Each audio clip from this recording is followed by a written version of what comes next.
Hello. We are live. So I'm gonna keep going, but I only have like a couple hours today. So I'm gonna stream for a bit and I'm gonna like play one chapter and that might be just the investigation period.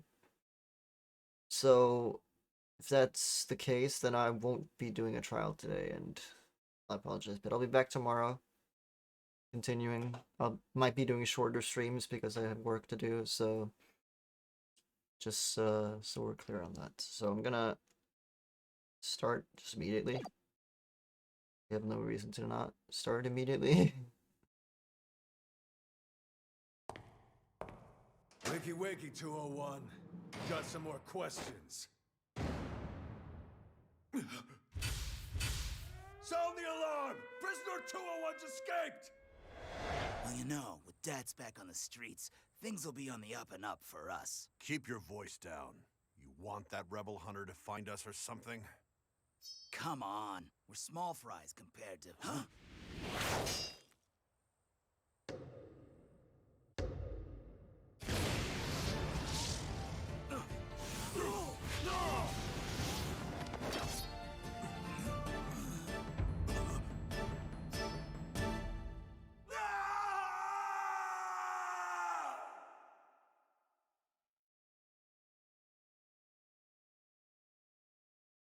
Dang.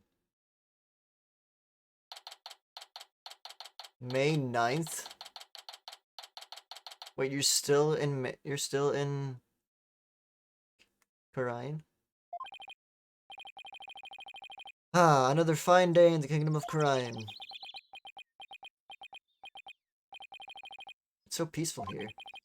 I can't believe it's been 2 weeks already, but this place is really starting to grow on me. Still.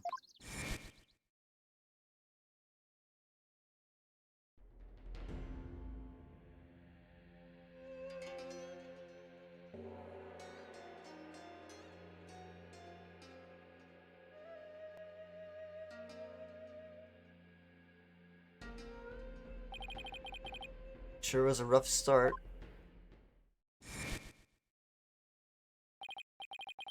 Now, to do what I came here to do.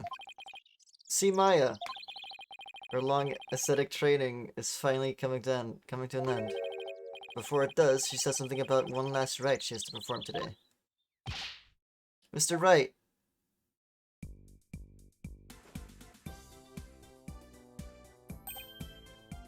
Apiraki. Hey, Albie. Apiraki. Oh, you've mastered traditional greeting of Karide. I don't know about that, but I guess all that practicing is paying off. Have you gotten used to life at the temple? I'm grateful they're letting me stay here, but the mornings start a little too early for me. Yes, well, morning prayers do begin at dawn. After all, you can never pray too much. Daily devotion is very important here in Karine. Hats off to you guys. I don't know how you do it. And today's a special day, full of even more prayer than usual. There's nothing better in this world than being able to pray at your heart's content. I can think of a few things I'd rather do. So what makes today so special anyway? You mean you don't know? Today's the purification rite. It's only performed once a year. That's what Maya must have been talking about on the phone yesterday. I wonder what her role is in this. So what exactly is Maya going to be doing for this purification rite? What? Didn't she tell you? She's playing the role of Lady Kira. It's only the most important part of her life, the entire rite. It's unprecedented to have a foreigner play such a key role. Oh, that's really something. It really is, helping out such an amazing person. It's been the greatest honor of this humble tour guide's life. So, who is this Lady Kira you mentioned? Allow me to explain. Once upon a time, hundreds upon hundreds of years ago, there lived a female warrior who fought a valiant... Let me stop you right there. Is something wrong? No, it's just... I get the feeling I'm in for a really long story. Yeah, I'd say it normally takes around 2 hours to tell. Ooh, dodged a bullet there. Oh, right. You were supposed to finally see Miss Maya today.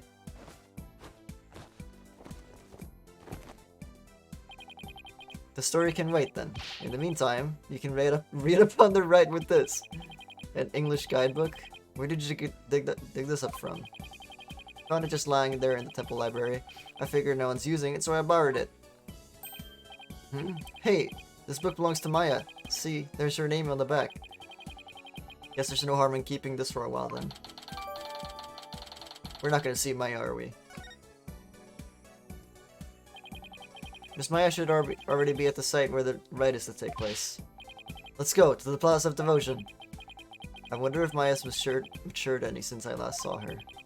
It's only on a mountain. It's on a mountaintop, so it might get a little cold though. I think I can handle it.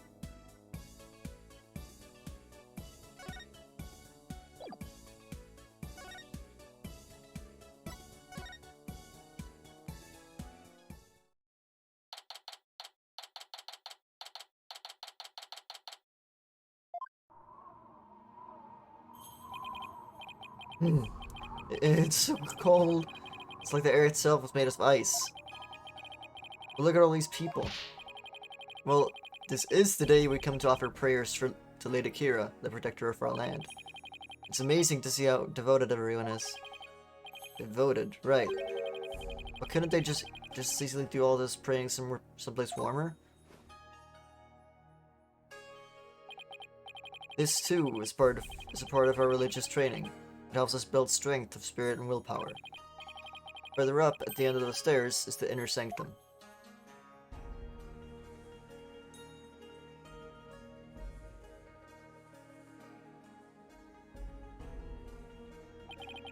I see. Everyone I've met so far seems deeply religious. Of course we are. After all, Karain is also known as the land of prayer. It's said that we Karainese spend an average of 15 hours a day in What? What? 15? From the moment we wake to the moment we fall asleep, our hearts are always in prayer. You see all the square flags around here? They're known as prayer flags. They contain the prayers of our people. Oh, he's talking about these colorful strips of cloth. There's something written on each one. Such piety is the glory of our people, and I'm afraid that story is going to have to wait for another time, Albie. Maya should be here any minute now. Oh yeah, you're right. I can't wait to see Miss Maya again. You're telling me. Pardon me, oh noble traveler. Maya! How do you fare, Mr. Wright? It's been many a day. And, who might you be?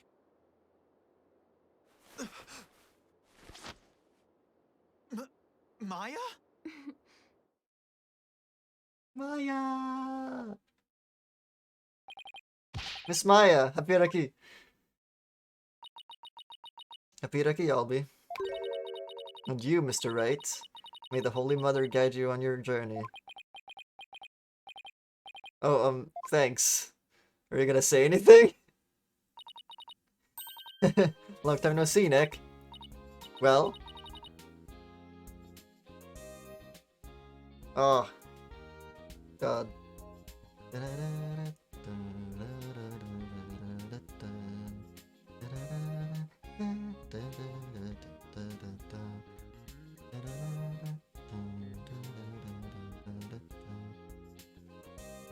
Well, did I surprise you with my act? Yeah, you can say that again.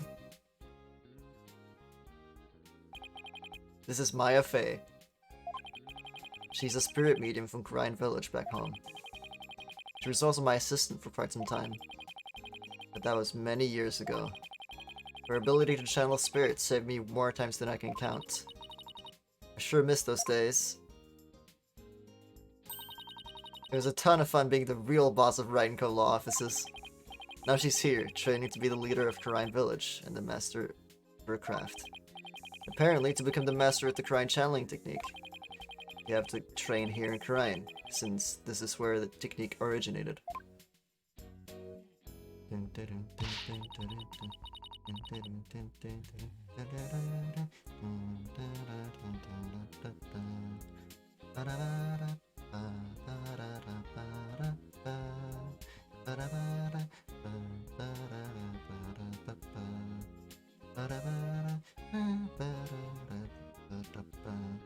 Dude.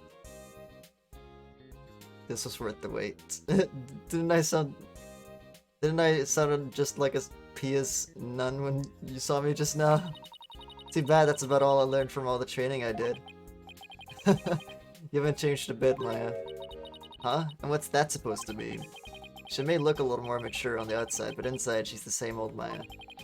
I'm actually kind of glad for that.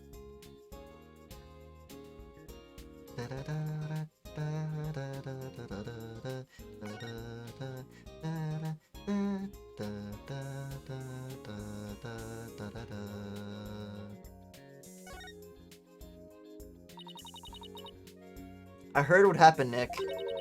You ended up in court almost as soon as you got off the plane, huh? Yeah, well, it's kind of a long story. I was the accused. We should have seen Mr. Wright in action. He was amazing. I bet it was another one of your famous seat of your pants come from behind wins, huh? Well, I was almost found guilty any number of times. Okay, so it wasn't my finest hour, so sue me. You haven't changed a bit either, Nick. Ouch, it definitely stings more when it's coming from her. So I guess you finished the bulk of the training needed to become the master, right? Oh, you mean the special meditation course for increasing spiritual power? Yep, I've completed the full 2 years. I can finally go home once I performed the purification rite today. Actually, I was wondering why they're having a foreigner conduct one of their sacred rites. Well, the high priest's wife usually conducts it each year, but with her baby on the way, it's just more than she could handle. So the high priest practically begged me to stand in for her this year. Well, you may not know all of their customs, but with your training, I'm sure you do great. You bet, just you watch, Nick. I'm going to be the best Lady Kira guardian deity ever. I'd better throw in a few prayers for things to not end in a flaming disaster then.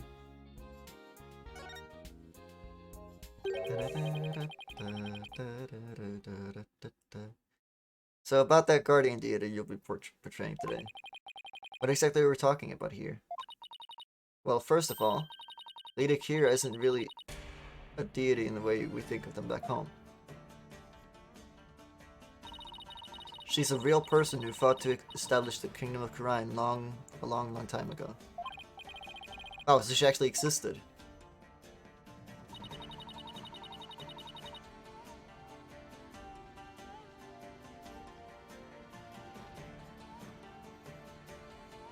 Wait, what the? And now the kingdom's people worship her as the guardian deity. They believe she appears to protect the kingdom whenever it's in danger. Cloaked in a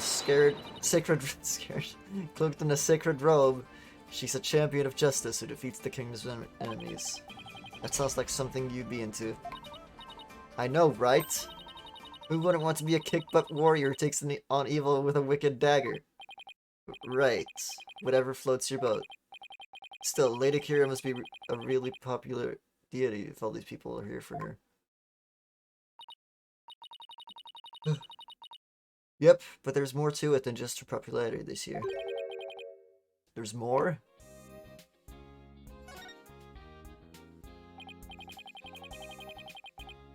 So why is this rite attracting such a large crowd this year? Because there's been actual sightings, you know, of the real deal. Allow me to explain. A mysterious figure clad in Lady Kira's robes appeared, just like in the legends. She began capturing members of the Defiant Dragons right and left. You're kidding, right? They say it's only a matter of time till she gets their leader, the revolutionary Dirk, too. So Lady Kira is a rebel hunter now, huh? It's a bit hard to swallow, though. I mean, even if they're trying to disrupt the peace, I doubt the actions of a band of rebels can bring a legendary figure back to life. I didn't believe it at first either. But there's a real picture of her on the front page of today's newspaper. Sightings of her go back about 2 years. But this is the first actual picture to be ever taken. I can't believe someone was able to actually capture her on film. Couldn't there just be some Lady Kira fan? You know, like you, Maya? You mean like cosplayer? Those rebels are no joke, Nick. They're trained in hand-to-hand combat and stuff. Think some regular cosplayer can take on people like that dressed in a costume alone? That's why she has to be the real deal. It gives me chills just thinking about it.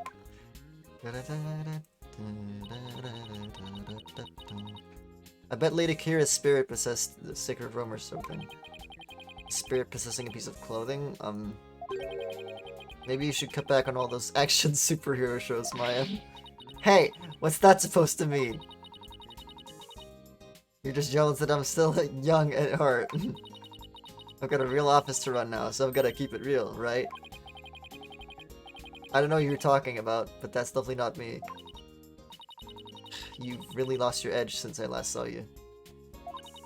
You just said I haven't changed! Those spikes of yours have grown really dull. And there's even one that's drooping. Can we leave my hair out of this? Anyway, I swear that the legendary Kira people have been spotting is the real deal. Besides, it's just so much more fun to believe it's true, you know? I can't believe you really buy all that. Although, I wonder who's under that robe.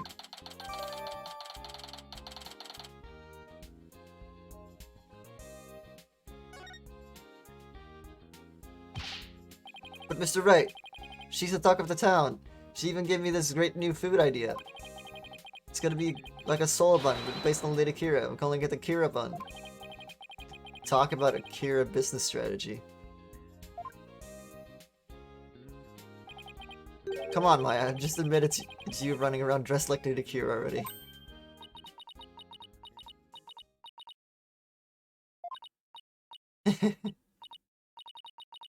I guess the jig is up. What? Is it really true, Miss Maya? Indeed, it is I, Lady Kira. After hundreds of years, I've returned in this lovely young lady's body. What?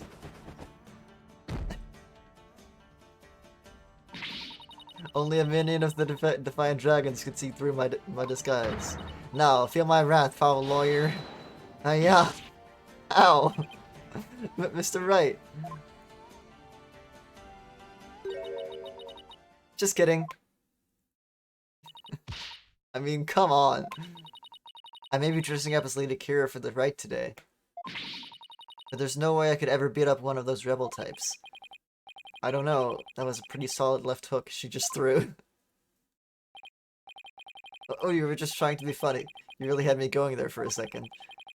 No one can be that naive, right? Well, I hope you enjoy playing superhero at the Rite today. Ooh, when you put it that way, I'm even more hyped about it now than I was already.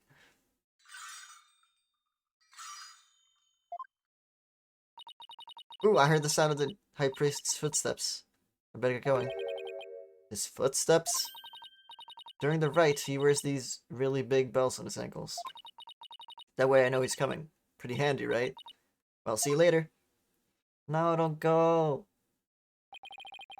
I thought they're actually meant to be a stop slacking warning system for you, Maya. Miss Maya's always so bright and cheerful. Yeah, I'm glad to see she hasn't changed.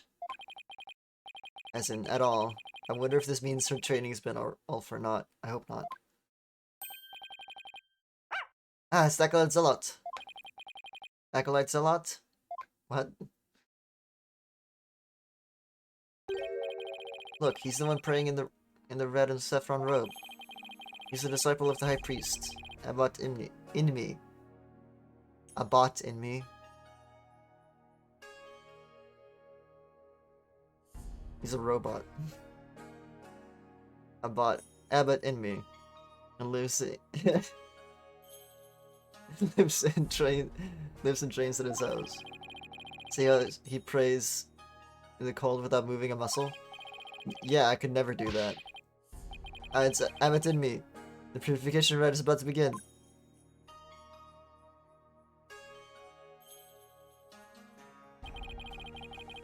So that's the sacred robe Maya will be wearing during the rite. Looks almost exactly like what that figure in the newspaper photo was wearing. Whoever it is must have worked really hard to copy it. Please, sir. It's not a good idea to stare like that. You could be struck blind. Just give me a few more seconds. I mean, this isn't something you see every day. Oh, those bells on the High Priest's ankles. They're a lot bigger than I thought they'd be. Mr. Wright, it's time to enter the prayer post like everyone else. Those who don't will suffer the wrath of Holy Mother. Okay, let's see. First I kneel down and cross my ankles, and now someone's gonna die. Great, now all I can see is the ground, and my back is killing me. You really should have trained for this, sir. Wait a sec. How long are we supposed to stay like this, Albie? The rite requires that we stay like this until the day after tomorrow. That's 2 whole days! I don't feel so... Mr. Wright, are you okay, sir? Somebody help!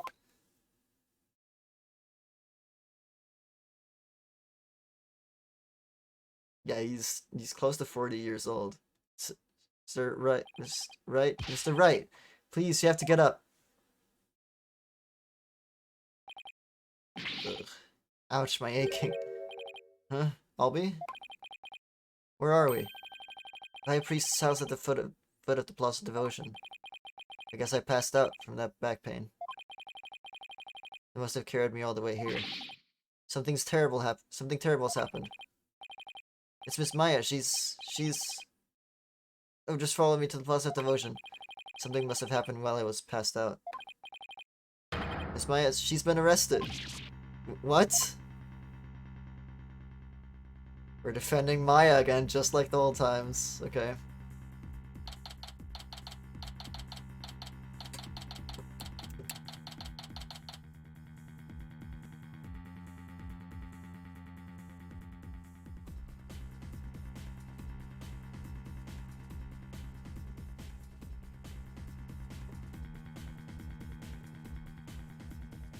Okay, May 10th, 8 a.m.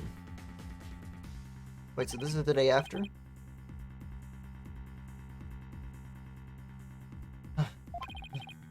Where's Maya? Just take it easy, alright? But I'm telling you, I haven't done anything wrong. You can talk all you want back at the station. Let me go! Maya. Nick, I didn't kill him. I swear I didn't. Quiet, you. Come along peacefully or suffer the consequences. Wait a second. What on earth is going on? I don't know who you are, but if you don't get out of my way... Hey, back off, officer. Emma? What's she doing here? Emma Sky? What is she doing in Karine? I'm so sorry, Mr. Wright, but we're placing Maya under arrest. Alright, take her down to the station, but with respect, got it? Yes, ma'am. Nick!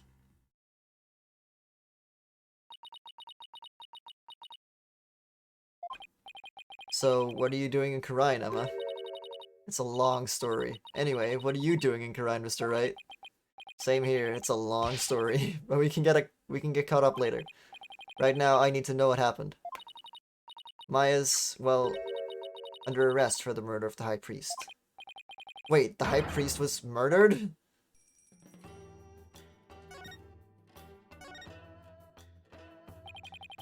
What happened, Emma?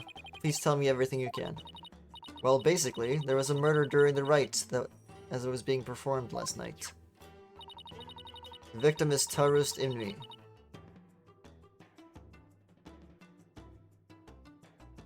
I swear. The High Priest who was presiding over the rite. Wait, hold on. Last night? You mean to tell me an entire day's passed since the purification rite? That's right, sir. You passed out for a whole day from your back pain. I never knew my back's like a ticking time bomb. I better take better care of it. Phoenix getting old. The murder took place at the inner sanctum where the rite was being held. The inner sanctum.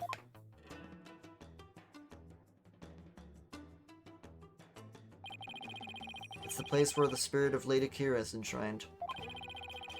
It's thought that gate over there and up at the top of the mountain just beyond.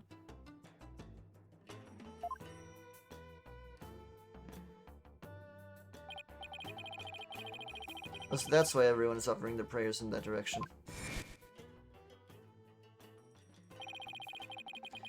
Abbot Inmi and Miss Maya went up to the inner sanctum to begin their rite. Just after they finished the prayer, you fainted in the middle of. So, who do you think killed the High Priest?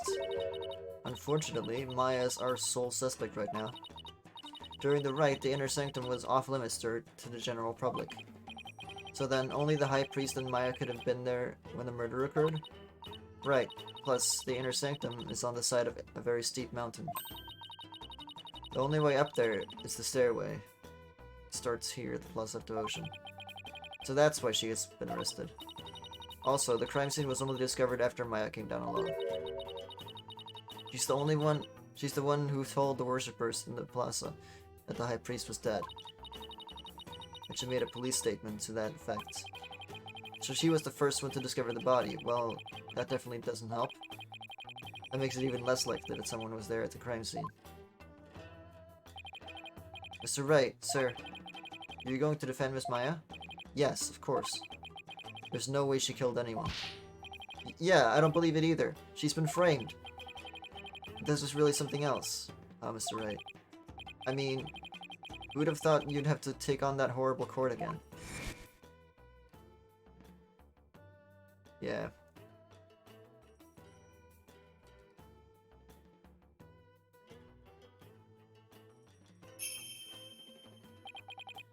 Tell me about it. I never thought I'd have to go through another trial, where the divination seance determines all, and defense lawyers are unwelcome.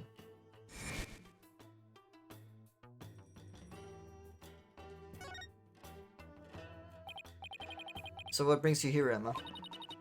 Back in the US, I was working a case with an international prosecutor from Rite. He told me this is where I could see the latest techniques in international forensic science. Can't believe I fell for it. I mean, just look at this place. It's like we've gone back in time. I mean, yeah, I can't say I've been impressed with the police work I've seen so far. Still, he said he takes on the cases from around the world. So maybe next time he'll have one in a major city somewhere. Sounds like this prosecutor has taken a liking to you, Emma. After all, it's not every day a prosecutor takes a detective with him overseas. I wonder. He's calm and kind and always has a smile on his face. But it's hard to tell what he's really thinking. This international prosecutor, is he the one who handled Trucy's case? Yes, he is. I take it he'll be the prosecutor on this one too? Yes, Prosecutor Sadmati already been assigned. Prosecutor Sadmati? Look at God! You know him, LB? Of course, everyone in Rite does.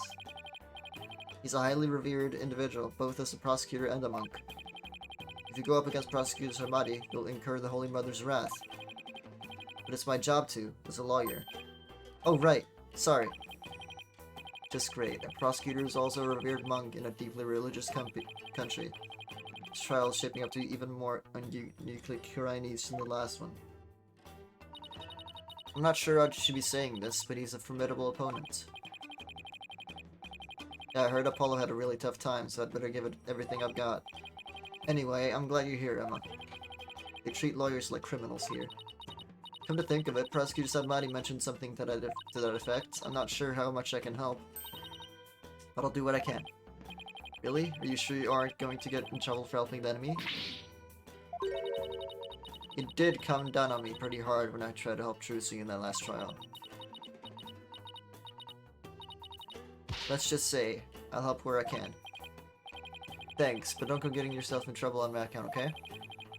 Prosecutor Sadmati sounds pretty strict. So first things first, let's start with this. Hot off the press, it's the High Priest's autopsy report.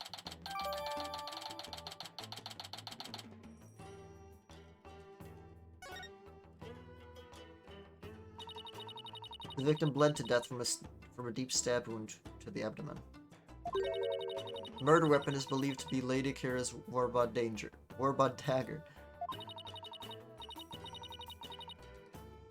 It's used during the rite, however the dagger is yet to be found. Lady Kira's dagger, huh? I think Maya mentioned something about a dagger.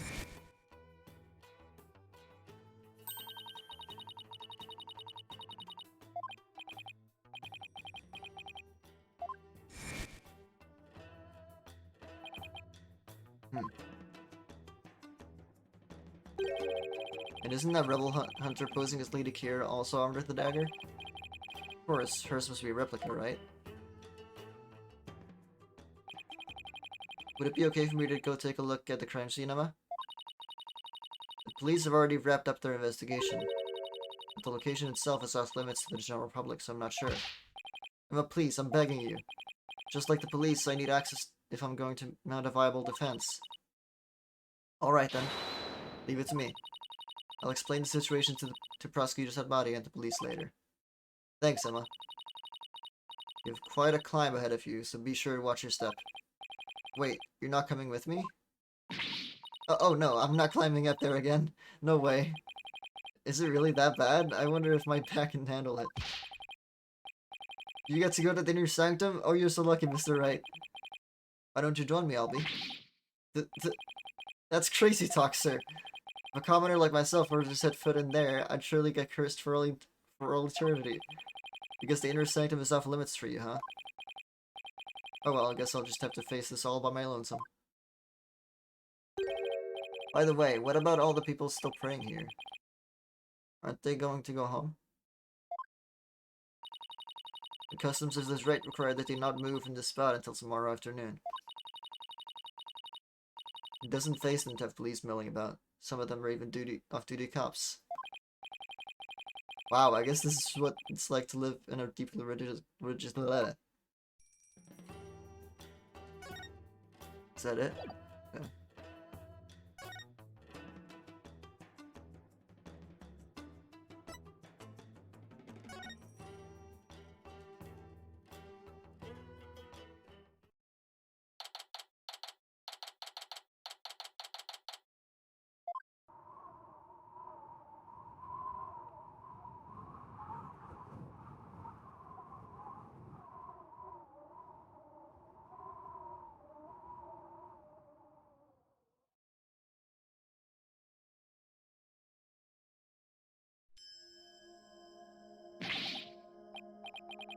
It's really high up and really, really cold. What did I do to deserve this? At least I made it. I better get started while I can still feel my fingers. Hmm? Who's that? Kinda looks like...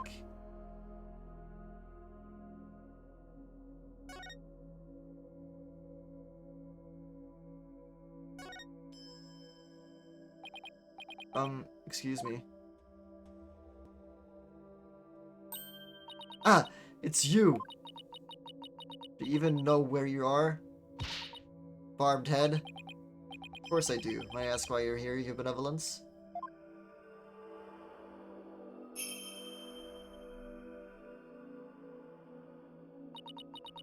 I came to pray for the High Priest's soul.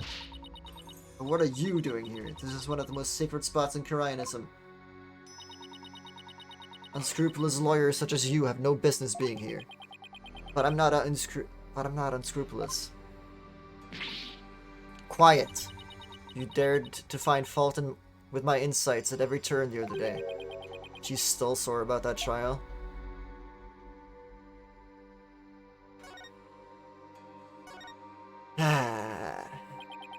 As you know, your benevolence, a murder has occurred. And I need to investigate. But we know the killer's one of your own. In my country, suspects are innocent until proven guilty. Plus, she is a serious... No, it doesn't seem that way, Mr. Wright. They are definitely guilty until proven innocence, apparently. Plus, she is a serious student of spirit channeling who came here to study. So can't you at least give her a chance to explain what happened? All practitioners from overseas are big, phony balonies. And her wish to train in the homeland of spirit channeling is but a big bid for prestige. It seems like nothing I say will convince her otherwise. Thanks for that last trial. Tweedledum and Tweedledee really did a number on her impression of foreigners.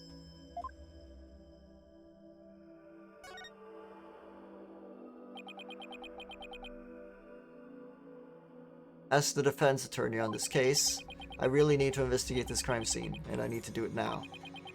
I've never been authorized. I've even been authorized by the police, so... What's this? You intend to make a mockery out of our Sacred Hall of Justice once more? No, I simply want to defend my clients. Which means you have come to forge evidence, then. I knew all lawyers were criminals. I must now redouble my vigilance. Ouch, that's unfair. Who taught you to demonize a whole group of people, anyway? My mother and father. Do you have an issue with their parental guidance? No, I would never dare criticize the royal couple. I still can't imagine what the lawyers here must have done to garner such hatred.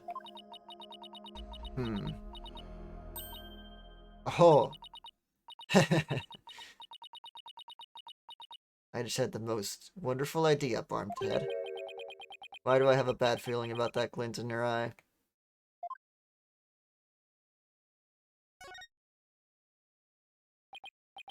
So, what's this most wonderful idea of yours?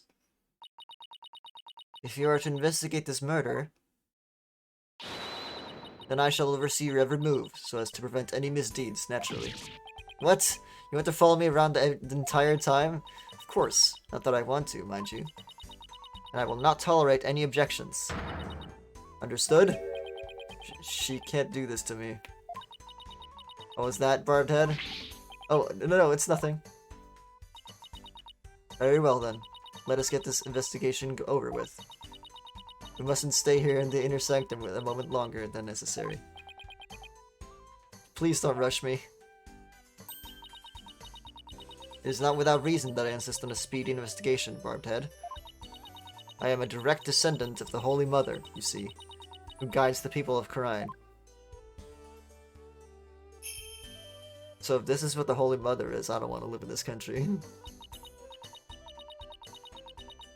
As such, I must not sully myself with the blood of battle that Lady Kira bears. The blood of battle? If it's that big of a problem, why don't you head on down now? I won't do anything, I promise. No, lawyers are never to be trusted. I'll make haste so that we may leave here soon. Oh, and one more thing. What now? Your victory the other day was but a stroke of fortune. But this time, my insights shall reveal the absolute truth. So brace yourself for a defeat most bitter, lawyer. I will. Now can I get on with my investigation? As long as you know where we stand. I'd better hurry and poke around for clues before she changes her mind. Oh, she's our next assistant, isn't she? Oh, never mind. Could you tell me about this place, your benevolence? I have nothing to say to you, lawyer. Is that because you don't actually know much about it? You ill-mannered... I'm the Crown Princess of Khura'in. There's nothing I do not know. Naina. Whoa, where'd she come from? Hey, no cheating. Silence, Barbed Head. Naina's knowledge is my knowledge. End of discussion. What is she, your pocket internet? This spring is where Lady Kira came to cleanse her body with the blood of battle. And today's purification rite is a ceremony that traces its origins back to those days. Cleansing Lady Kira's robe in this sacred water lends one courage for the next battle. I see. Thank you for that excellent explanation. Commoners are normally barred from here, except for the day of the Rite. Who normally controls the access to this place? High Priest and his family are responsible for that. The High Priest and his family, huh?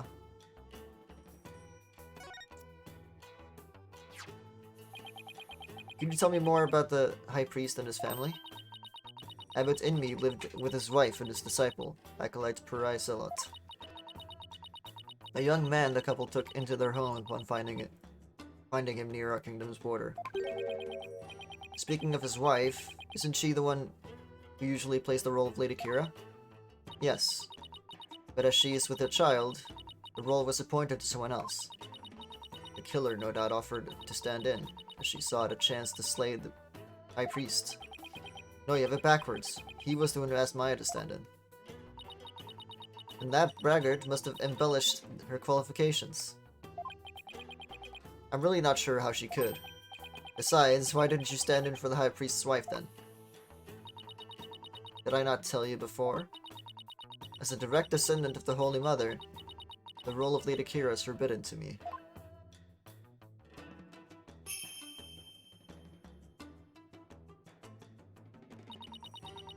For those descendant of of her holiness must not defile their bodies with the blood of battle.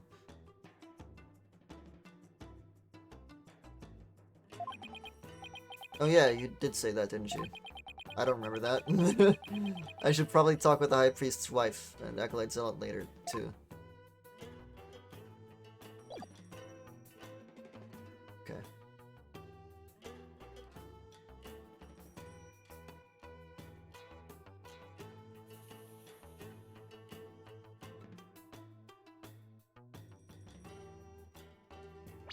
I need to check the profiles.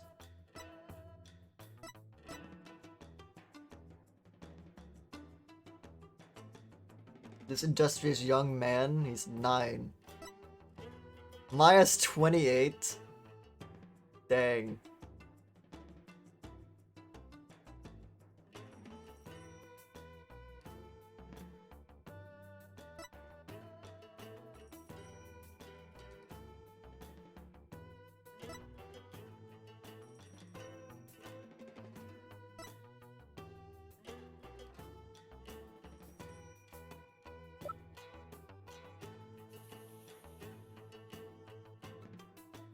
She's still 14. Dang.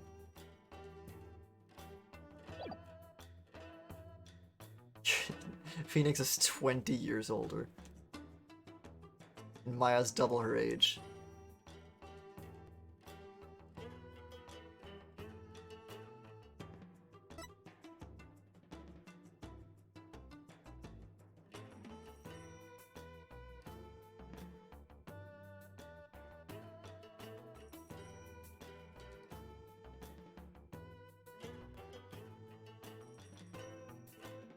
Okay.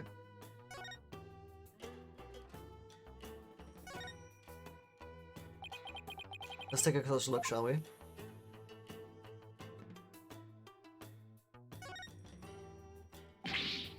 Whoa, this is blood. This is a statue of a warbird, the bird, on which Lady Kira based her appearance. And all of this blood is from the High Priest, huh? He no doubt embraced the statue in the hope that Lady Kira would save him from death. May his soul rest in peace. Considering the amount of blood, he must have been stabbed with considerable force. There's no way Maya would be strong enough to deliver such a blow.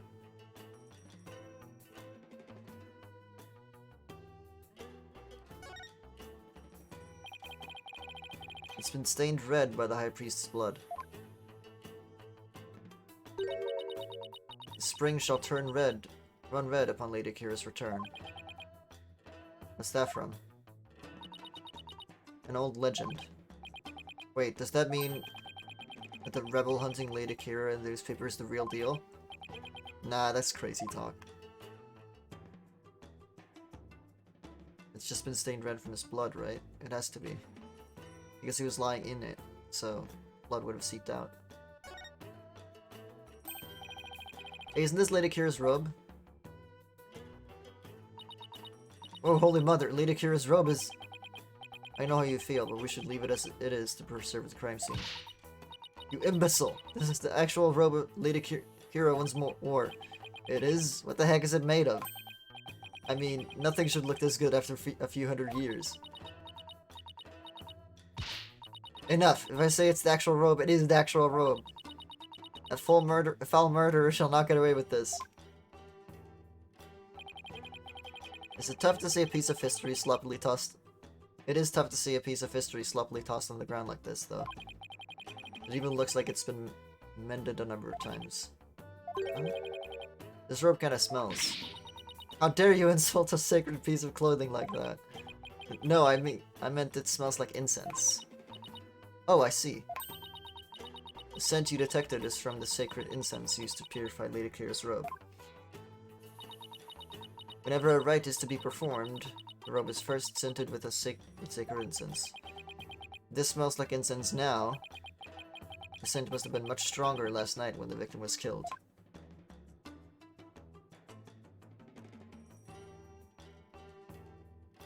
Ooh. A bloodstained scrap of paper. Looks like some kind of note or letter, perhaps? But it's written in Quranese, so I can't read a lick. Let me see that. Once the flame is lit, then...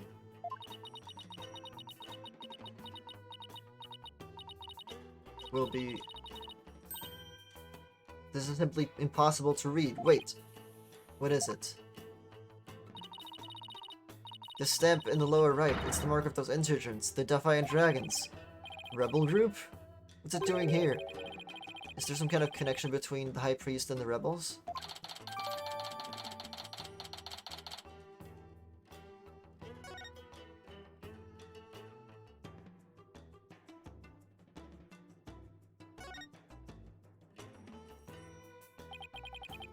It's a lantern. And it's still lit. Of course it is. The sacred flames in the 4 lanterns here burn for centuries. Anyone who extinguishes that, even one of them, would be put to death immediately. So that's why they're outfitted with glass wind guards. Still, I'd better keep my distance, just in case. So the moon and these lanterns were the only sources of light up here that night? The rite is performed by the light of the full moon, because moonlight is purifying force. I see. No touching. I wasn't going to. Looks like that about does it for this area. Why is this lantern broken? The lantern looks broken, but it's hard to make out the details from this angle. I'll take a closer look when I'm in a better spot.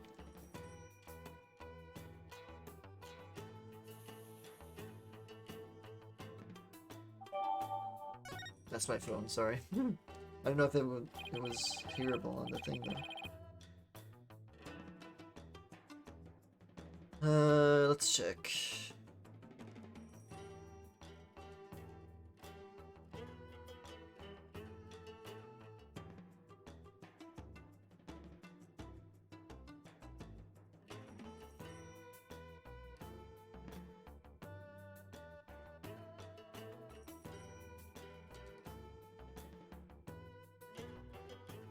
What an amazing wall painting. So this is Lady Kira.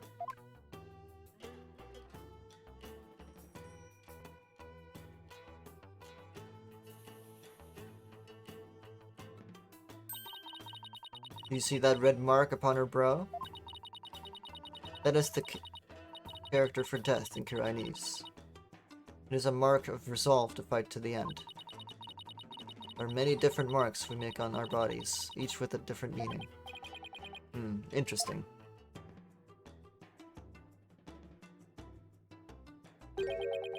Come to think of it, your benevolence has marks on your face. So did the High Priest. The High Priest's marks are those of a monk, while mine are of a royal priestess. All members of the Quranist clergy have such marks upon them. The shape and location of the marks vary in accordance to conditions like status and age. And all records about them are kept at Temple. So it's kind of like a national ID registry, huh?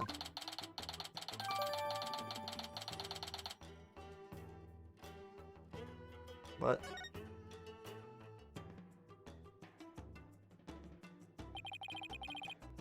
Is that a weapon in her hand?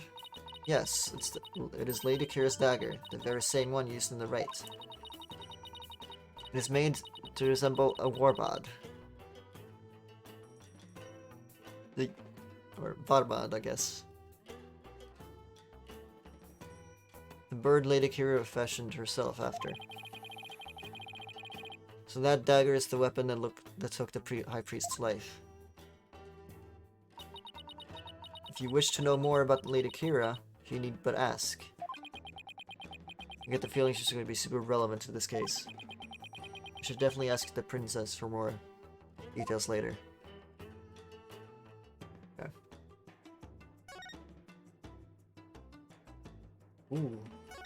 That's interesting. This rock must have fallen from higher up on the mountain.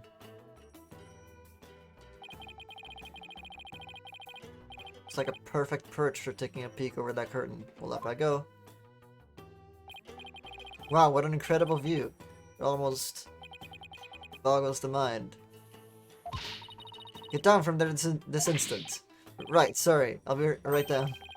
Looks like the inner sanctum is just slightly higher up than the top of that mountain.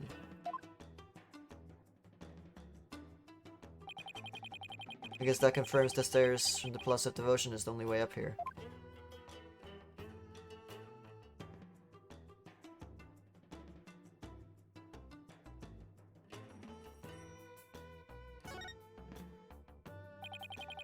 I think I'd better go take a closer look. What the? There's no snow here.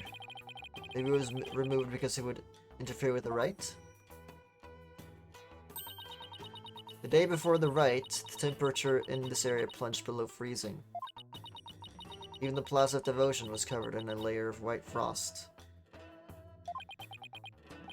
Must be the elevation. It wasn't all that cold back in town, as I recall.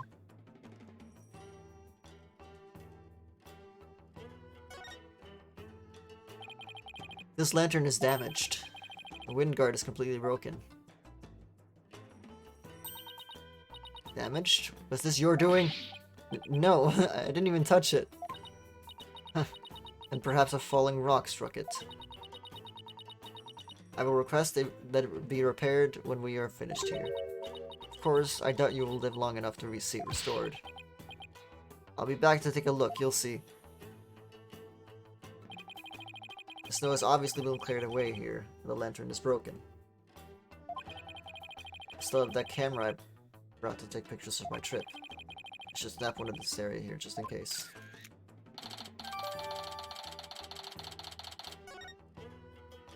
Just gonna say something about that. Nothing else particularly interesting here.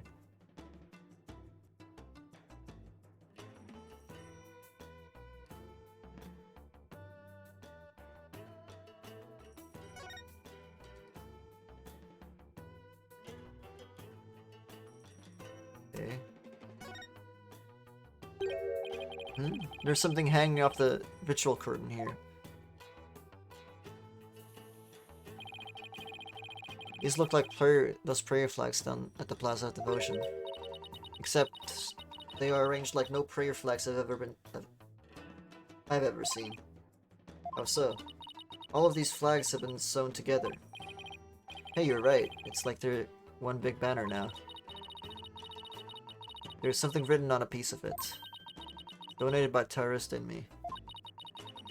Seems this piece is from a donation Abbott in me made at some point.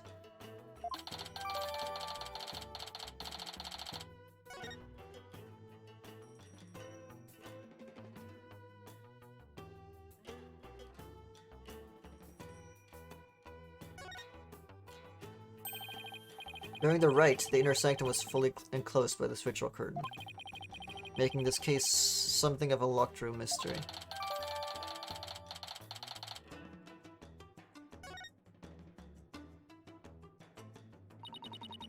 The purification rite is akin to a bathing ritual for Lady Kira.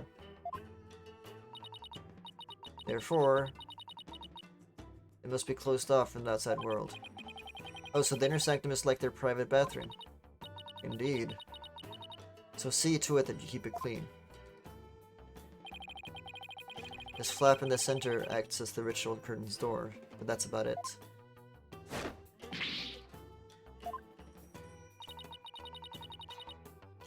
And what was that shrill scream for just now? It's just... I'm afraid of heights. I didn't notice it as I was climbing up, but now that I see all the way down... I guess that flight of stairs from the Plaza of Devotion really is on the only way up or down. Is it though?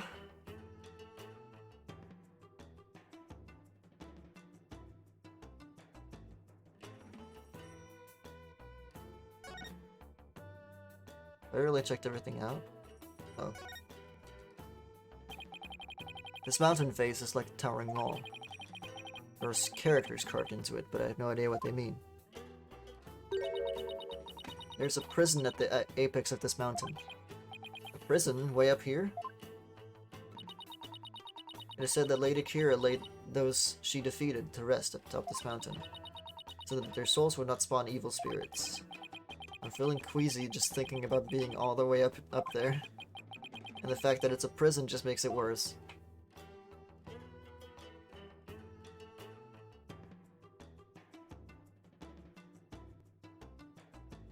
I really checked everything out.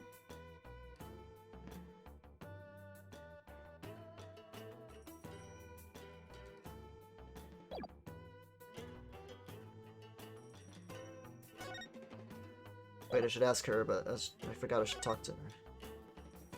Okay.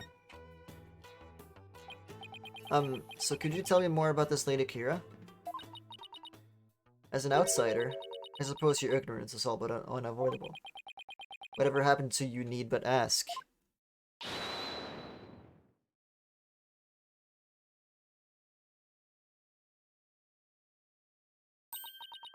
Lady Kira was the Holy Mother's younger sister. But unlike her older sister, she lacked the ability to channel spirits. However, it is said that none could equal her skill with the dagger. A dagger? Well, this became relevant fast. The Holy Mother guides our souls, and Lady Kira keeps the peace with her dagger.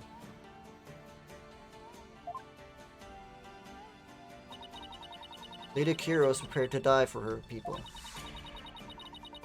She cloaked herself in a sacred battle robe and concealed her face as her sister did. Okay, but who was she fighting against? Throughout our history, we have been set upon by rebels, but now it's no different. For our enemies now is the Defiant Dragons, led by the insurgent Dirk. So Lady Kira played a role akin to the police, huh? So what's with the bird imagery? Lady Kira's robe is fashioned in the likeness of a Barbad. It is a fearsome bird that is unique to Khura'in. I see. And what about the recent rebel hunter Lady Kira? Who do you think she is? I've heard about her, but I have yet to ascertain the truth. However, I believe her to be a vigilante, or more precisely, a patriot. So even Princess Raifa doesn't know the true identity of the rebel hunter, huh?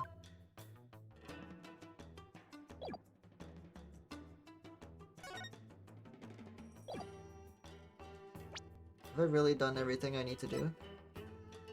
Investigate the crime scene. Yeah. What is there left to check out?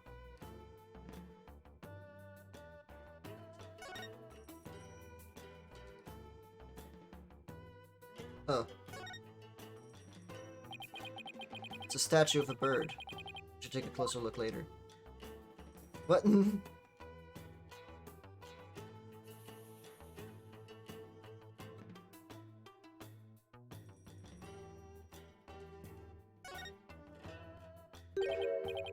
Look, the bird's missing its eye.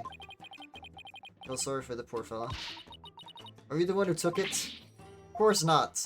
The statue has been here for ages. I suppose some damage is to be expected. I shall ask my mother to have it repaired. I wonder there are no lawyers left. I'd leave too if I was always treated like this. I don't think I'll find anything else of interest around here. Is that it? That about does it for the Inner Sanctum. I should probably head back to the Plaza of Devotion and let Emma know I'm done. After all, she's the one putting her neck on the line for me to investigate this place.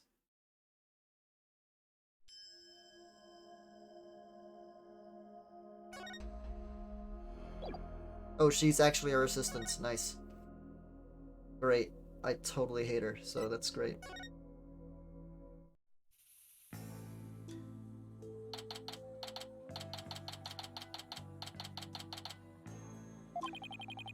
Looks like Maya's still being questioned.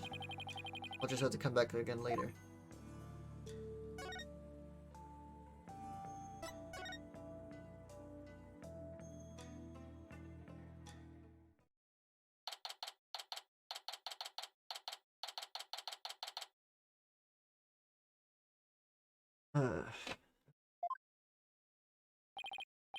Wow, they're still praying.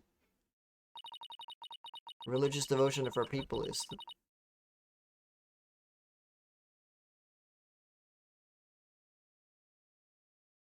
Oh, my headset died. Great. Yeah, I can't hear anything. Great.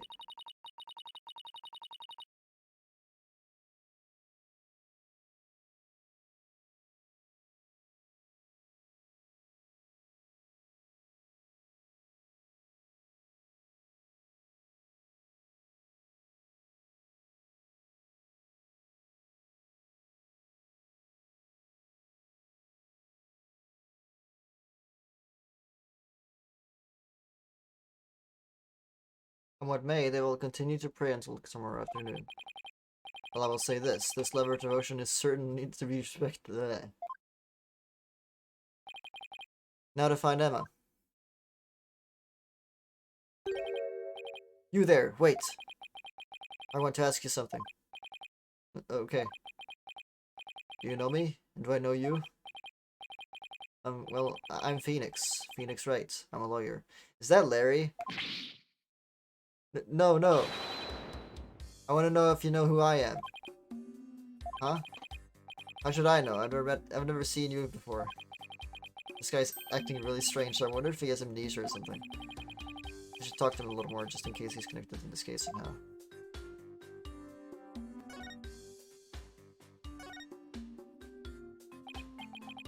Are you having trouble remembering who you are?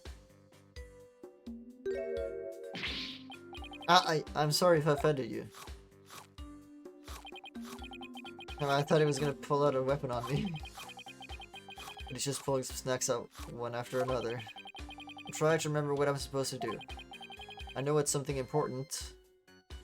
Do you know this man or something, Barbed Head? No, I just said I've never seen him before, didn't I? Are you Lady Kira? You know of Lady Kira? You know her Chinese, I take it. Maybe? Wait, are those lizards he's eating? What, do you want one? No thanks, I just ate. Ah, now remember, get a load of this.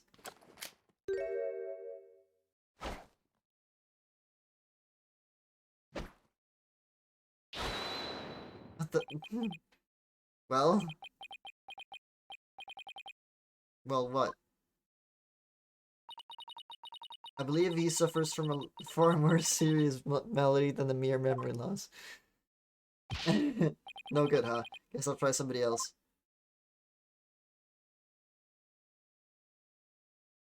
What was that? So who was that man, and what did he want, Barbed? I wish I knew. Hey, Mr. Wright. What now? What's wrong? I didn't surprise you that badly, did I? Oh no, it's nothing. Actually, I've been looking for you. I wanted to tell you I investigated the crime scene. I hope it wasn't too much trouble getting my investigation of the inner sanctum approved. Oh, it was fine. Prosecutor said Madi gave his case straight away. I see. He seems like a rather fair-minded prosecutor. He said that you would probably give up once you saw the crime scene for yourself. And that moving on before the trial began would be the smart thing to do. He must be feeling really confident about his case. Well, just so you know, I have no intention of giving up. I figured. That's why I prepared a little gift for you. I thought it might help your investigation. Luminol testing! Here, it's all yours. I wanted to bring you a bunch of forensic tools. They were confiscated at the airport. Luminol testing fluid. This actually might come in handy. Also, I made a copy of the crime scene photo for you. Thanks. All of this will definitely come in handy. So this is what the High Priest's body looked like after the murder.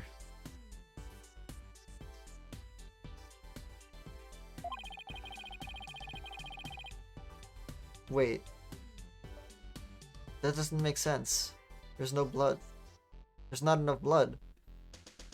keep this along with the picture I took at the crime scene.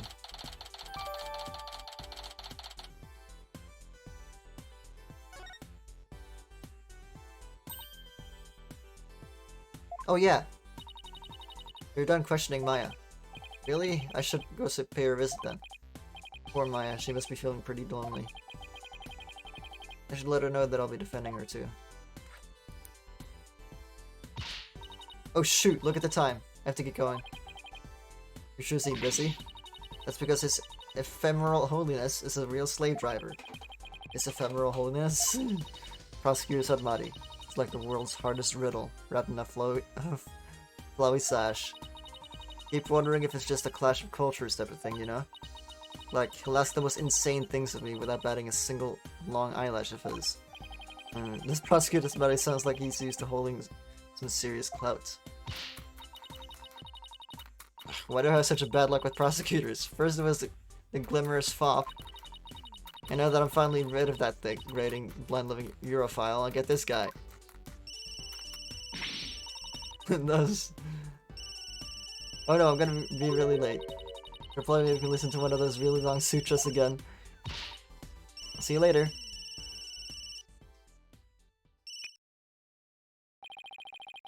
He makes her listen to sutras. Sounds like Emma's got it pretty rough too. She does not appreciate Prosecutor Satbadi's sutras. What ingratitude. It appears that she too is lacking in religious devotion. I don't think that's what the problem is here. Besides, Emma's not even a Karinist.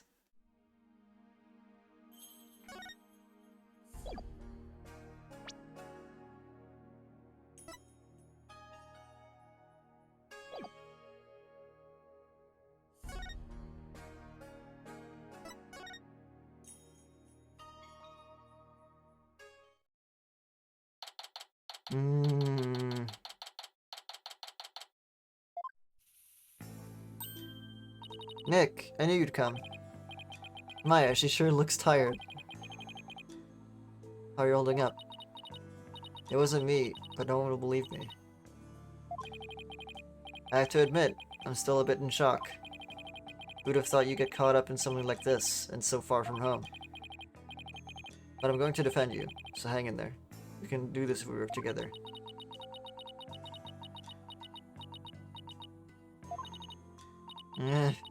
This is all my fault. I mean, you came to Karine just to visit me. We hadn't seen each other in ages, and then this happens. I haven't seen this down in ages either. Come on, remember who you're talking to. Besides, I thought you'd be used to being the usual suspect by now. I guess you're right. You've saved me each and every time.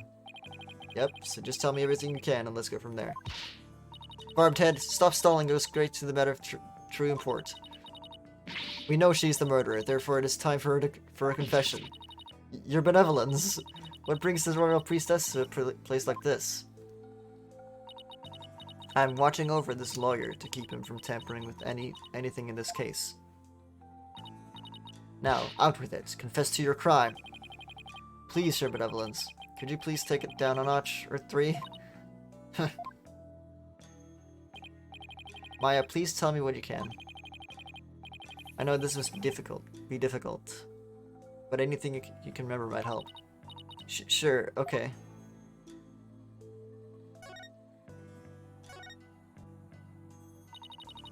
I didn't kill the High Priest. I wouldn't even dream of it. I mean, he always treated me so well. Abbot Inmi was an important figure with a ton of duties, including training acolytes. He was really kind, even to a foreigner like me. He even invited me over to his house whenever I was between training sessions.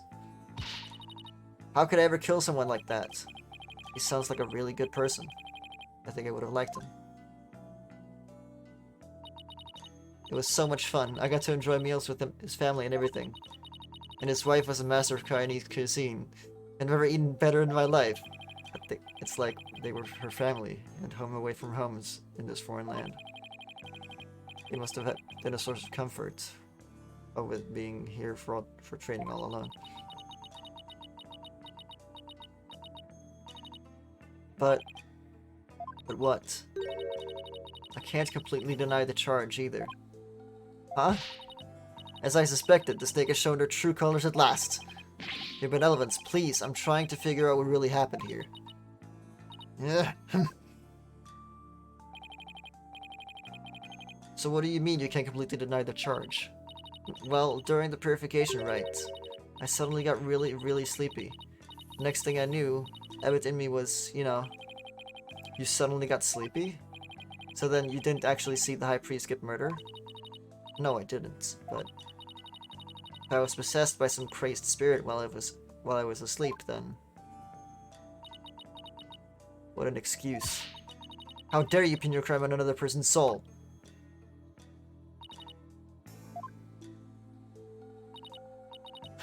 Be honest. What you call training is but an extended vacation in reality. And that training here is simply for prestige. No, it's not like that at all. I'm training to become the master of the crying channeling technique. A neophyte practitioner such as you could become a channeling master? I think not. The spiritual power acquired is beyond the means of an outsider like you. Rafa seems to really hate fakers. But Maya does actually have the power to channel spirits. I should let Rafa know. Your benevolence, I wouldn't call Maya a neophyte because she can already wait, Nick. What? Can I talk to you for a second? Why is he whispering all of a sudden? I want to keep my spirit channeling ability secret while I'm here, Nick.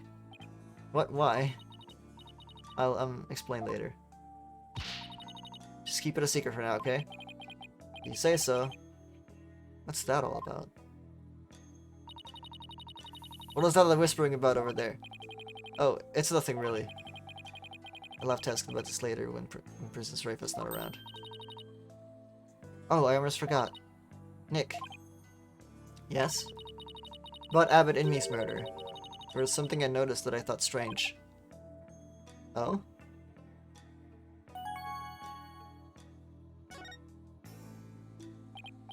So, what was it you noticed? Well, you probably won't believe me, but why don't you let me be the judge of that? Okay, so, you know where that spring? The spring? You mean the pool in front of the Varbat statue? Yes, that.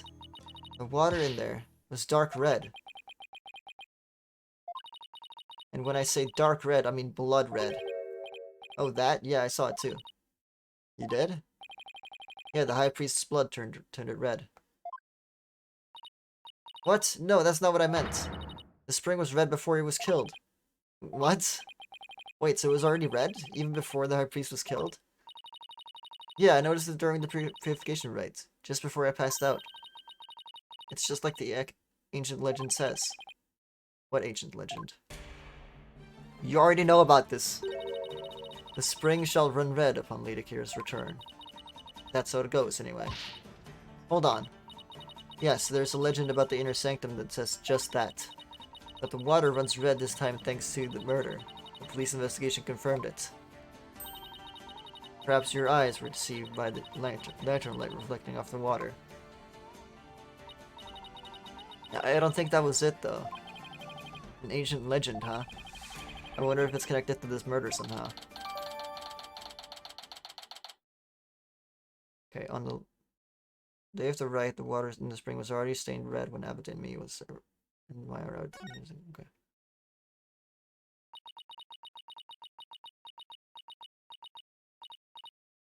Nick? Yes? So, actually, there's one more thing.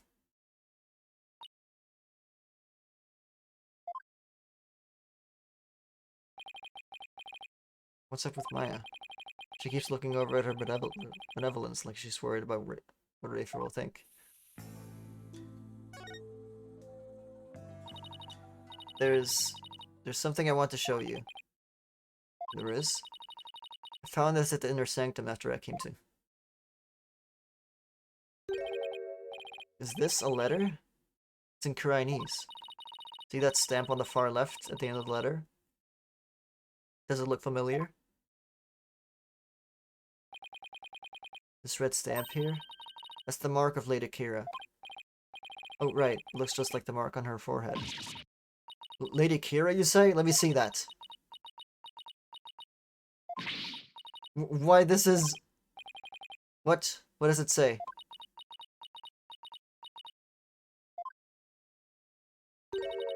Do not perform the rite. I know what you're planning, Lady Kira. This sounds like a threat or a warning. Whoever's pretending to be Lady Kira is pressuring the High Priest to stop the rite. That's what it looks like to me, too. Nick, do you think... Wait. First, there's an ancient legend. The spring shall run red upon Lady Kira's return. Now, there's also Lady Kira's warning. Plus, with the Varbad dagger being eyed as the murder weapon... Don't tell me.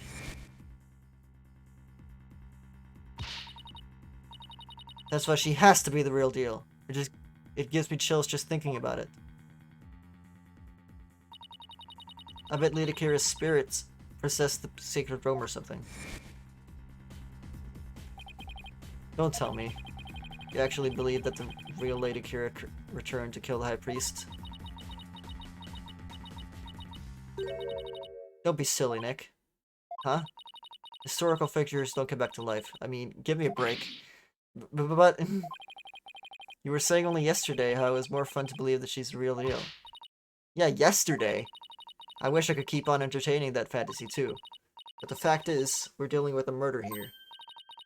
Thus, my days of dreaming have come to an end.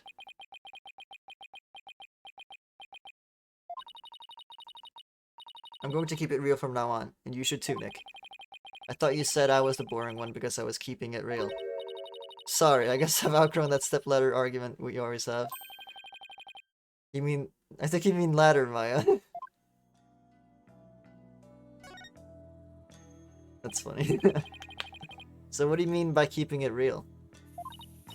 Oh, so you know how someone is dressing up like Lady Kira and capturing rebels, right? Oh, you mean the rebel hunter Lady Kira in the papers? Yeah, that one. I think that's who probably sent this warning.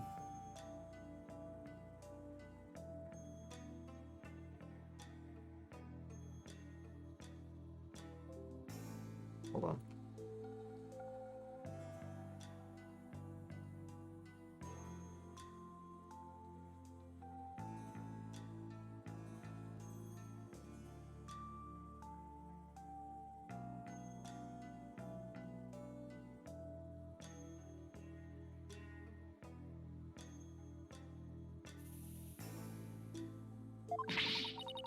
What nonsense is this? You dare to suggest that Abbot Inmi was slain by Lady Kira? You nincompoop! Rebel Hunter is sure to be a vigilante who loves this kingdom. And it is that patriotism that led them to cloak their identity in the guise of Lady Kira. Such a patriot would never slay the High Priest. I guess it's only natural for Princess Raifa to see it that way. But I can't let it go at that. Besides, why would such a vigilante want to stop the purification rite in the first place? I haven't figured out that one yet. I rest my case. Still, if this rebel hunter had a compelling enough reason, he might have killed the High Priest after he ignored their warning. You big dummy, you can't fool me. It was you who forged that warning letter. You were trying to shed your guilt onto our most sacred Lady Kira. Admit it. No, I'd never do such a thing. Now, your benevolence. Let's try to remain rational about this. Maya, did you show that letter to the police? No. I was afraid that it would anger everybody needlessly. So I was waiting to show it to you, Nick.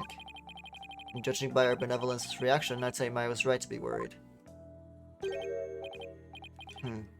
Wait, what are...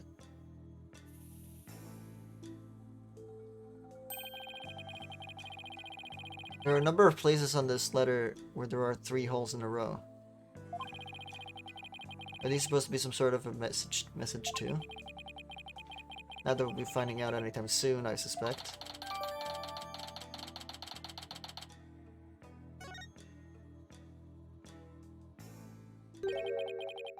Alright, accused. Wrap it up.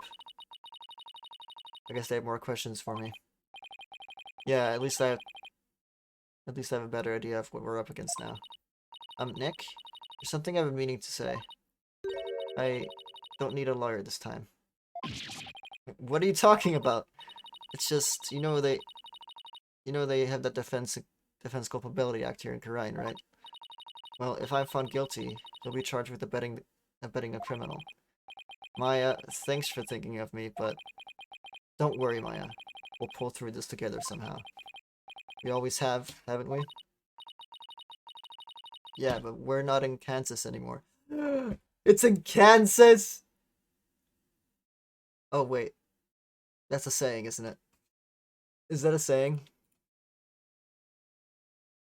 Okay, it.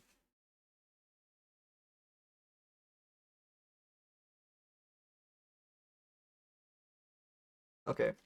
It's not, it's not actually in Kansas. I'm stupid. It's a saying. Okay.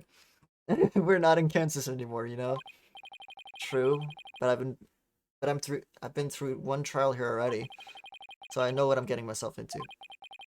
We're going to win this one, no matter what, because I believe in your innocence. Yeah, I know. We've always won because of your faith in me. That's right. So it's all aboard the Phoenix Freedom Express. Thank you, Nick. Well, I'll see you later.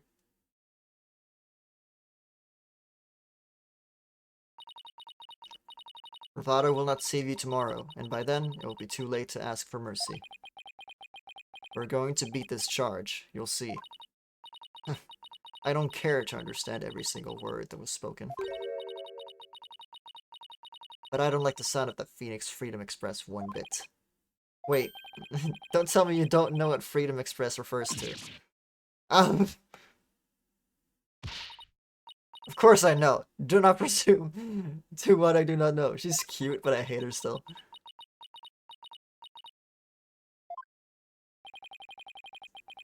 I'm no closer to understanding why someone would want the High Priest dead. But given the use of the Varba dagger and the existence of the warning letter, I'd say the rebel hunter disguised as Lady Kira is the real prime suspect. It might help if I knew a little more about this modern-day Lady Kira. I wonder if anyone has any info on them. Maybe the first thing I should do is go someplace where locals like to gather.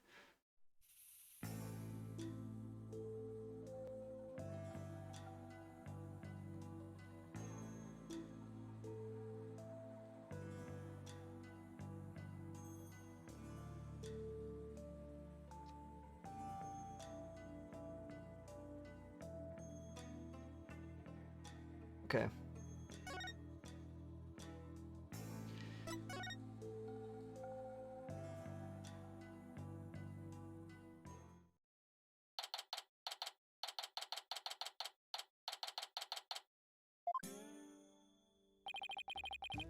I guess the bazaar is a good place to start as any.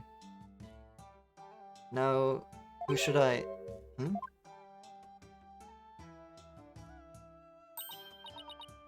I see. So that is what Freedom Express is. Consulting your pocket internet again, I see. Mr. Wright. It sounds like... Is Miss Maya okay? I believe her, Mr. Wright. I know she didn't do it. Do you now, boy? Look, okay, your benevolence. You mustn't trust in lawyers, you. Are you not the accused from the last trial? Oh, what's wrong, Albie? Your benevolence speaks with the, You may speak in the vernacular, little monk. Now, what is your name? Yes, your benevolence. I'll be your guide, your benevolence. Know this, Albie. Your soul is only as clean or filthy as the company you keep. I wish you'd stop insinuating that all lawyers are trash. Please forgive me, your benevolence. But Mr. Wright is a very trustworthy man, and I trust him as a lawyer. What's this? I'm sorry, forgive my insolence. If a common boy such as he can place his trust in lawyers, it can only be because of my failure at the Hall of Justice the other day. Mr. Wright, her benevolence is sunk into the ground. He must really feel responsible for what happened in court that day. Let's give her some breathing room for now. I'm sure she'll be back on her feet in no time. In the meantime, do you mind if I ask you some questions? Of course not. I'm always glad to help.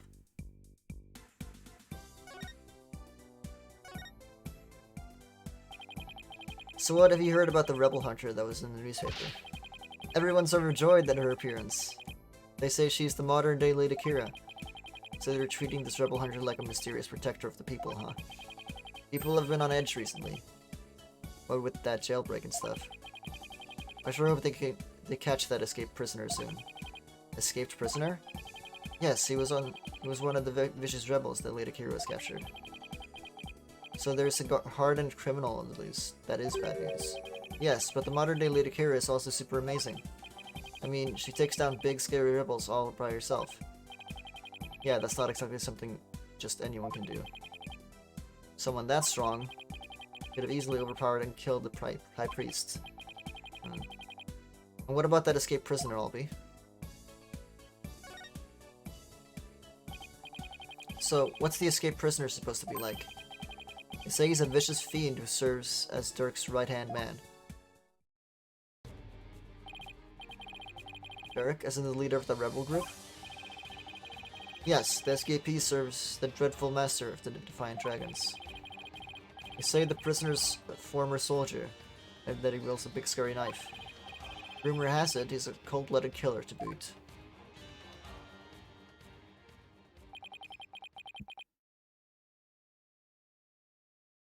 He sounds like a really dangerous man. He is, but the police still can't find him, even after an exhaustive search. Wait, I remember hearing about a prison.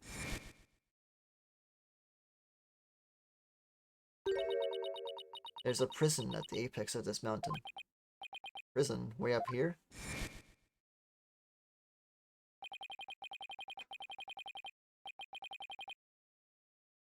The prison is at the top of the Inner Sanctum mountain, right? How did it even break out?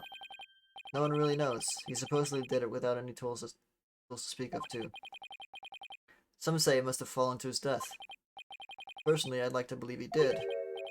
Otherwise, something like that terrible incident might happen again. Terrible incident?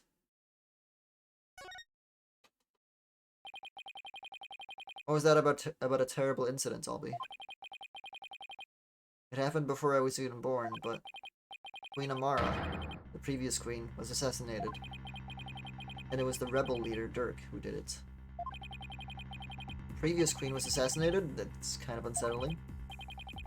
Oh, it was a terrible deed of a heinous sinner. I mean, to take the life of such a gentle queen? Only someone with a dark, defiled soul could have done that. They really take their queen seriously here. Like, god-worshipping level serious. It really would take someone pretty bold and blasphemous to assassinate one. Those Defiant Dragon rebels are not afraid to do anything to accomplish their goals. That's why, with that escaped prisoner on the loose, who knows who might be killed next. So that's why the people of Rite are so afraid of that escapee.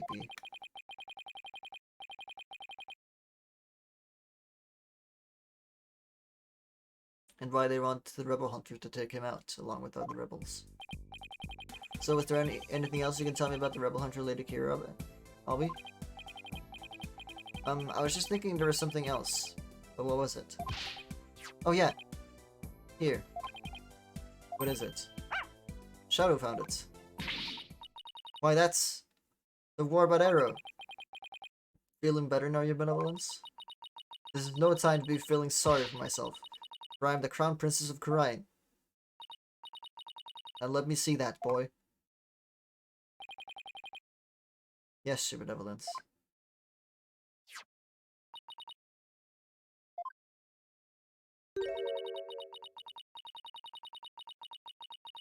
It looks very much like one of the legendary weapons Lady Kira was used in battle. A three-pronged arrow? I could swear I've seen something resembling that arrowhead recently. Where did Shadow find it, Elby? Near Abbot Inme's house. Near the victim's house, huh? Something tells me I better look into this.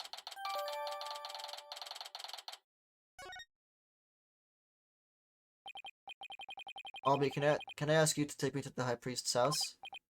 Yes, of course. Come to think of it, he was married, wasn't he? And his wife is the one who usually plays the part of Lady Kira in the purification rites. I should probably talk to her too.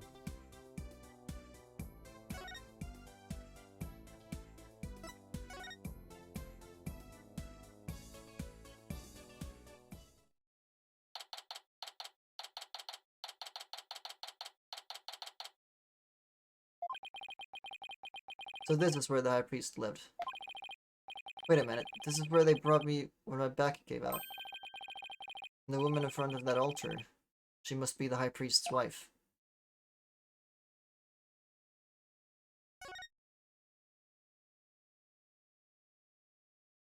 Can I not examine anything else?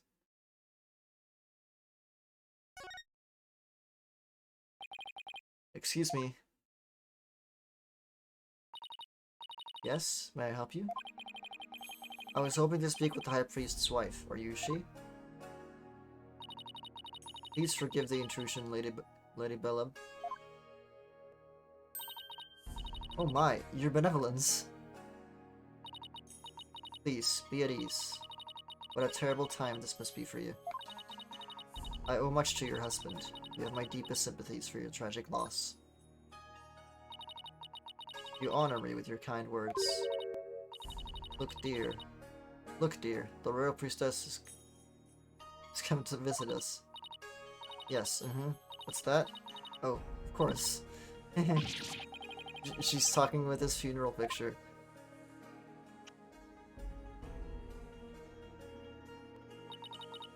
My husband, too, is delighted that the royal priestess has graced us with her presence.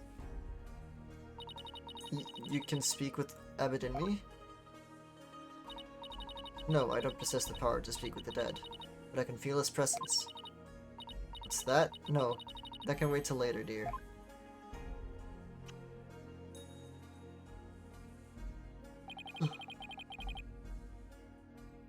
She's definitely speaking with him.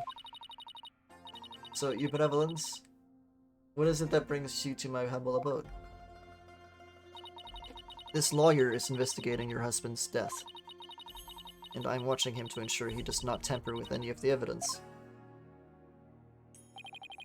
I know this must be difficult, but could I ask you some questions? A good friend of mine has fallen under suspicion, you see. A friend of yours? So then you must be Maya's friend from the States, correct? That's right. I'm sorry, but I'm still grieving. Isn't that right, dear? Yes, I know. Abedinmi and his wife were one of the closest and most loving couples in Khura'in. If she is not ready to talk, I will not allow you to press her any further. She did just lose the love of her life. It would be incredibly insensitive of me to force answers out of her right now. But I need to talk to her if I want to learn more about the High Priest. Plus, if there's a warbed arrow that all be found near the house. There's too much I need to find out for me to leave just yet. Would it be okay if I stayed here for a little while? Barbed Head, have you not been listening to a word I said? Look, your benevolence, I'm sorry for her loss, but I'm running out of time. So what will I do? So what I will do is promise to leave if she doesn't change her mind. Please, let me talk to my husband about it. Yes, I know. No, don't. Not in front of the royal priestess. Now, if you would excuse me. What the heck were they even talking about?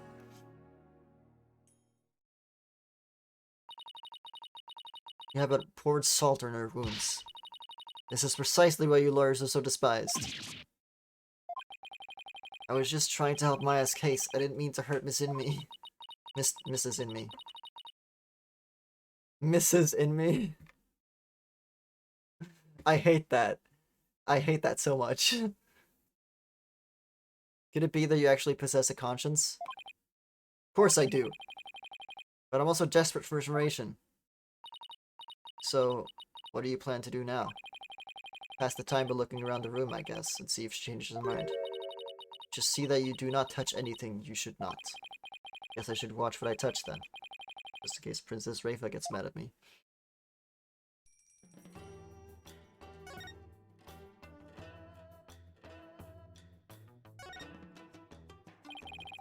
What a magnificent altar. Of course it is magnificent. It is for the Holy Mother, after all. The Holy Mother. See that faceless figure there? Such insolence! How do you not know who her holiness is on sight? Do you seek to cross over into the Twilight Realm right this instant? Sorry, it won't happen again. This is why lawyers are despised. And listen well, depicting her holiness's face is the greatest taboo in all of Koreanism. There are none alive today who know what her face really looks like. And that includes the members of the royal family. Oh, now there's an unusual custom. No, it's not. That's a common trope in religion, but sure. It's gotta be one heck of a secret if even the royal family can't know what she looks like.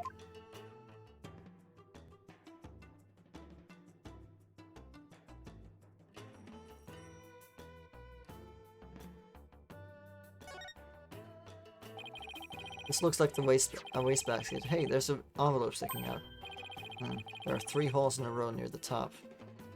Uh-huh. Uh-huh. Now, where have I seen holes like these before?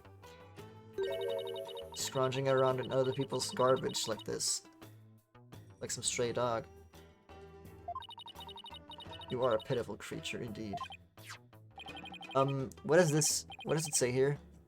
Say what you will, but I've got a job to do. It says, to the High Priest. You cannot even read? You're even more pitiful than I thought. So thanks, and I will keep your words of wisdom in mind, your benevolence. Guess I should have studied some Koreanese before I came. So the envelope was addressed to the High Priest, huh? But it's empty. Still, there's something about it. I'd better hang on to it. Yeah, because the letter that was on the mountain was in it.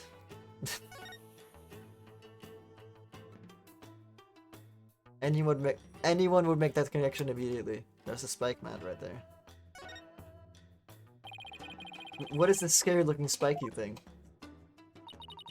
There's a floor cushion for heightening a practitioner's mental focus. Your ignorance astounds me. There's not a soul in Korean who would not recognize this. Floor cushion? You mean you're supposed to sit on this? How else would you suggest it to be used? It looks like a torture device to me. Wait, what? Oh, it's a wanted poster for the rebel escapee everyone's talking about. What? Let me see that.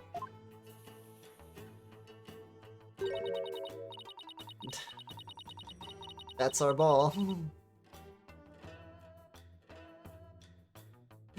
That's Arval, senior member of insurgent leadership and former paratrooper of a foreign land. Wanted for crimes against the kingdom. Considered armed and dangerous. So he's ex-military, huh? His appearance alone exudes menace. He must be captured at once.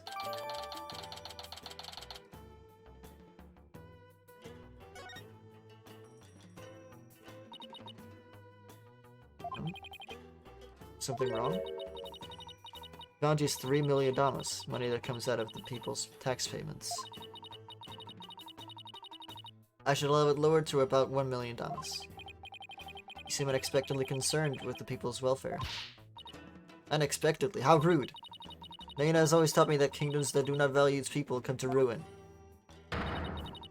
As Crown Princess, it is only natural that I care for my people. How about sending some of that kindness this way? Well, I suppose I could. If you quit being a lawyer and paid taxes to our kingdom, that is. Oh well, it was worth a shot.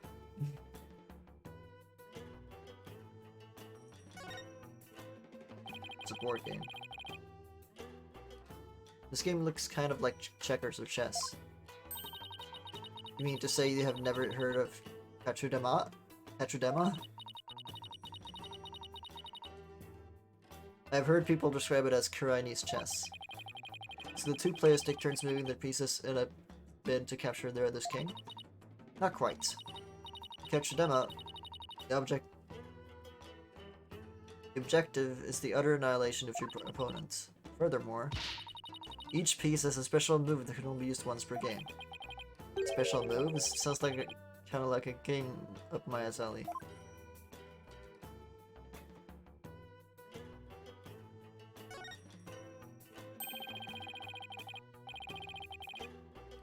There's a steel samurai patch on this bag. Guess the bag must be Maya's. She probably left it here when she was performing that rite.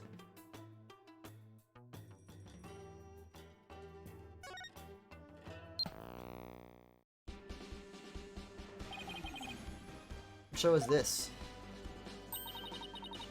It is the Plumbed Punisher, warrior of Neo Twilight Realm. It is based on Lady Kira and the #1 action hero in Kurain. Plumbed Punisher, warrior of Neo. Plumed Punisher, warrior of Neo Twilight Realm. Yes, it is an entirely original show created right here in our kingdom. I'm not so sure about its originality, given its overall look in the theme song. Something the matter? Well, it's just, we have an action hero show back home that is really similar to this. I'm guessing this show is why Maya is so into Lady Kira.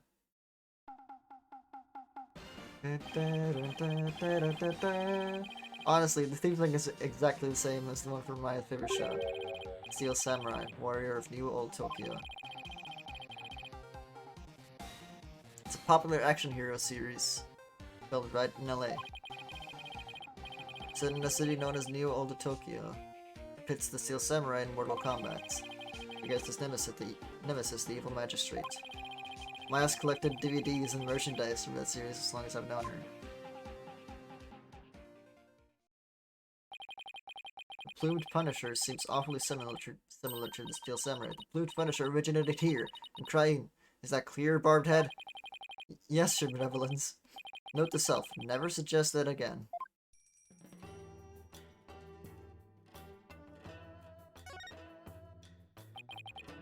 Is this a piece of art of some sort? What a beautiful orb. Something the matter? Barbed Head, take one step back. Okay, done. Did you spot something? Yes, your dismal reflection. It was ruining the orb's beauty. Did you have to put it like that, your benevolence? I would stop calling her benevolence, like... It's such a mouthful to say, and like, A poster of the mountains?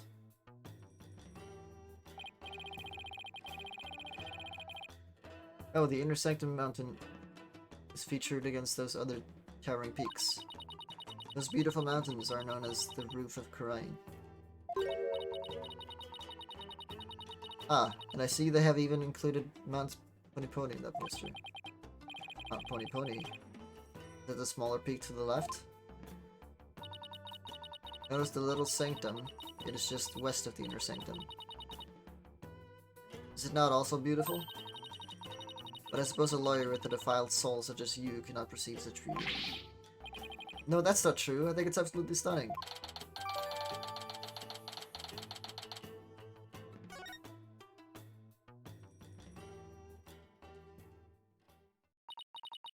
Lady Belieb had a change of heart, and simply waiting shall not change that. Can't we wait just a little longer? I wonder if she'll ever open up. Oh, you're still here? Lady Belieb. This is in me. Do you think you're ready to talk? Is it okay with you, dear? Yes, I will let her know. Lady Belieb, you don't have to speak to this lawyer if it's if it is not your wish. No, it's quite alright. If my husband were still with us, he would say, as much as it pains me to have my lovely wife speak on such matters, if it would help find the truth, then ask whatever you may. Okay. I'll take you up on your generous offer. Wait, did Miss Amy call herself lovely just now? Well, whatever you're waiting for. Answer your questions quickly, so your departure may be just as swift. Yes, of course.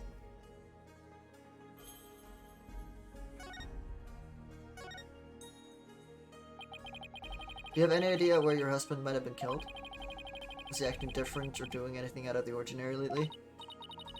No, I don't recall anything out of the sort. This is really difficult. Did anybody have a grudge against him? He was a kind man and one of peace. He would never do anything that would cause someone to bear a grudge against him. Oh, great. These are Cyclops. This means Mrs. Amy is trying to hide something from me. This is the Magatama Maya gave me all those years ago. And it has a really amazing power. It reacts when someone is hiding something. It allows me to see the Cyclops that are holding the person's mind shut. Whenever I see any, I only have to touch my Magatama.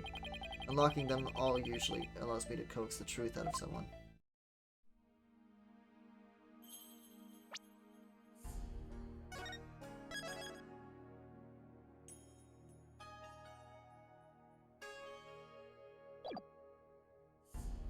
Take that!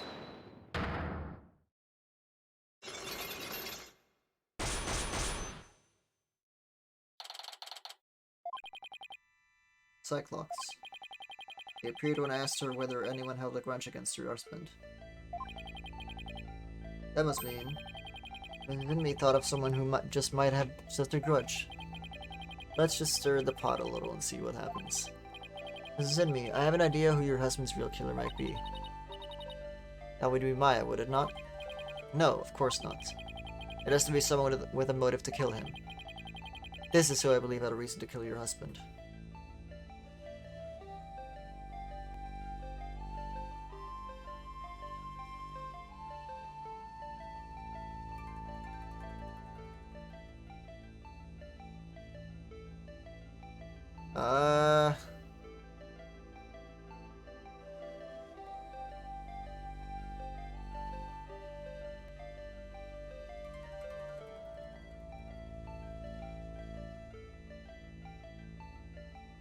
I have no idea.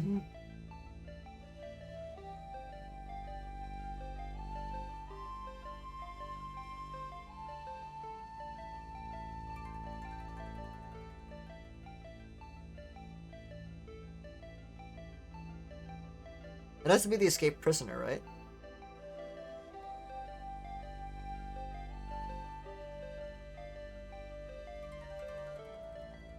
Or the rebel. Rebel leader Dirk killed your husband. He did it to stop the purification rites. He must despise Lady Kira for capturing his fellow insurgents. But were that the case, wouldn't he have slain Maya for playing the part of Lady Kira? Good point. Alright, so it wasn't Dirk. Time to think about who else might have motive. So you see, Maya must have been the killer. No, it had to be someone else. I believe the escaped prisoner killed your husband. He probably thought that your husband would get in the way of his escape plan. But were that the case, wouldn't Maya have been slain as well? Oh, you're right. I guess I'd better find someone else with a possible motive. But you see, Maya must have been the killer. No, it might have to be someone else. Okay. It was the rebel hunter disguised as Lady Kira. Why didn't it say that? Why didn't it say that on the option? It would have been... I hate this. It was the rebel hunter disguised as Lady Kira. Everyone's talking about her. I know not of what you speak. Really? Because she even made the front page recently.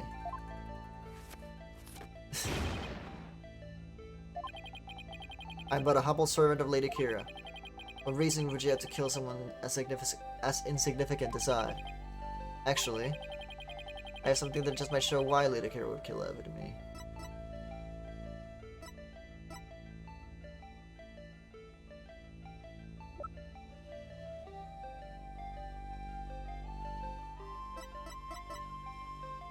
Take that! This is a letter of a warning from Lady Kira. Maya found it. It was in the inner sanctum, and only Maya and your husband were there at the time.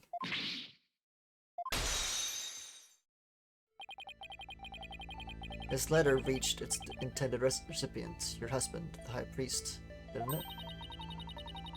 But, and how do you know Maya wasn't lying to you? Because I've never seen that letter before, and I doubt my husband ever did, either.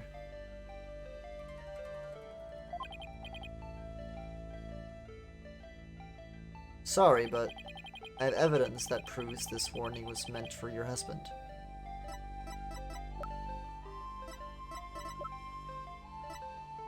Take that! What's that? It's an envelope, addressed to the High Priest. A warning letter was delivered to your husband inside this, wasn't it?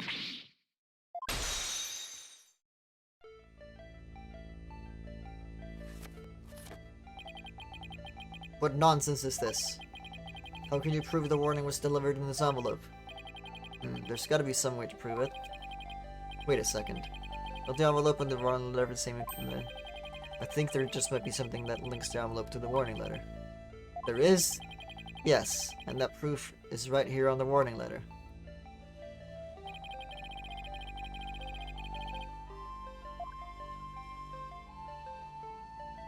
Take that! The 3 holes in the envelope are in the same shape and arrangement as the holes on the warning letter. And if you fold the letter in thirds and place it in the envelope, the holes line up. As for what made the holes, I believe it was this.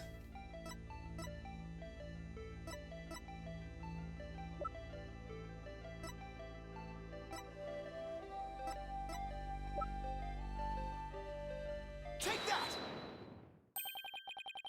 They were made by this Warbot arrow, one of the weapons favored by Lady Kira. The warning was folded in thirds, placed in the envelope addressed to the High Priest, and delivered to your husband on the points of this arrow.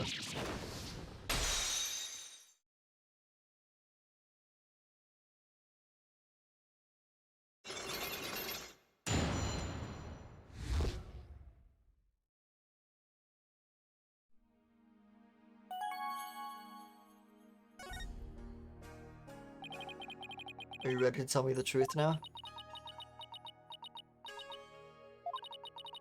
I admit the warning was sent to my husband, but he was not an insurgent. And why did you keep it a secret? Because the authorities might have suspected him of being one if I hadn't. I guess that makes sense. If the rebel hunter was after him, I can see how people might at least suspect. We are a Karainist kingdom. As such, rising up against the monarchy, it's the same as blaspheming Karainism itself. Your husband was a devout priest of Karainism, and you feared that his good name would be tarnished if the warning went public. Yes, that makes sense, but is it the honest truth? What if the High Priest really was a rebel? A rebel hunter would have had a motive to kill him. Still.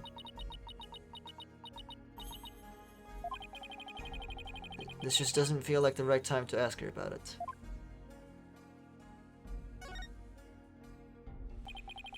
Could you tell me a little more about the warning? It arrived about 3 days before the purification rites. When we woke that morning, it was already there by the side of our bed. It was by the side of your bed? Yes. We had the whole house locked up tight, and yet someone still managed to slip in. Oh, it was so frightening, wasn't it, dear? But you didn't contact the police because you didn't want them to suspect your husband being a rebel. That's right. If only we had told the police, maybe Tyrus would still be alive today.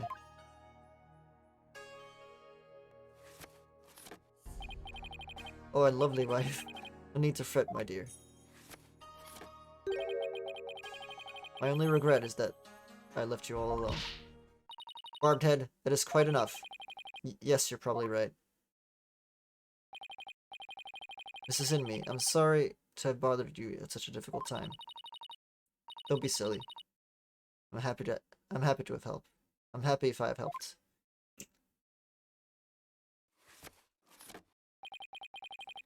Your benevolence. May you swiftly shine light upon the truth.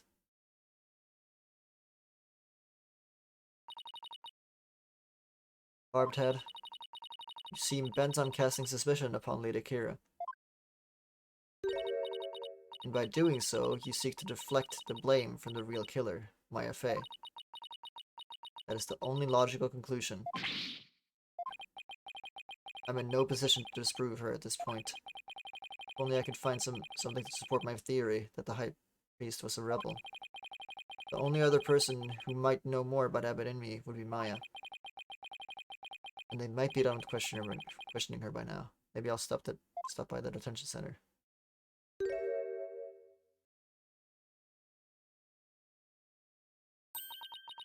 My mother has said what? Seems I must go. Did something happen? Yes, my mother has decreed that a rite shall be held for the High Priest's passing. And that she shall conduct the prayer of lament therein. Her Eminence has so decreed, has she? Oh, but she should not concern herself with the humble priest like my husband. Oh, it is only natural, considering his meritorious service.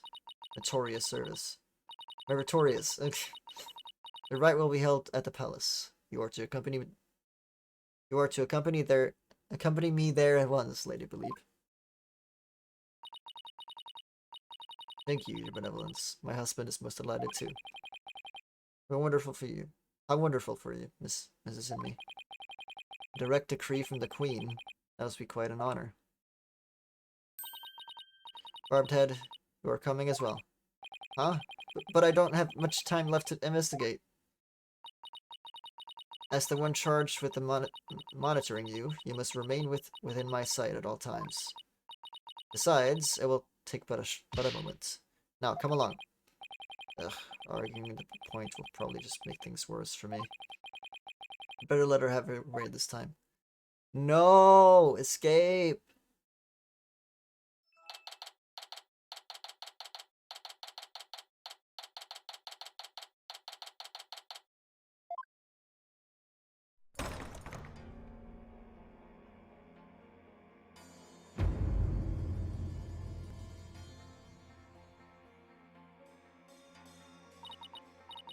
Welcome, Lady Believe.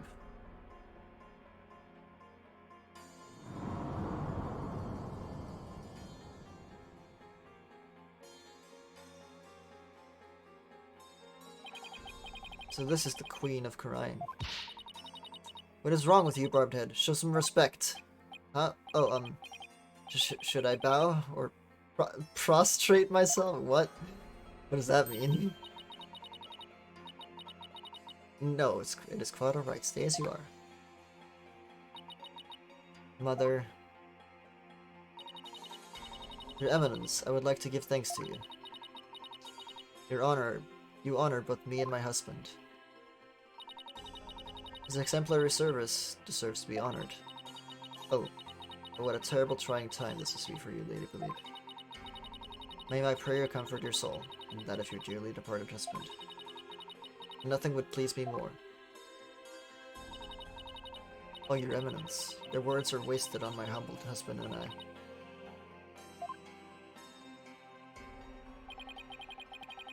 Now that's what I call a commanding presence. So, are you the lawyer of whom my daughter speaks?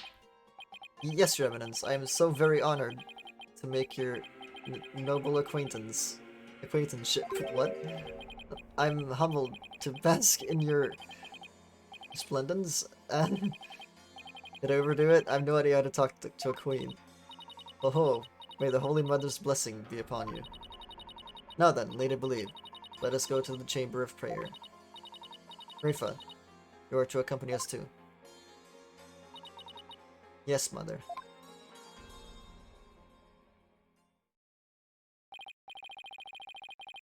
Wow, the queen is seriously something else. She's actually kind. Apart from her daughter. A prayer of lament, huh? Don't see how that'll do any good. It's Justice Minister Inga. Huh? Who are you, buddy? Nice to see you again, Minister Inga. Again? We met?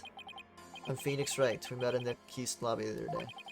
Oh, right. Blue suit, jagged hair. You're that lawyer who brought my daughter down a peg or two. Your daughter? Yeah, Rafa. He's Princess Rafa's father. So he's Queen Garen's husband. You planning on sticking your fat nose in this mess too? The accused is a good friend of mine. Like I said the last time, you better watch yourself, see? Do you mind if I ask you a few questions? You want to question me? That would be great. You got balls for a lawyer. Guess I can play along a bit. But I got things to do, see? So we'll have to talk while I work.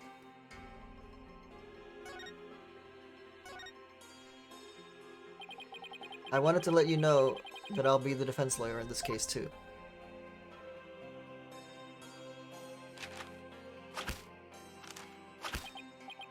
Well, don't say I didn't warn you.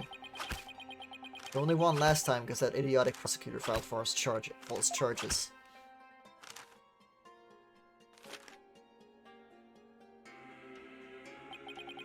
But it's gonna be different this time.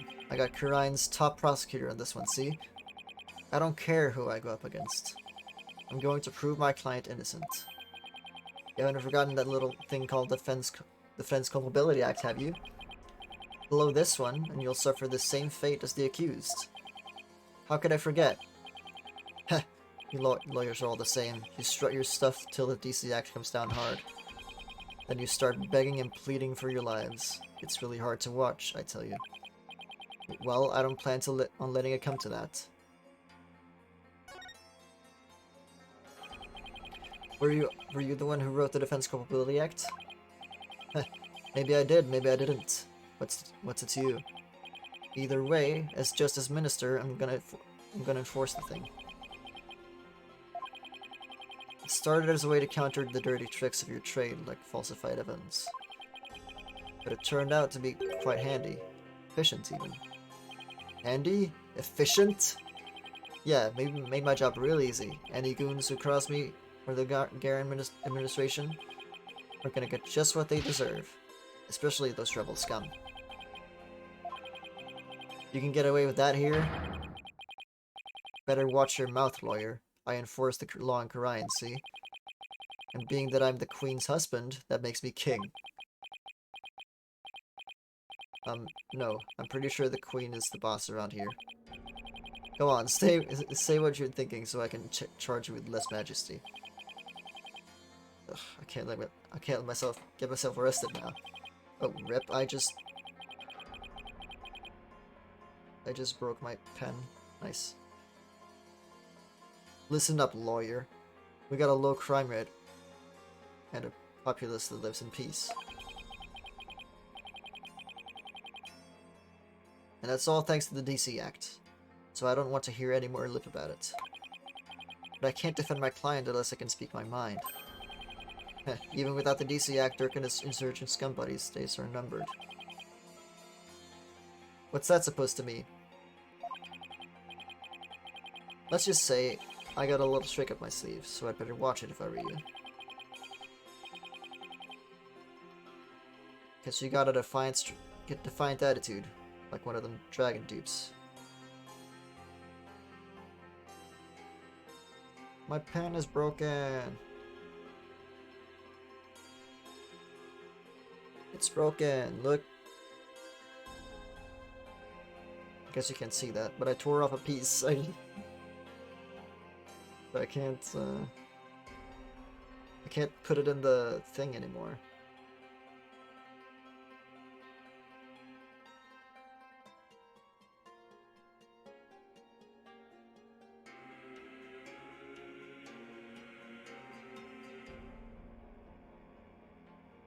Okay, so it's that way.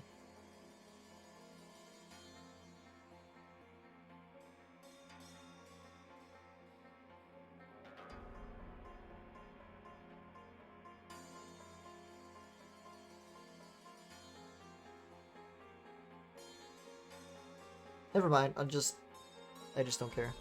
Because you got a defiant attitude, like one of the Dragon Dukes.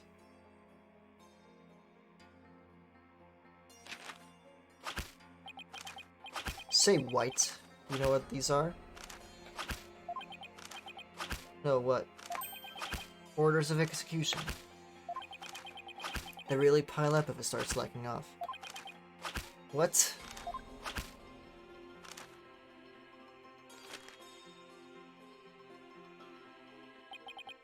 And tomorrow, I'll have even more work to do, processing the one for your little friend. And if you really do defend her, I'll have to add one more to the pile for you. But you're not stupid enough to waste your time on that criminal, are you?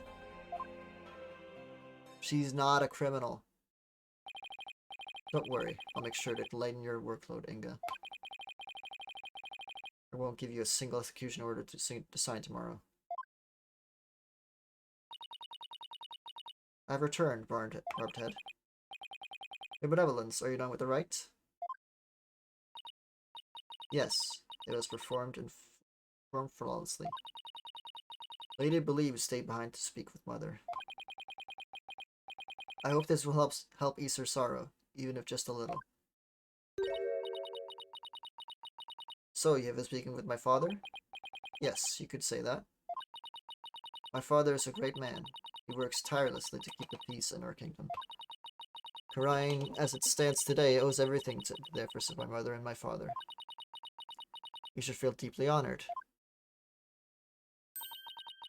Under normal circumstances, they would have never spoken so readily with a lawyer.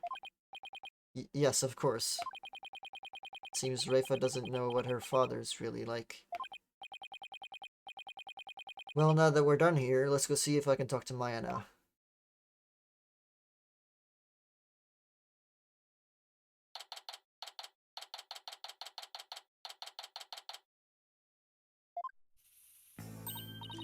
Oh, it's you, Nick.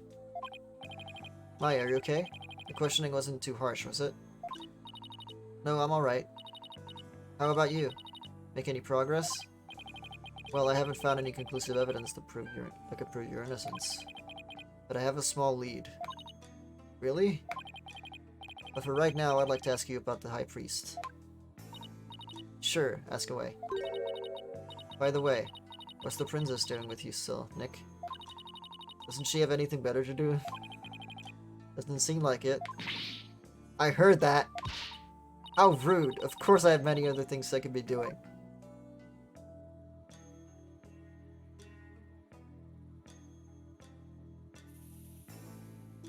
I just tore off the other end, so now it's like a blank. It's like a blank pen now. I can't actually pull it in, push it in. Or I can. It's just not gonna stay in at all.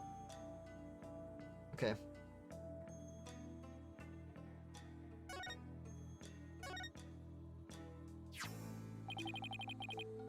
It's just a thought, but do you think the High Priest could have been a rebel? A rebel? Why would you even think that? Because if he was, then the rebel hunter Lady Kira would have had a motive to kill him. What? Uh-oh, Princess Raifa overheard me. What idiocy is this? Abbot in me, a rebel? It is beyond the pale. My mother has offered the prayer for Lemon to his soul. That is the sort of person he was. Right, alright.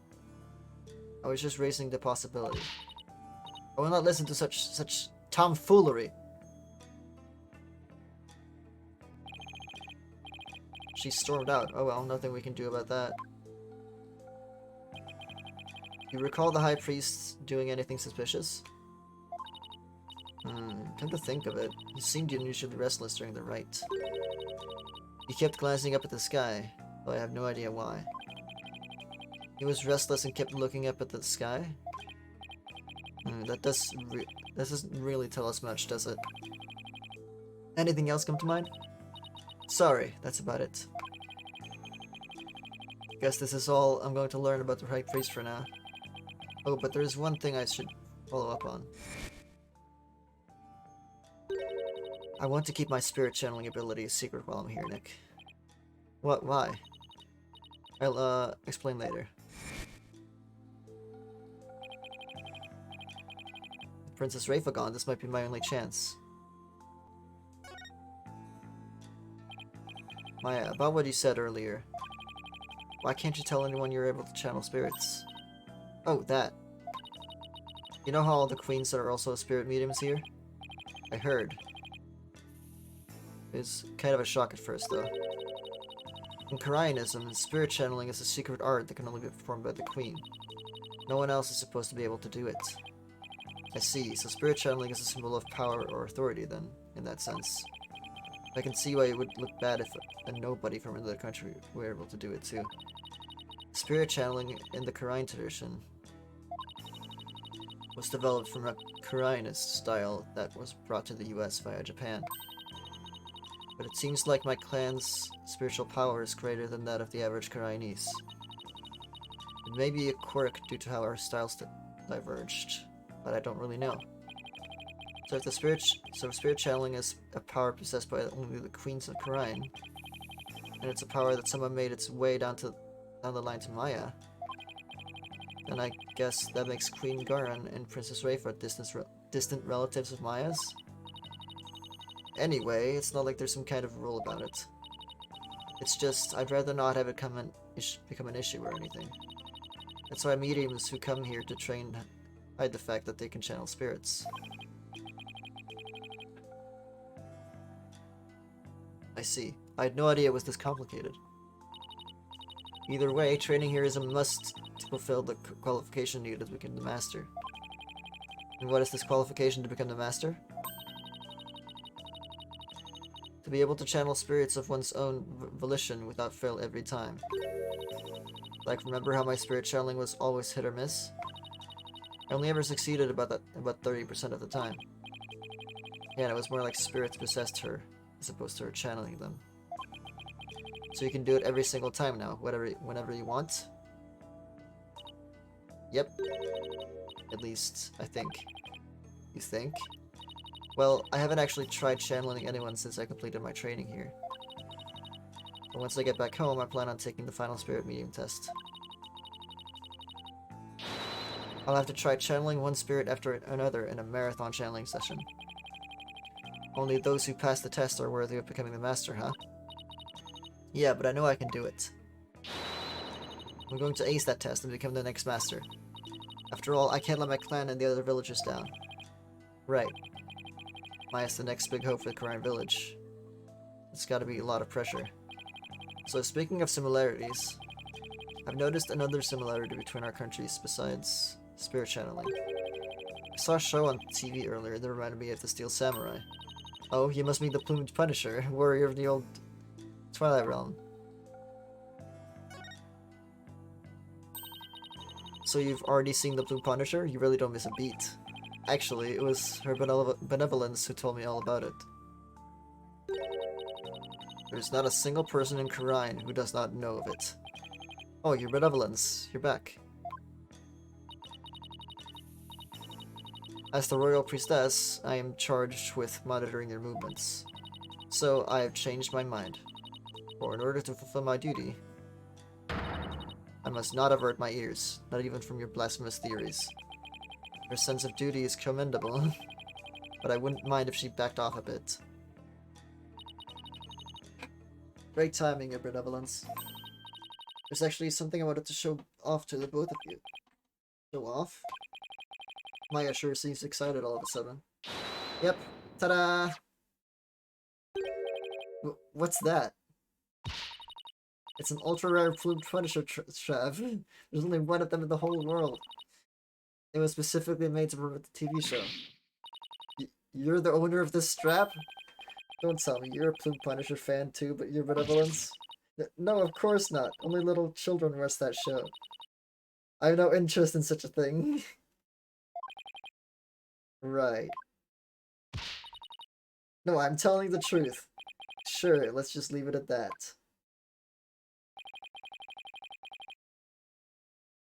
So how did you get your hands on that, Amaya? I found a kindred spirit in a plumed Punisher fan here in Karine. It resulted in an exchange of cultures transcending national borders. And by cultural exchange, you mean you swapped TV show promo merchandise? You bet I traded my Steel Samurai watch for this strap. It's a super watch that plays the Steel Samurai's theme song when their alarm goes off. My newfound Chinese friend was so happy I got this one-of-a-kind strap in return. I guess there are people like that wherever you go, even here in Karine. Watch this. When you press the Magatama on her belt, it plays the show's theme song.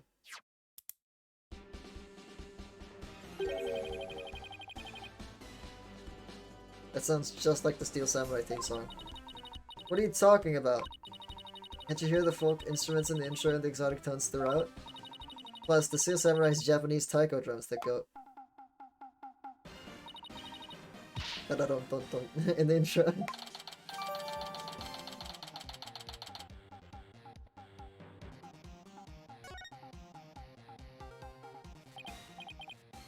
Right. Guess my ears just aren't as good as yours.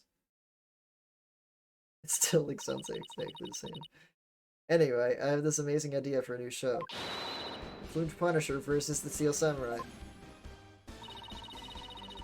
I'm going to totally go pitch it to some movie stations when I get back home. It's going to be a huge hit. Right, Your Benevolence?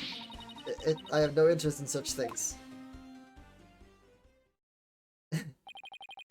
Well, if nothing else, talking about the Plumed Punisher has thankfully seemed to cheer Maya up a bit.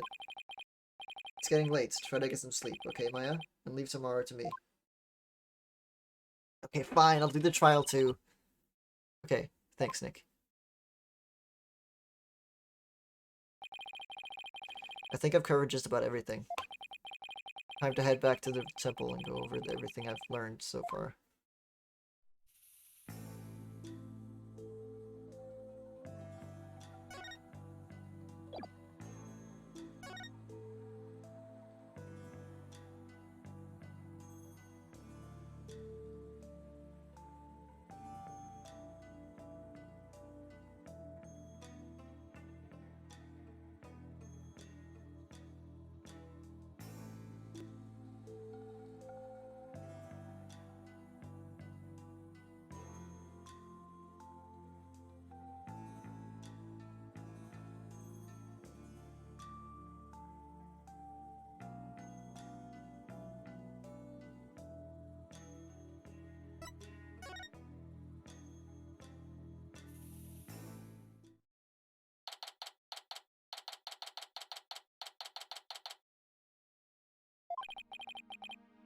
Getting late. Won't be long till sundown.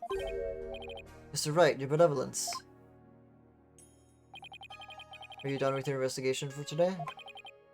Pretty much. I thought I'd go over what I've learned so far. Here to join me? Yes, please allow me to help. Okay, first, we know that the High Priest received a warning 3 days ago. It was from someone claiming to be Lady Kira. It told him not to perform the rite. That's right. It was that rebel hunter. But what of it? That's what I'm not sure of yet. Why would Lady Kira want to stop the rite? If you could solve that mystery, right, I could figure out her motive for threatening the High Priest. It might be the break I need, but I just don't know enough right now to act on that lead. How unfortunate for you, Barbed Head. Your only hope is pure speculation that shall not stand up in the Hall of Justice. You have no actual proof of Lady Kira's involvement in this crime after all. Yeah, the warning letter alone can't prove who killed the High Priest. I'll give you one last chance to withdraw before you are charged under the DC Act. Your benevolence. While it is true you did not forge or suppress any evidence, that is perhaps a product of my careful monitoring of your every move. I wasn't planning on do anything like that in the first place, Your Benevolence. But I am going to prove Maya's innocence. within the confines of the law. How can you be so sure you will? Because of my undying faith in my clients. That is a lawyer's greatest weapon. What nonsense. You have chosen to dig your own grave. When next we meet, it shall be in the Hall of Justice. As royal priestess, it is my duty to reveal the truth through the divination seance. This time, I will prove that the insights I glean thereof are the very truth itself. Prepare yourself, for this shall be your last trial, and your last rites. Tomorrow shall end with you under the headman's axe. Tomorrow, I'll be defending Maya in that so-called Hall of Justice again.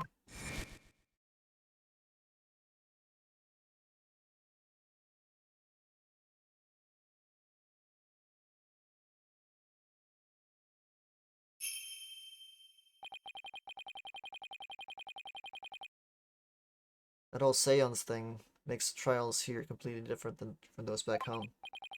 Plus, I don't have a shred of conclusive evidence yet. On the other hand, I've got plenty of confusion and anxiety to spare. I'll have to think of something. After all, I'm the only lawyer in all of Karine. I have to do this. I will do this. I'll prove Maya's innocence if it's the last thing I do.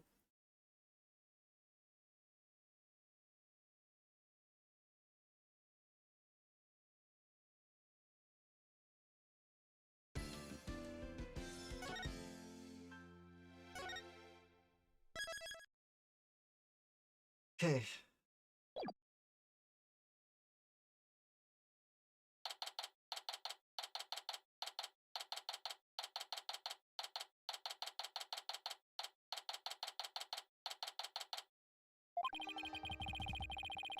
I wasn't able to find any conclusive evidence yesterday. But if I can't figure out Lady Kira's motive for threatening the High Priest, then maybe... Nick, today, well... Don't look so down, Maya. I'm going to defend you with everything I've got. You would do well to seize this insanity while you still can. As I said yesterday, I'm going to defend my client in court. Well, know this. You shall not witness a miracle of the sort that occurred last time. The moment she is found guilty, you too will be found guilty of abetting the accused.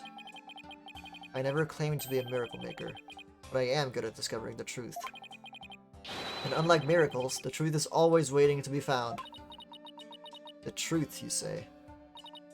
Then it seems you have chosen your fate. This shall be... your very last trial. Nick, I'm going to prove you're innocent, Maya. You'll see. After all, you have to introduce the Plumed Punisher, warrior of New Elk Trial Realm, to the folks back home, right? Right!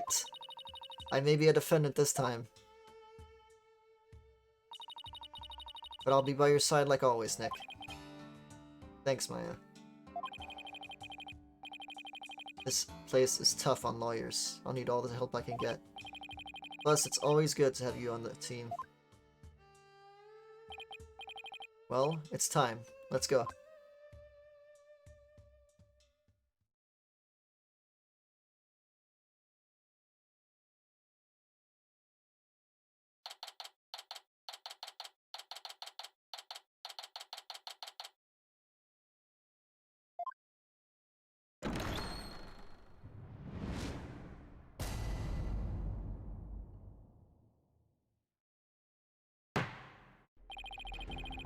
Let the trial of Maya Fey begin.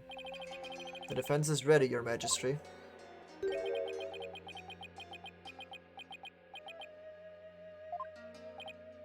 Huh?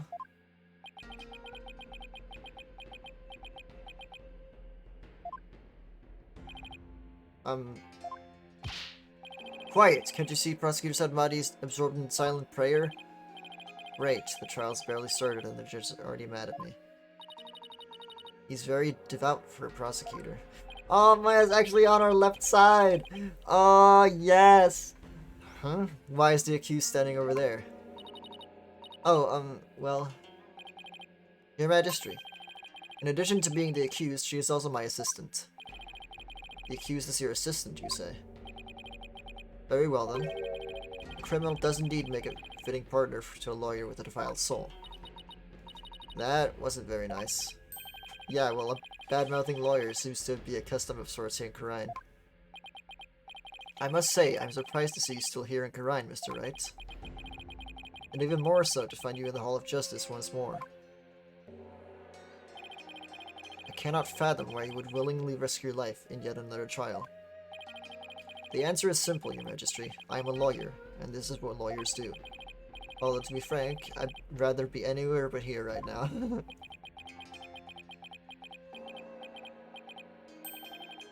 Such foolishness. Ah, Prosecutor Sadmari, are you ready to begin now? Yes, Your Majesty. The prosecution is ready. Let us begin without further delay. But first, I promise you both this. I will cast your wicked souls into the fires of hell. Thus shall the soul of the victim attain salvation. Splendid. I would expect nothing less of you, Prosecutor Sadmari. Please save the victim's soul, Prosecutor Sadmari. Punish the wicked lawyer who dares stop these last rites. Dude, fuck your last rites. I think I'll pass that on that whole fire and brimstone deal. But I'm not surprised by your words or stance, considering what Apollos told me about you.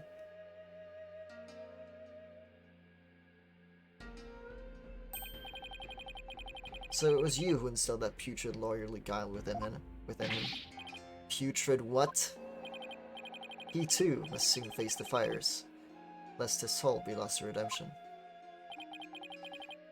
But I shall send you on your head, so that he will not be lonely when he arrives. Sorry, but I'm afraid it won't be that easy. People say I never know when to give up. Nervous, Maya? A little. Feels like it's been ages since we stood side by side like this in court. Too bad I'm the defendant. Don't worry. We haven't lost a case together yet. You're right. Let's give this everything we've got, Nick. Now then, Prosecutor Sadmari. Would you please explain the case at hand? Of course, Your Majesty. Let us begin the last rites of the victim. Maya Fey has been charged with the crime of murder. The victim of her highness' crime was High Priest Tarus Dinmi. Oh, the rust in me.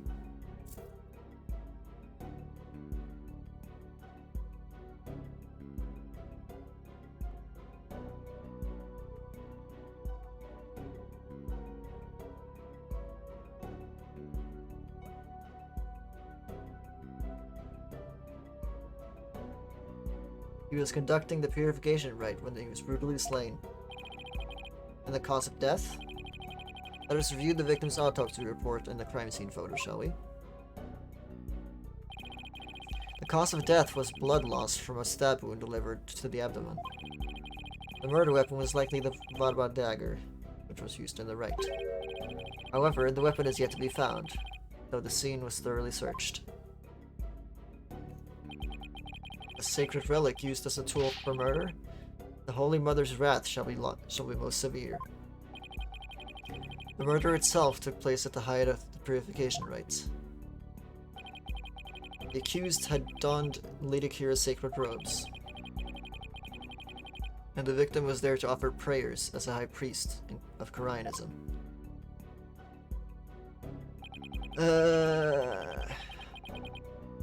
During the rite, the victim and the accused were the only two people at the inner sanctum. Therefore, the only person who could have slain the victim is Maya Fey.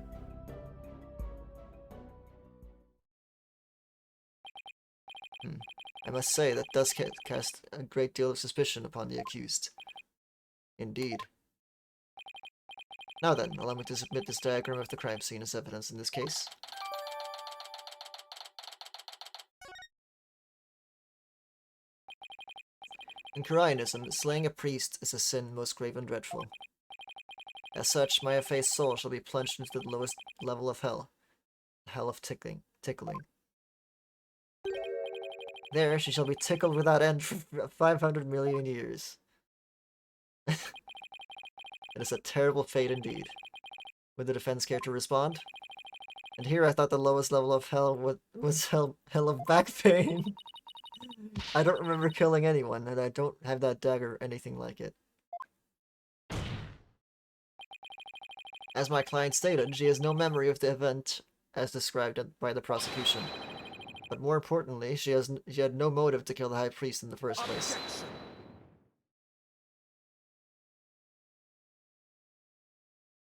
Fuck this guy. I thought you might say that. Nevertheless, the meaningless prattle of lawyers is utterly ineffectual here in the Hall of Justice. For all would be made clear by her benevolence, Rafa Padma Karine's insights. So it is, and so it shall be. The divination seance reveals the truth for all to see. Bailiff, please show in the royal priestess.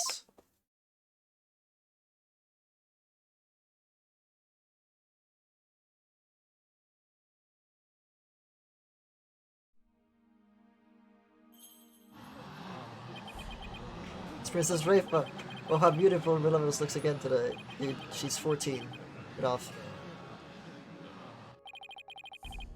As popular as ever, I see. Rest assured, good people of Karine, I will defeat this murderer and her better. They shall not escape under freedom expressed today. What a joy it is to have the royal priestess back in the Hall of Justice. May the Holy Mother grant us her divine favor. Dihara Karine.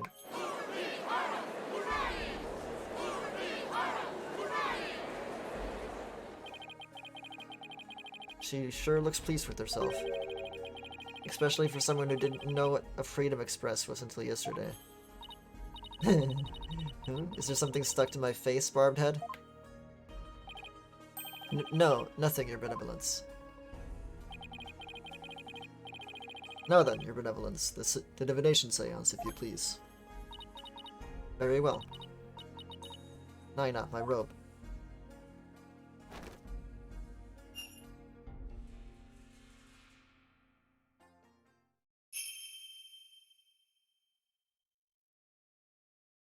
O Holy Mother, we hold this divination seance in your name. Let the eyes of everyone here be clear, and our ears be unstopped. She doesn't sound like she's 14 at all. O dance of devotion, guide the victim's soul to me, so that we may receive their final memories in the pool of souls.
Sitting here looking at anime dance. That's the cutscene.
Victim's Mitama has spoken. Divination seance is complete. Great. Another clearly incriminating seance vision. Incriminating. Cannot be any clearer of foul defense. The accused donned the sacred robes of Lady Kira and then attacked the victim. Oh, how very terrible it must have been. The figure of Lady Kira lit against the dim lantern light. A scent of incense growing ever more potent as she drew near. One can almost sense the horror about Imi must have felt.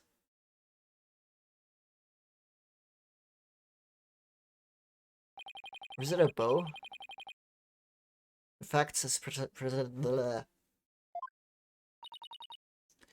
But that wasn't me. Do something, Nick. I'm working on it. That couldn't have been any clearer. Looks like I'm in for another uphill battle. The accused committed this vile act during our ancient tradition, the purification rite. Come to think of it, the rites guide explains the multi-part purification rite in detail.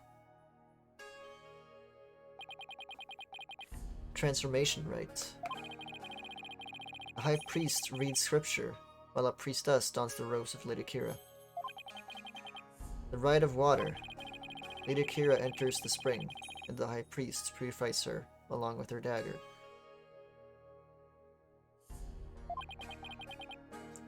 The rite of fire. The priestess circles the sacred flames to purify her soul. Indeed. It would seem that the murder occurred during the transformation rite. The rite dictates that the high priest stand in front of the spring. Therefore, the accused must have attacked him from the direction of the broken lantern.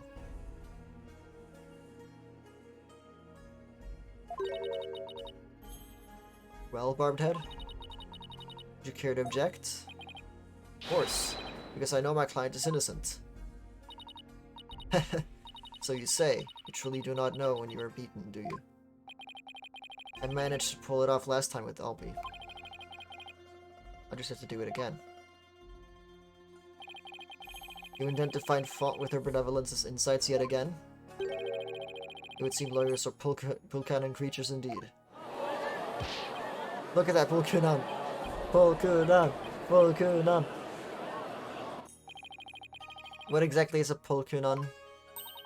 Someone who's a real piece of work, so to speak. They can call me anything they want. The only thing I care about is uncovering the truth.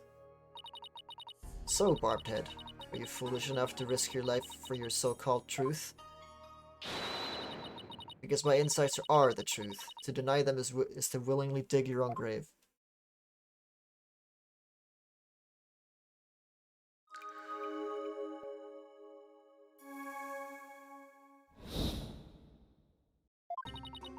The victim commenced the purification rites by bowing to the lanterns and reading a sutra. As the first part, the transformation rite, ended, he lowered the sutra. Suddenly, he heard the accused's approaching footsteps and smelled her incense-laden robes. It was then that the victim felt an intense pain. I believe this is when he was stabbed. As his life's blood spilled over, his vision dimmed, till finally he passed from our world. That is everything the victim experienced in his final moments.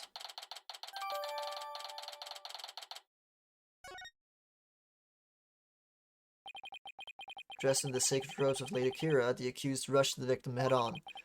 The brutal stabbing he perpetrated could not have been any clearer. Yes, it is plain for all to see. No, it wasn't me. A sudden drowsiness came over me during the transformation rites. I didn't even have a chance to put on Lady Kira's robes.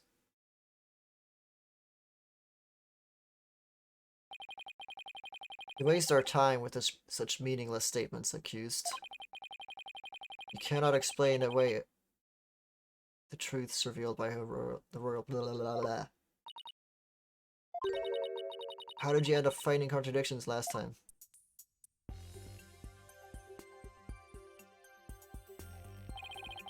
The deceased's final memories include all 5 senses.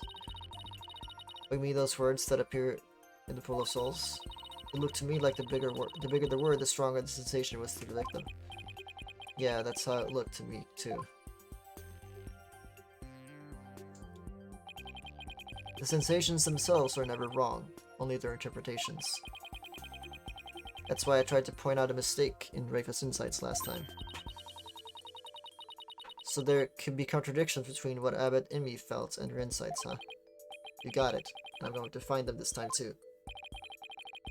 Should I check how to point out contradictions in Rafa's insights? I know. I don't remember how it works. Still, the sensations this time seem to fluctuate more than the ones from Albie's trial. In which case, I better keep an eye on changes in their intensity too. Okay, time to point out the sensations and the contradict insights.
That's the first part. Okay, let me...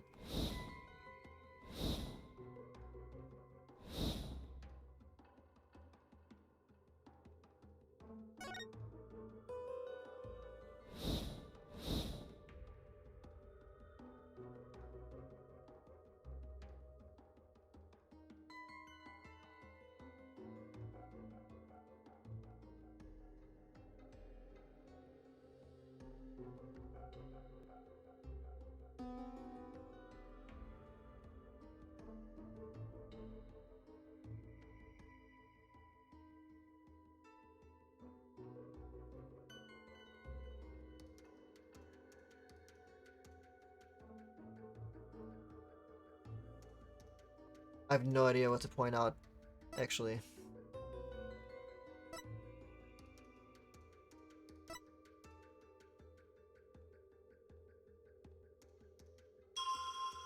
Okay.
Wait, so...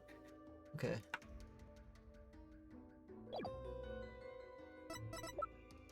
Do I have the broken lantern on me?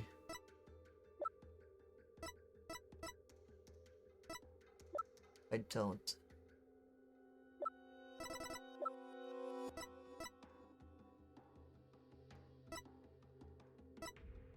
Do I?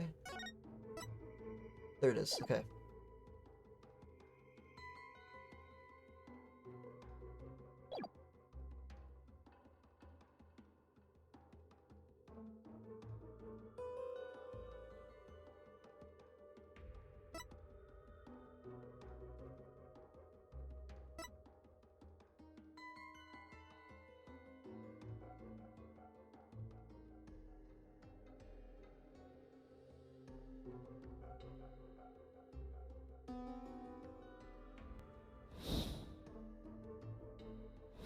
Actually play the whole thing again.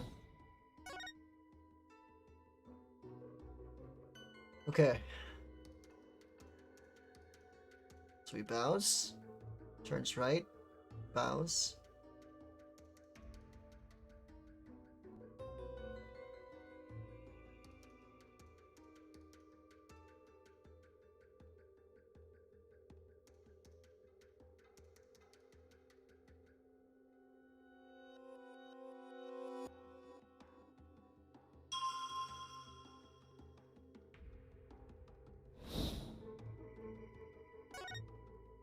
Footsteps started before she started moving.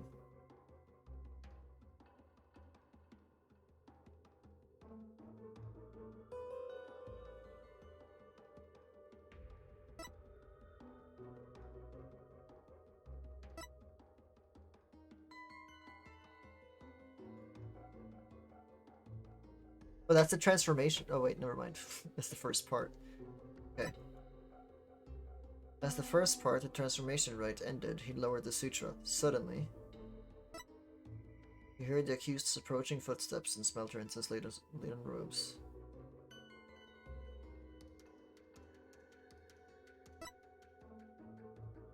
It was then that the victim felt an intense pain. I believe this was when he was stabbed.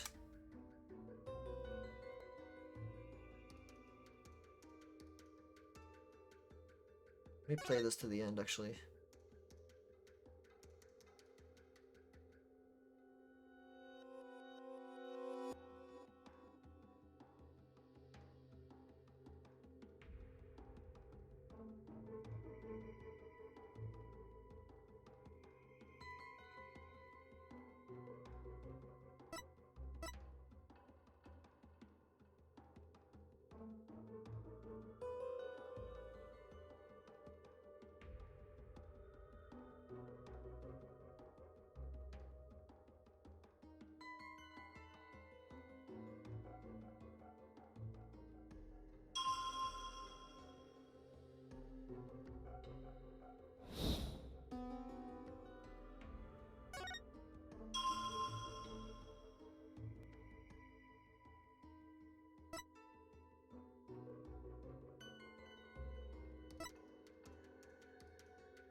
I have no idea what to point out.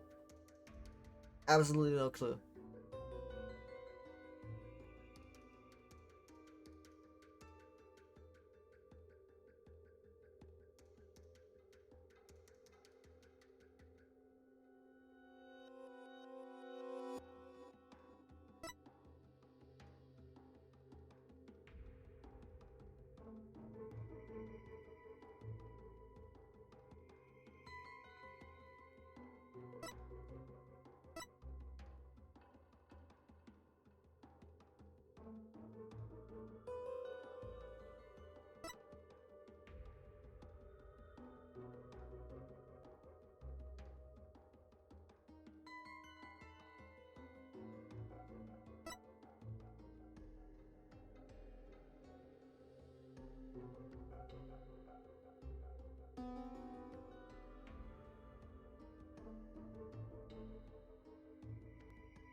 Makes you think, yeah.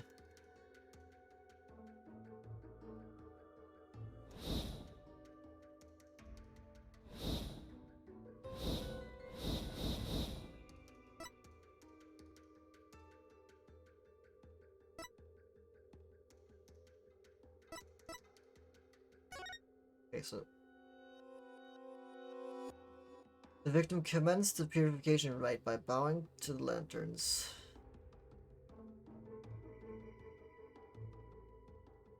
And reading a sutra.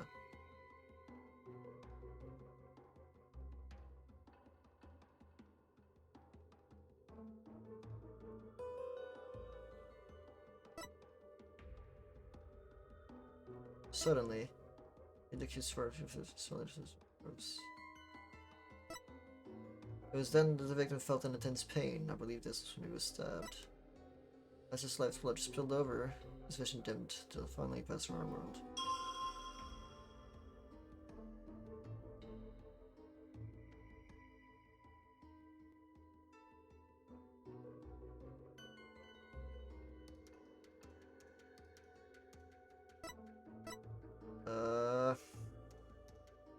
There has to be something about the feelings that she's getting wrong.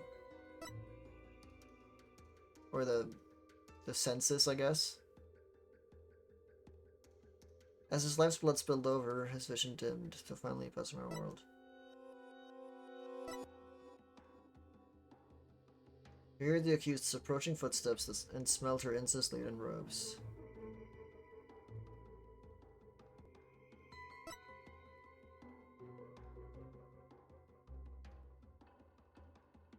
As the first part, the transformation rite ended, he lowered the sutra.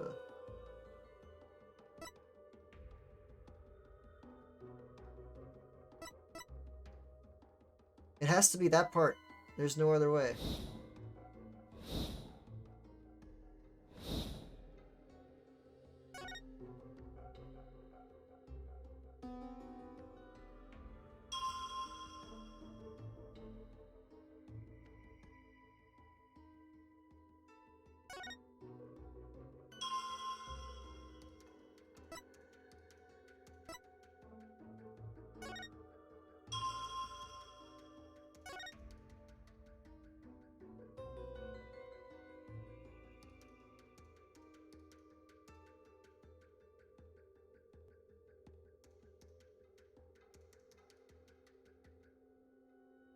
I don't think it's possible for him to smell the robe from that distance, but I'm gonna bet on the footsteps at this point. Objection!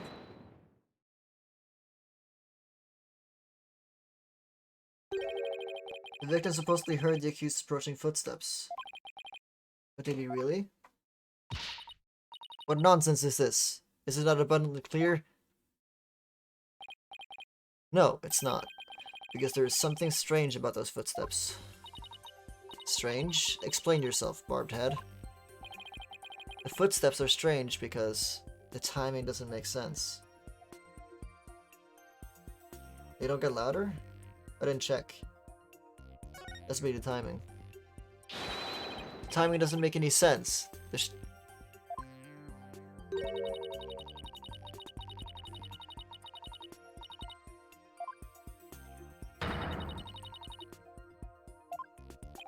That's totally not what I meant, but sure.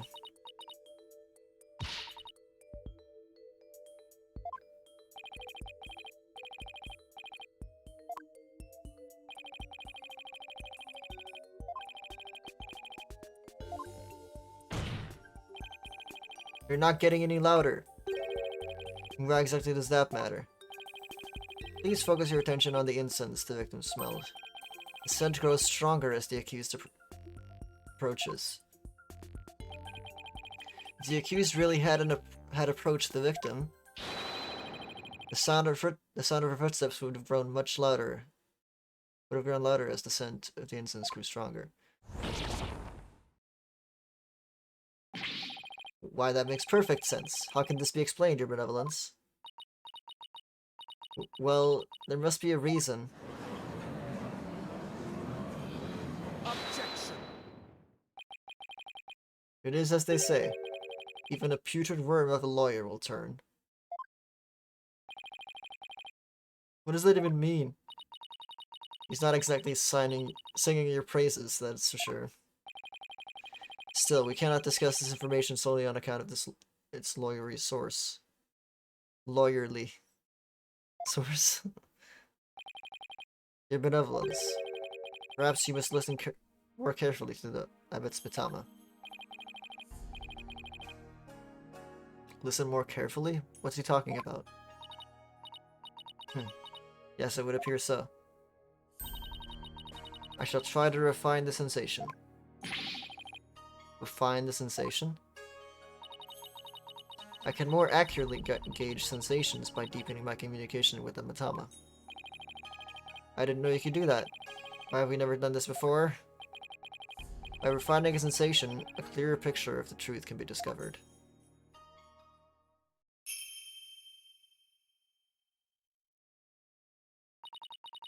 Oh, blessed Mitama, I beseech you, hear me now and respond to my call.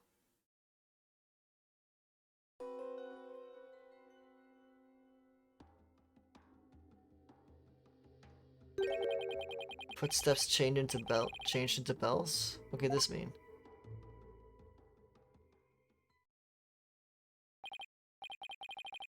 Bells? But only the bells at the scene of the crime were... Ah, that jingling must have come from Abbot Inme's bells. Blah, blah, blah. You mean those big things he had on his ankles? Well, there you have it. The sound of bells was from the High Priest's own footsteps. Then that means...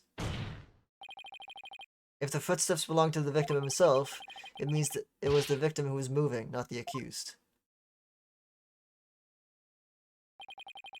The victim was the one who went running toward the broken lantern in the spring.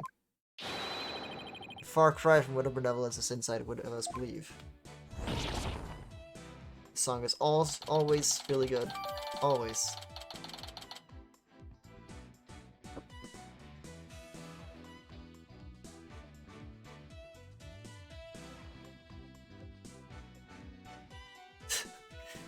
Intersective diagram updated in the court record. But why would the victim have approached the accused? Maybe he was trying to defend himself. Please explain. He could have felt threatened by Lady Kira standing there with a dagger. If so, he might have thought to overpower her before she attacked.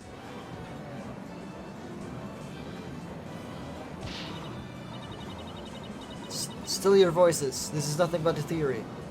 And a poor one at that. You're not led astray by this lawyer's obvious postulation.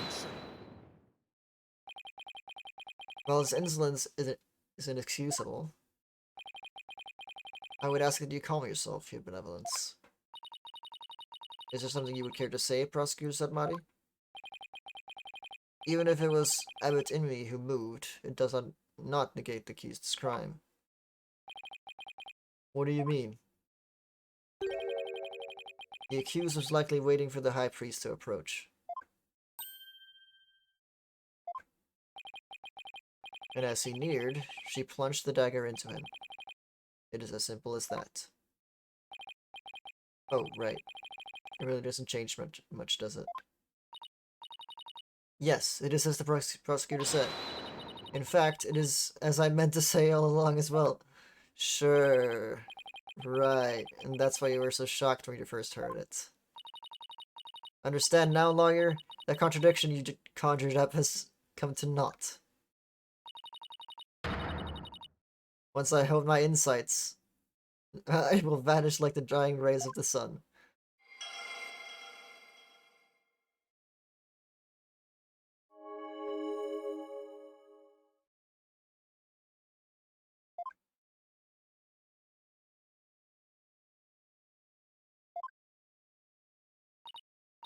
See, the fact that it was Abbot and me who moved changes nothing.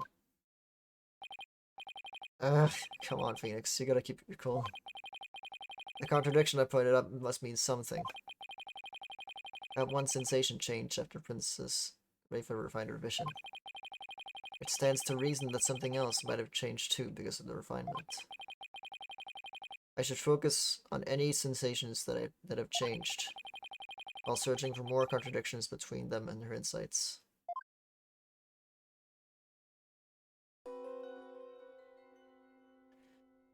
Okay, so let's look at this again. First, before we...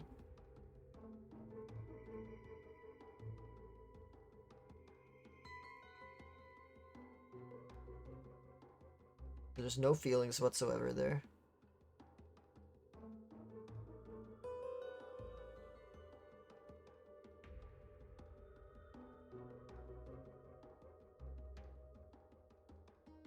Water? Why would the water be sounding? Okay, that makes no sense. The victim commenced the purification rites by bowing to the lanterns and reading a sutra. As the first part, the transformation rite, ended, he lowered the sutra. Suddenly, he rushed the accused and tried to fight her off by the broken lantern. The lantern is not broken at this moment.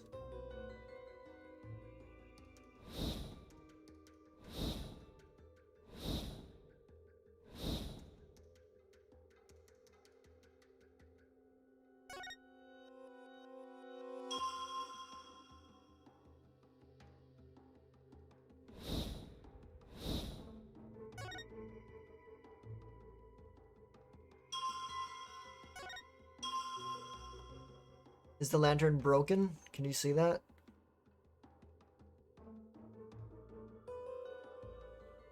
It's not in focus, I can't see.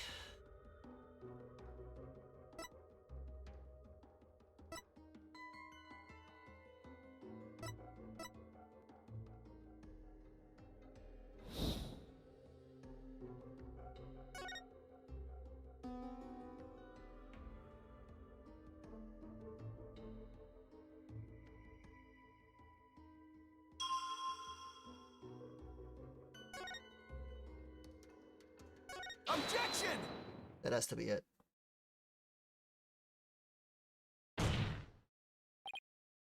Hold it. How do we know the purification rite was performed exactly as it was supposed to be? That's easy. The customs governing the rite are very clear, and Abbot Inmi would have adhered to them. Well, that's strange. Mr. Wright, would you care to explain just what is so strange? Yes. I would ask you to consider the sound of the victim's footsteps.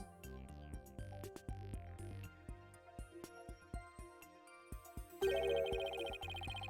sound of bells changes to the sound of water at one point. What's this? It's simple. The victim must have stepped in some water. Oh? Yes. And the only source of water in the inner sanctum is the spring. And therein lies the contradiction. What contradiction? I believe the rite started out as it should have. The victim stood with his back to the spring, and the accused stood right in front of him. But we now know that the victim then moved into the spring. This means the accused's location differs from what her benevolence's insight dictated.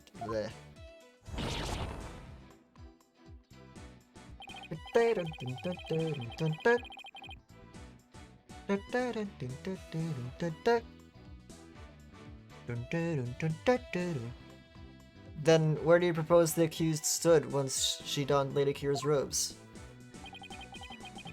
Based on the sound of the victim's footsteps, I believe Maya was standing here. Take that! Until this moment, we've all just assumed that Abbot Inmi and Miss Faye were standing where they were supposed to be, shown in this rites guide. In short, the victim should have been standing with his back to the spring, as the accused in front. However, if that is how they were really standing, he couldn't have stepped into the spring as he approached her. Problem is, the victim did step into the spring. This can only mean Miss Faye had actually been standing in the water. But if this is true, then their positions would have been completely reversed.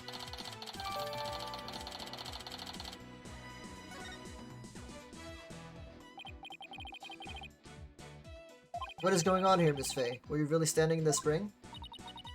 I'm sorry, but I barely remember anything about the rite.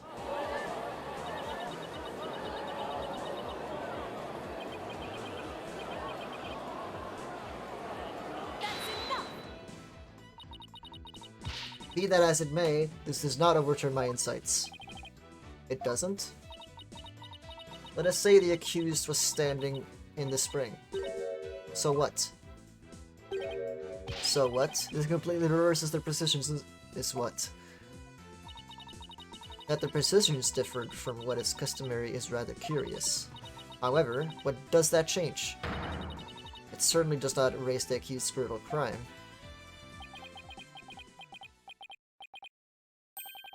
I guess you have a point there. You lawyers are an absurd breed. Never thinking ahead, you cling to the first insignificant contradiction you can muster. Sounds like Princess Rafa has a pretty good grasp of what lawyers are all about. Oh Maya, where would I be without your brutally frank commentary right now?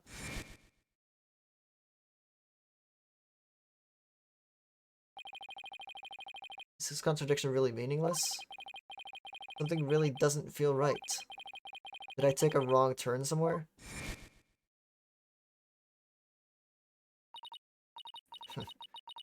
I will now amend my insight to account for this new truth.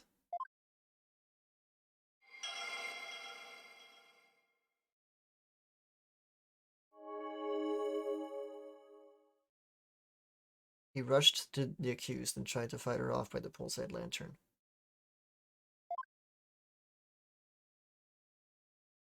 As his lifeblood spilled over, his fiction gem...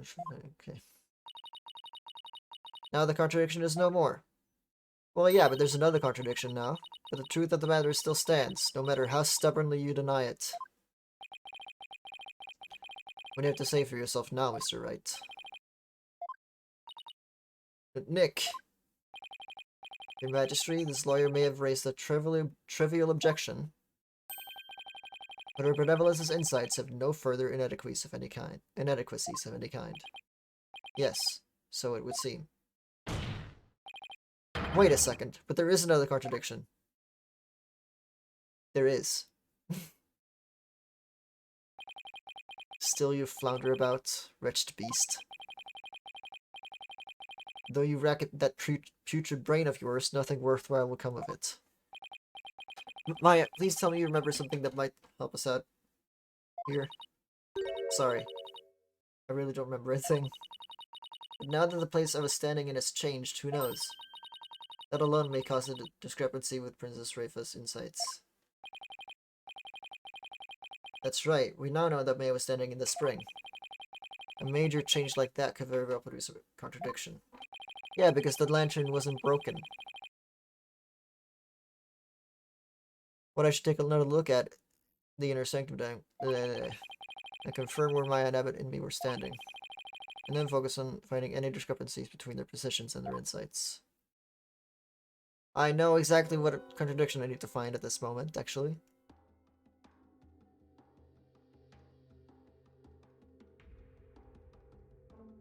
That lantern is not broken right there. He pulls up the thing. They have to be moving at this point, otherwise the lantern would not be broken. Otherwise it doesn't make sense. So, at this point...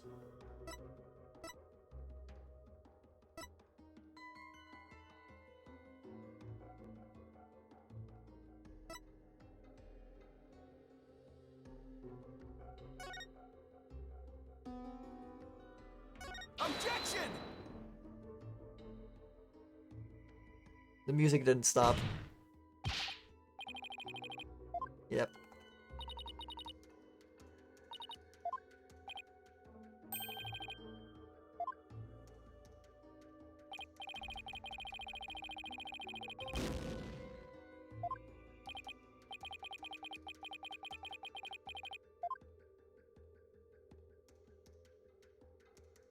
It really points me back to the beginning.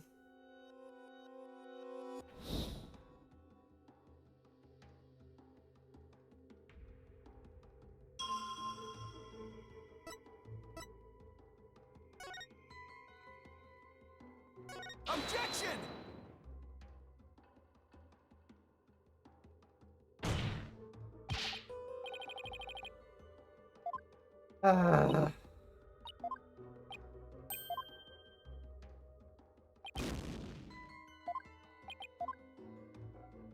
Why doesn't that make sense?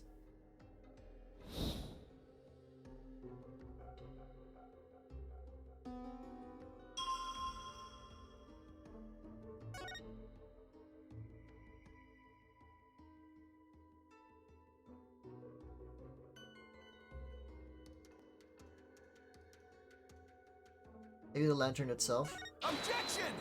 Yeah, that worked.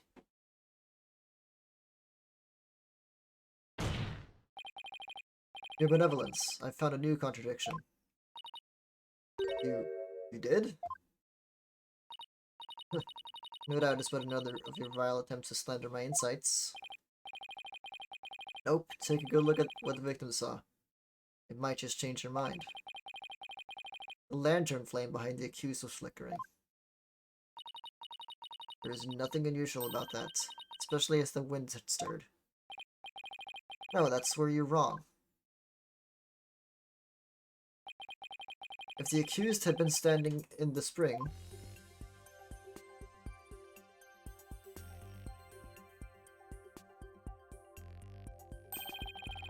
and what you see here should be one of the lanterns flanking the statue.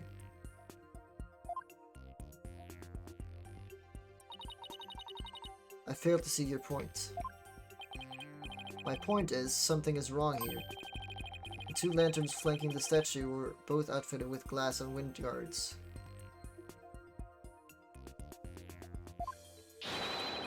So neither lantern's flame would have been flickering in the wind in the first place.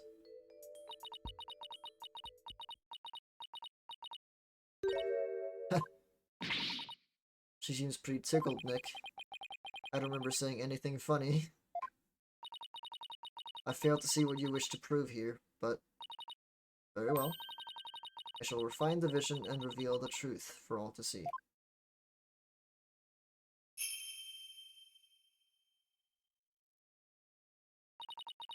Oh, blessed Mitama, I beseech you, fix your sight upon the lantern there.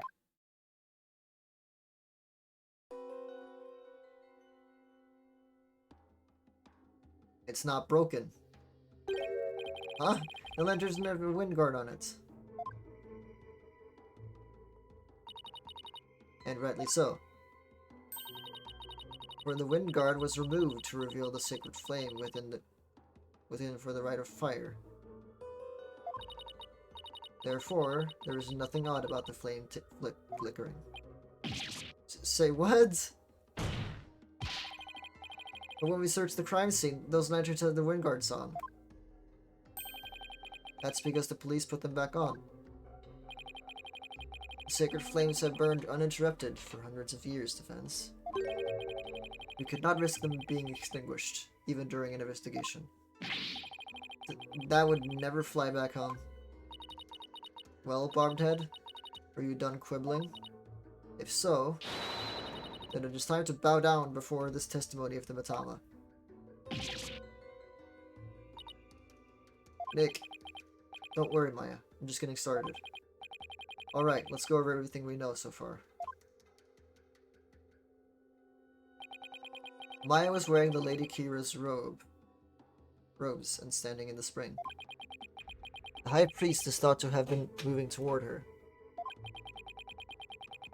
So I should look for sensations that stand in contradiction to this arrangement. I won't give up. I'm going to find a contradiction that will undermine the accusation against Maya.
Maybe.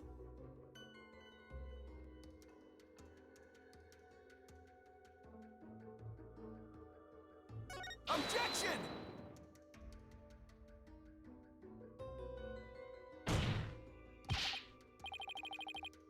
Okay then.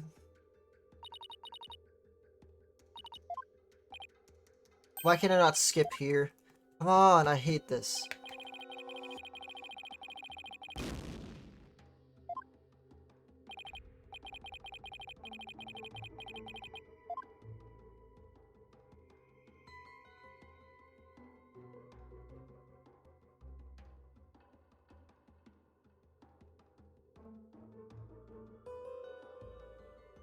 Wait, you can see the... Okay.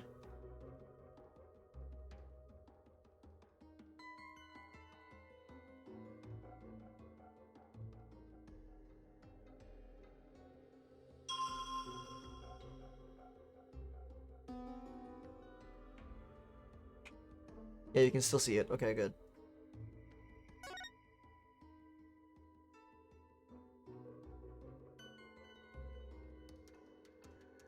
I don't get it. Okay.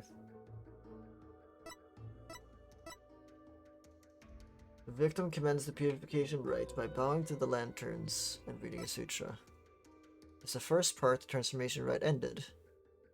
He lowered the sutra. Suddenly, he rushed the accused and tried to fight her off by the springside lantern.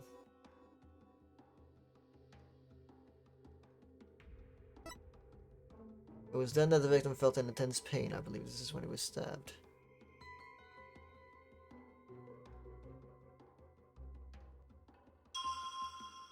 Do we know that this is actually Maya? We don't.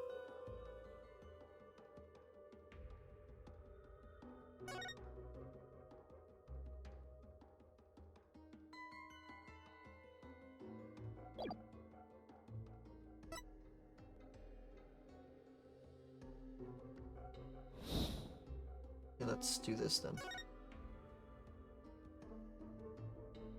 Objection!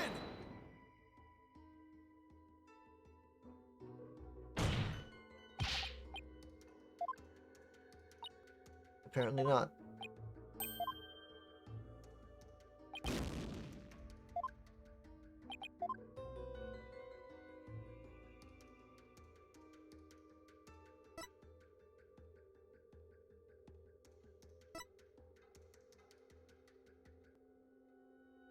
Wait.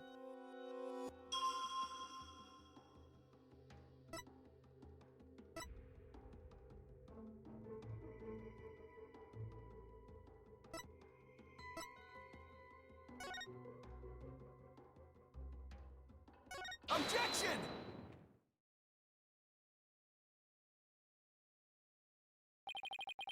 What could this possibly mean? Yeah, they were moving when he had the sutra up. The lantern clearly contradicts the insight. This contradiction will overturn the entire case I've been building. Are you alright, Mr. Wright? 1 minute you shout out, and the next you fall silent. Perhaps it is like the bellow of one who is barreling down a hill with no way of stopping. Is that not right, Prosecutor Submari?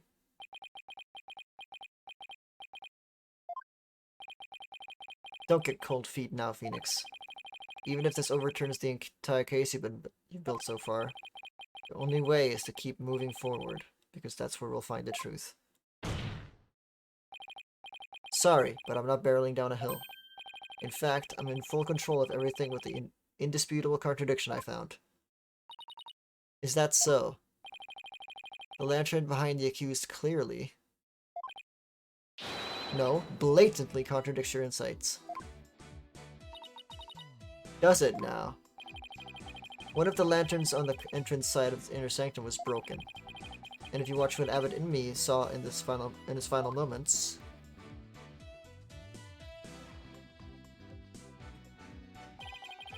You will notice that the lantern behind the praying form of Miss Faye is broken.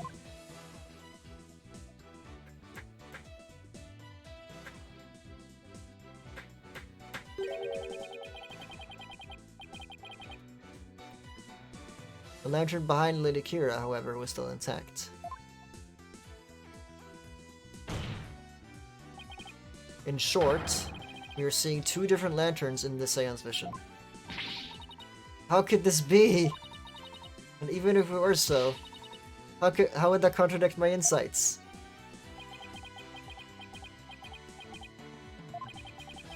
Let me start by saying the claim I'm about to raise will overturn the case I built thus far.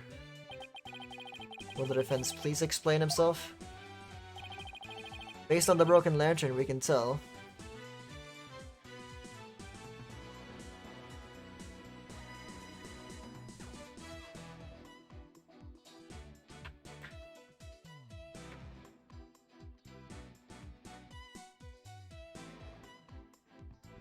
I don't actually know.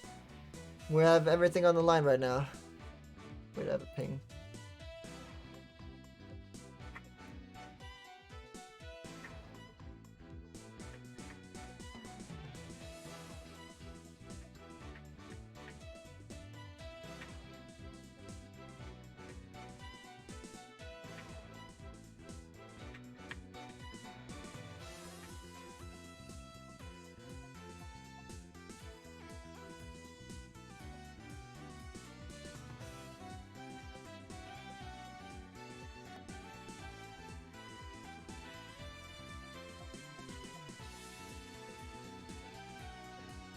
Okay. So, I just love this scene so much too. Okay, so I'm thinking that they've moved during the thing.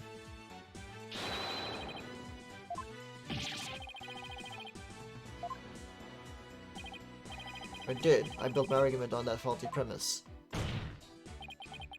But thankfully, it has led us here. To the actual spot where Mafe was standing.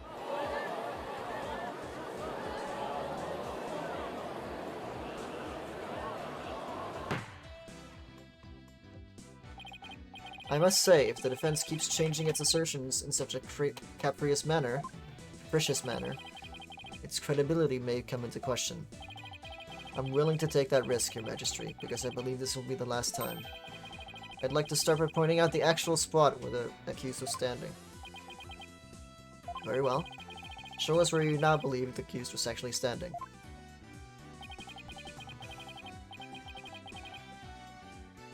Oh wait! He just turned around! That's what happened! That's all he did. He just turned around. Right?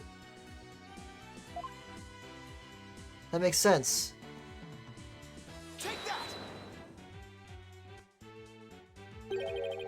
I wasn't thinking straight before, but now it's all falling into place.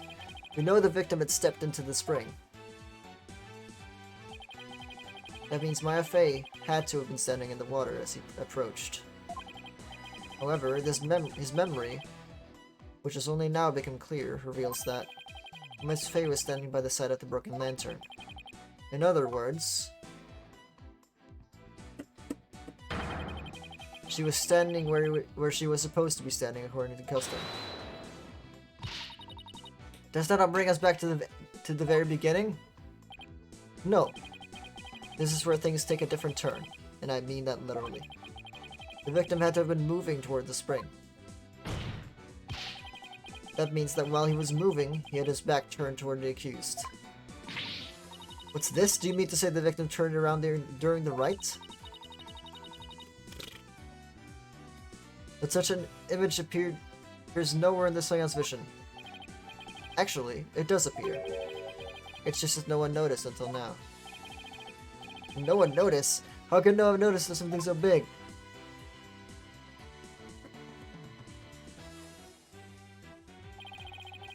There was a moment where the scripture the victim was holding up was all we could see. Thanks to that, none of us could tell he was in fact turning around in that moment. Objection! If it is as the defense asserts, then her benevolence's insights no longer make sense. How do you intend to explain that? Objection! I don't need to explain anything, because it's just as you said, Prosecutor Hirani. Her benevolence's insights don't make any sense, because they contain a huge error. Such insolence.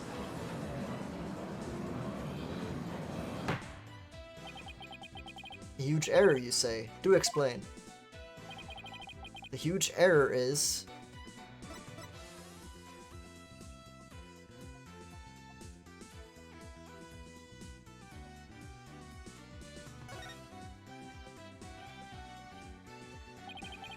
I believe this is what happened at the scene of the crime. The victim was reading a sutra when suddenly he sensed someone behind him. He immediately looked back to see someone dressed as Lady Kira standing there. Wishing to see who it was, he approached the robed figure. That's when he was stabbed. This cannot be. Oh, but it can, and it is. The insight stating the accused stabbed the victim is wrong. And that is the real truth lying behind this testimony of the dead. Oh. Oh. Volkanka!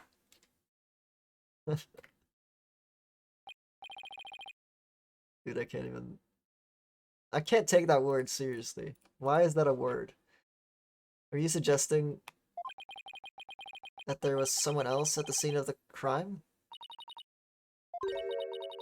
I've misunderstood the voice of the Mitama yet again. This cannot be. Phew, that was a close one.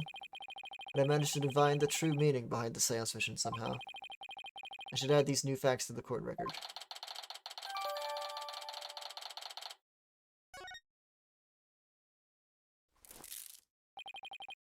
Your benevolence, please allow me to take it from here. I will overturn the brash accusations of this faithless, putrid-minded lawyer. Yes, I shall place my trust in you. It serves you right.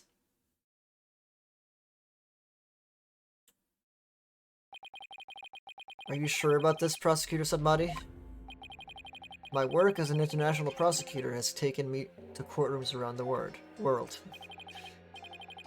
And in that time, we have learned to perform less rites for souls in trials lacking a seance.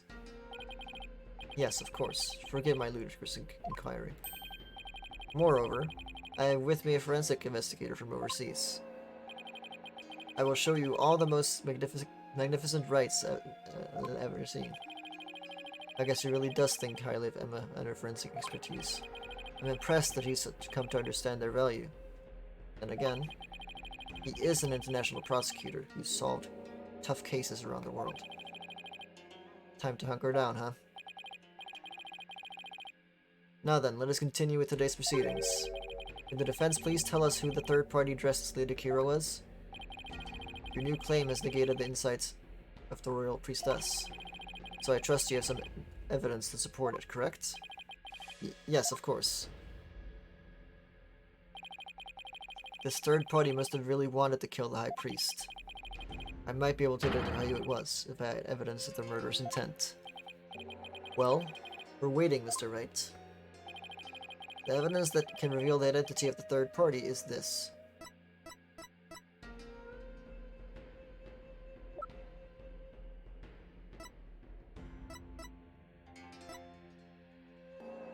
Take that! 3 days before the purification rite, the victim received a warning letter from an unidentified individual. He did? Whoever sent it clearly meant to threaten the High Priest. The letter said, "Do not perform the rite." But the rite went on as scheduled. I believe that is why the High Priest was murdered. Who do you suppose sent that letter? A person with something to hide. The rebel hunter disguised as Lady Kira herself.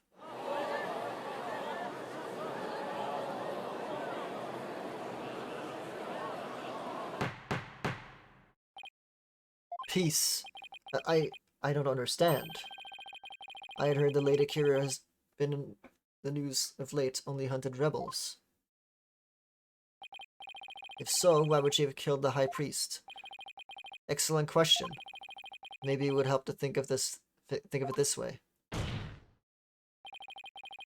What if the High Priest had secretly been a rebel?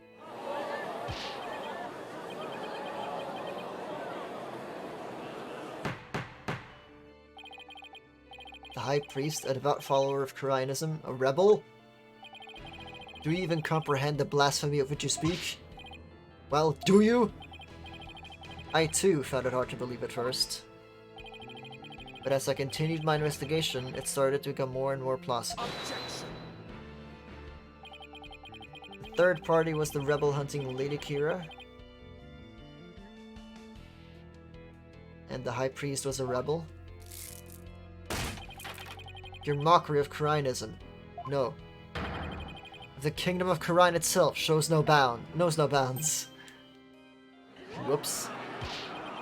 That's shameless Pokemon lawyer. You've taken a mockery of our religion.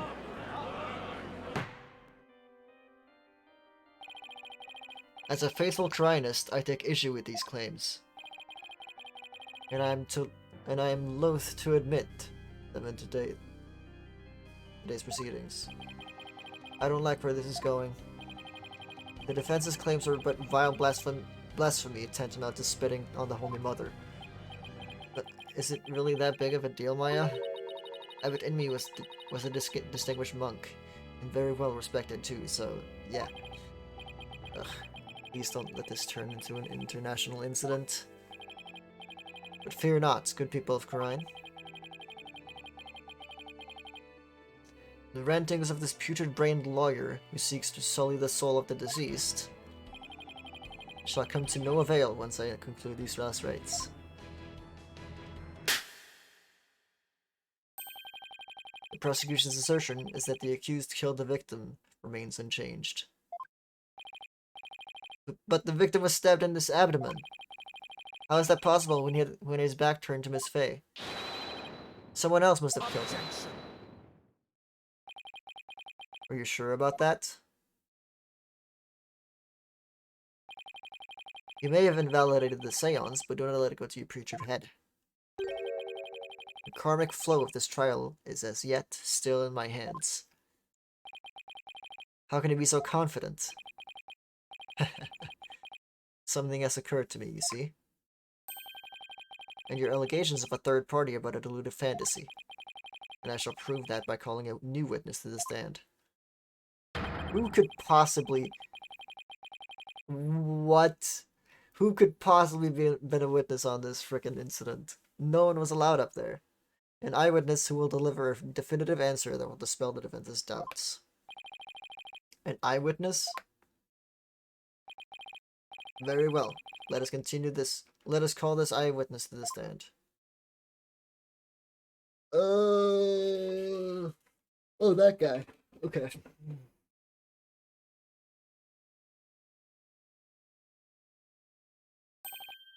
It's him again. Well now. He has to be the shaggiest witness I've ever laid eyes on. Please state your name and occupation. Oh, I'm... You know... That's so-and-so. What should I call it?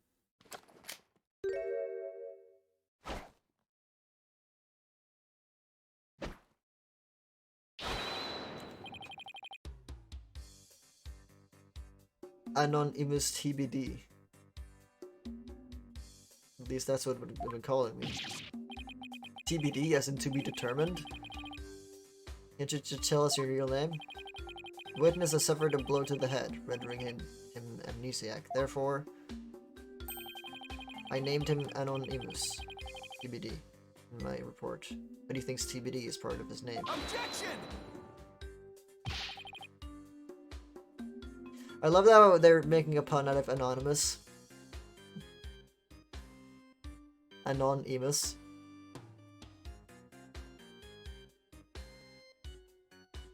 You're letting an amnesiac testify? Have no fear. I've already questioned him at length. While it is true that he has utterly forgotten his name and past, his memory of what he witnessed is still very much intact. Considering the dearth of information, any new knowledge may be of help. Therefore, I will permit his testimony. Now, Mr. Emus, please tell us what you saw.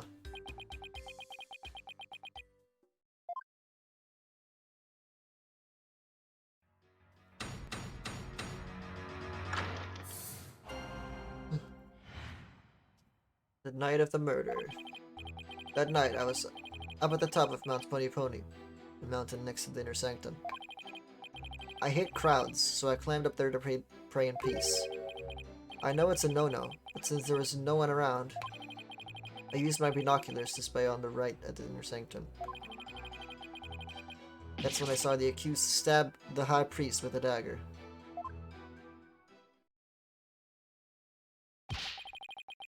There's no way you saw Miss Faye stab the victim with a dagger. I swear I don't know what he's talking about, or don't remember it at any rate. Mount Pony Pony, a beautiful mountain that is also known as this little sanctum. They must be talking about that smaller mountain from the poster. How the hell did he see that from down there? There is no physical way. Miss Remus, I was wondering, what can I do you for? The inner sanctum lies at a high elevation where clouds and fog can obscure the view. Are you sure you were able to see what happened from the mountaintop next to it? Good point. His Majesty raises an excellent question. Well, Miss Remus? On the day of the Rite, there wasn't a cloud in the sky. I had a perfect view. If you don't believe me, check the weather forecast in the paper that day. Nick, don't we have a newspaper for that day? Yeah, let's take a look.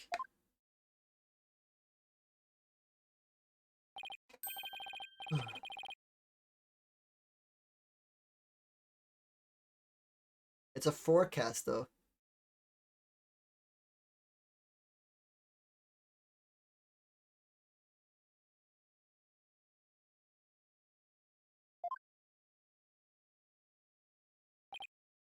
See? Told you so.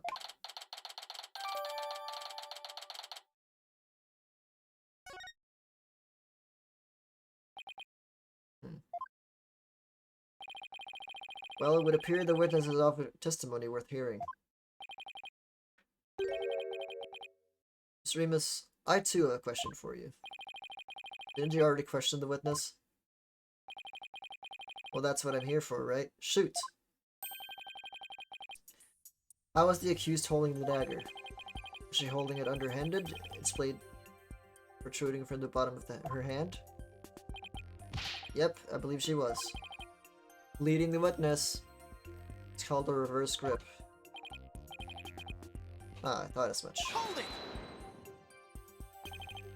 Hold it right there. What bearing does that have on this case?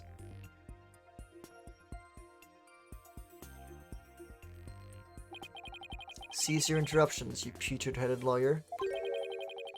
Do you not see the significance in how the blade was held? Why don't you enlighten me, oh enlightened one?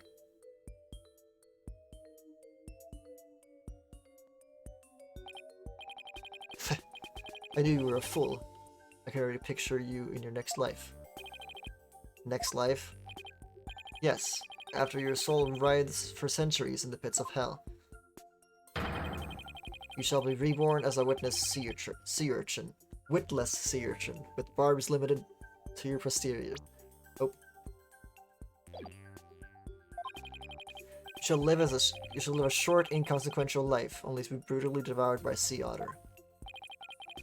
That was a bit excessive. I simply asked what the dagger grip had to do with the case. Now pay attention. How the accused held the dagger is of vital importance. With such information, we can infer exactly what action she took.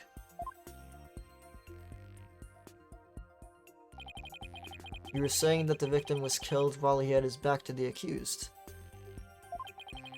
Is that correct? Yes? As such, the accused's dagger tip tells us something very important. The accused approached the victim from behind, swung her arms around him, and plunged the dagger deep into his abdomen, using a reverse grip. What? That makes no sense! Thus, Mr. Imma's testimony clears up any doubts that might remain.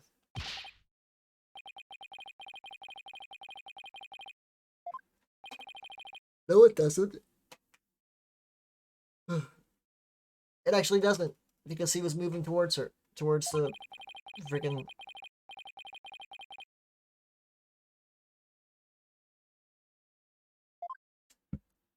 Okay.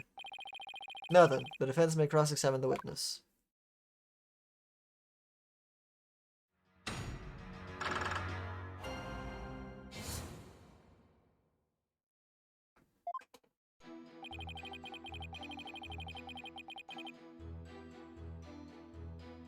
Hold it! You sure you're not mistaken, Mr. Amos? Was it really Mount Pony that you climbed? Well, I'm sure of it. It was a really ponyish mountain. What? What does that even mean? You know, now that I think about it, there's a mighty fine view. I hate crowds, so I climbed up there to pray in peace. Hold it! If you hate crowds, why bother climbing to the top? Couldn't you have just as easily prayed at the bottom of Mount Pony? Wrong, bucko. This is a once-a-year epic event. I wanted to pray as close to the actual thing as possible.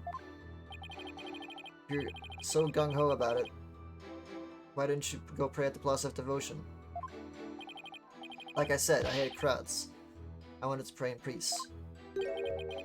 Oh, Holy Mother, why do I only get the annoying ones? My burning faith demanded that I climb up the mountain closest to the inner sanctum. Also, I know it's a no-no, but since there was no one around... Hold it! Since nobody was around, there's nobody who can corroborate your actions either. Yo, you're exactly right. In that case, Mr. Amos, let me ask you this. Was there a reason you didn't want to be seen? About that. If you get caught climbing the surrounding mountains on the day of the rite, you could get in big trouble. That's it? Yeah, it's totally embarrassing. It's totally embarrassing getting yelled at when you're a grown-up.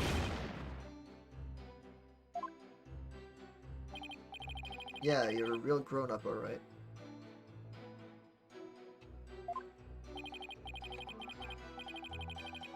And since nobody was around, I lost all inhibition, and... I used my binoculars to spy on the right in the sanctum. Hold it! You had a pair of binoculars with you? That's pretty convenient. You weren't planning to spy on the right all along, were you? Actually, I just happened to have them for birdwatching. Birdwatching, huh? I see. You're not going to keep pressing him on this. He's sketchy as heck. I don't really have anything I can really sink my teeth into yet. Oh, okay then.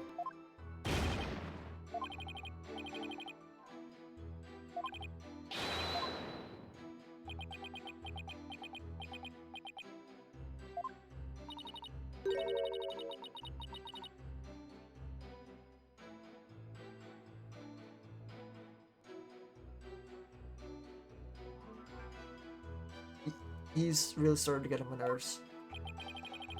As I looked through my binoculars, I couldn't believe what was unfolding before me. That's when I saw the accused stab the high priest with a dagger. Hold it! Did you really see what you say you did? Are you saying I'm lying about this? Well, I'm not. It's etched permanently into this old noggin. But I didn't do what you say I did. I didn't even get a chance to touch the dagger the day of the rite. What do you know about that? All I know is what I saw. I've never even seen you before in my life. What possible reason could I have to lie? I didn't expect there to be any witnesses way up there. But I don't remember doing that at all. I know. I have a feeling the witness is lying. There has to be an inconsistency somewhere in this testimony. I should take another look at the court record.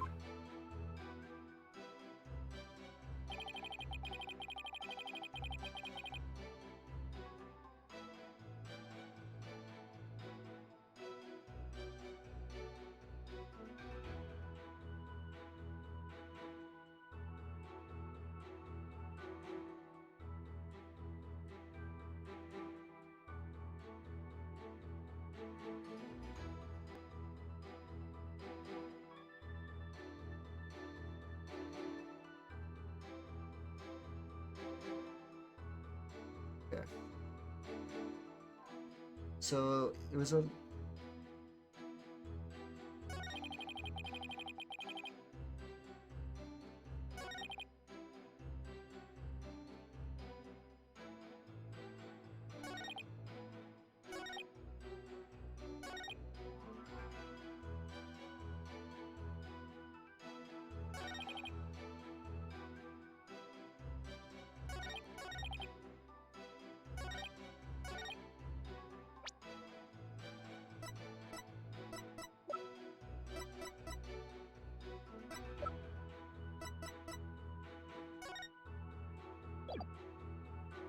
Objection! What? There is no physical way he saw from there. No way at all.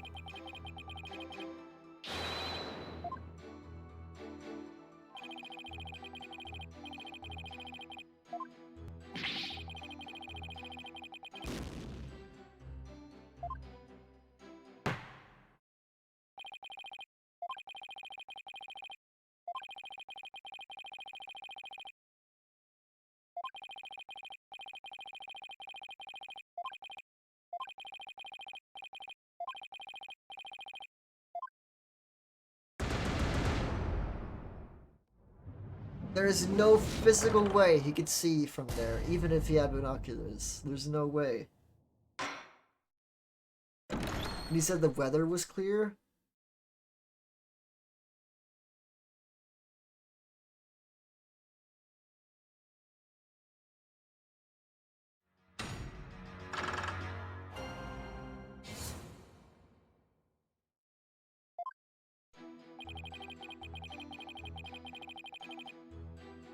Hold it!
Objection!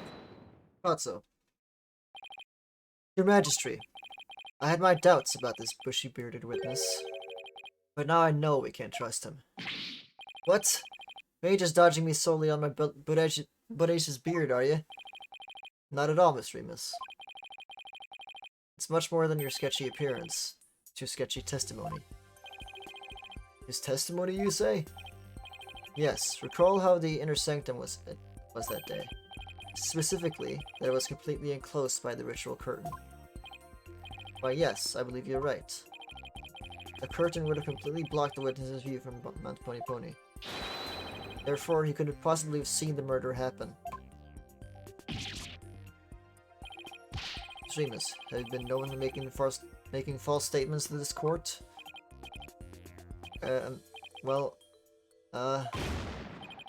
You got me. The witness will lower his voice. I didn't actually see the accused herself. You didn't actually see the accused herself? What's that supposed to mean? Let me set the record straight, I beg you.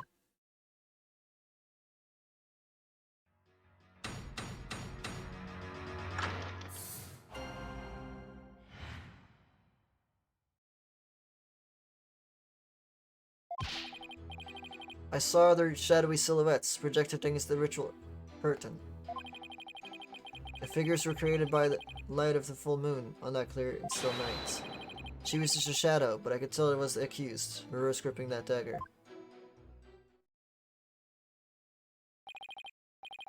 Shadows? That's what you saw? That's right. I could see what was going on by the shadows projected onto the ritual curtain. In the future, Mr. Emus, I would rather you offer up accurate testimony from the start. Forgive me, my main man, Mr. Magistry. Chalk it up to my fuzzy memory. Though we saw but shadows, it is still valuable testimony. You have to be kidding me. What are we going to do now, Nick? All I can think of is to look for inconsistencies between the actual Wright and what Mr. Emus says he saw. Now then, the defense may cross-examine the witness once more.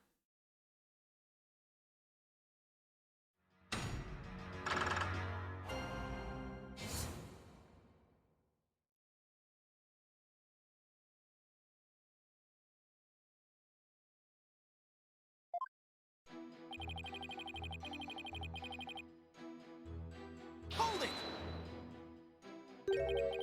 So what you saw were simply shadows? That's right. Those shadow figures on that bright white curtain. They showed through plain as day. I could see everything that happened. But Miss Fay and Abbott and me were at the top of the mountain late at night. The only light up there was coming from 4 small lanterns. How could the shadows have been projected that clearly onto the curtain? No wonder people harp on you lawyers. You're always so dang skeptical. The lanterns weren't the only source of light, you know.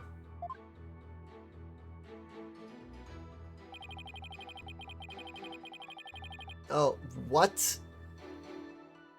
The moon doesn't shine that brightly. I'm sorry. It doesn't. It barely shines brightly at all. It's the same size as your thumb, held an arm's length away. Like, what?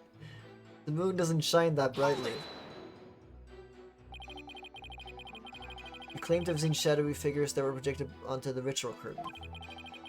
But did you really see them, Mr. Emus? Of course I did.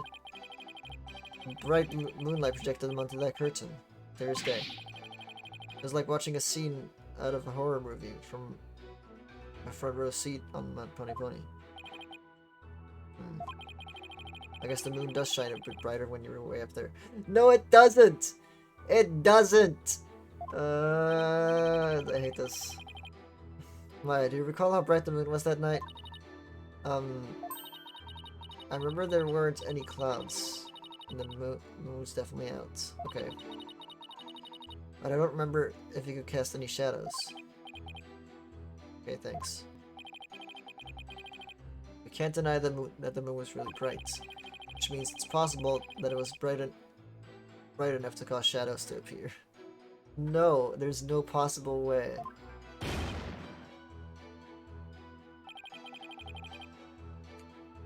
I remember it just like it happened. She was just a shadow, but I could tell it was the accused, reverse gripping that dagger. Hold it!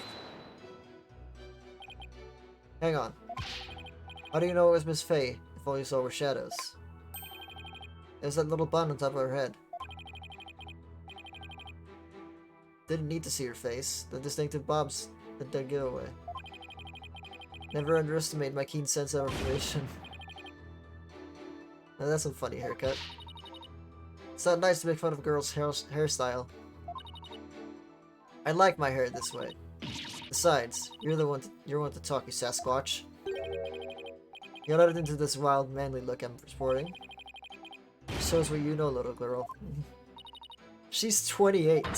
What the hell? Isn't there some kind of a crime you can charge him with? I'm afraid it doesn't work that way. Now he claims he only saw shadows? His testimony has sketchy written all over it. Then there must be an inconsistency in there somewhere. Yep. Is he really watching everything from Mount Pony Pony? If so, then I should see how his testimony lines up with the conditions of the Rite.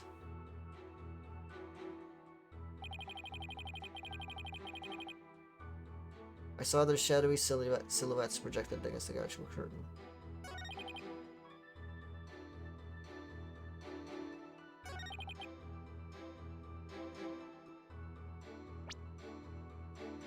Reverse grip means you hold it like this, right?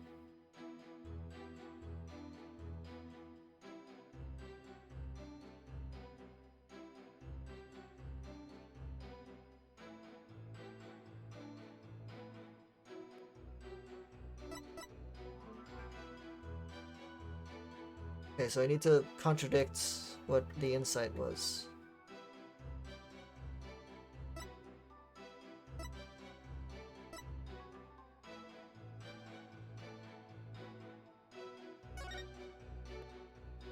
Blood loss from a deep abdominal wound caused by a bladed weapon. The wound appears to have been inflicted by the weapon dagger used in the Rite.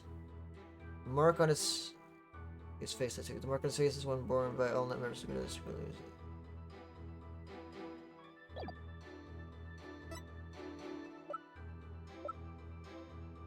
Letter we found at the inner sanctum. A giant blood stain makes it impossible to read in full.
I guess it's possible that he saw the shadows then. But, uh...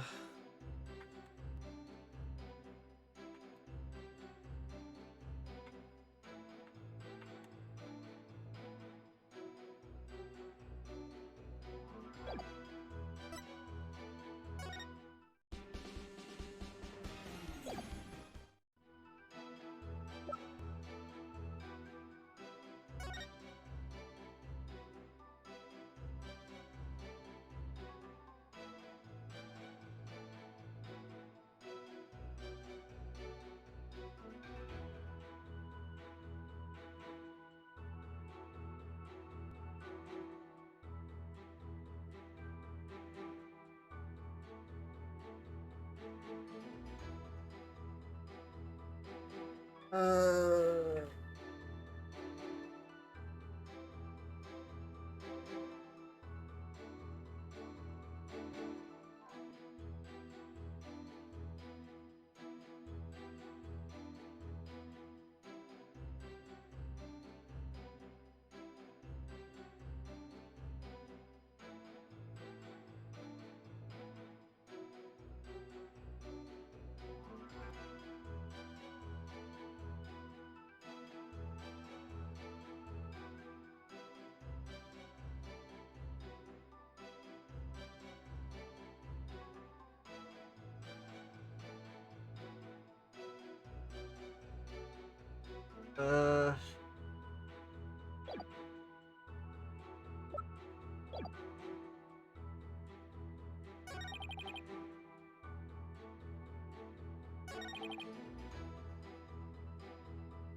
Oh, there it is.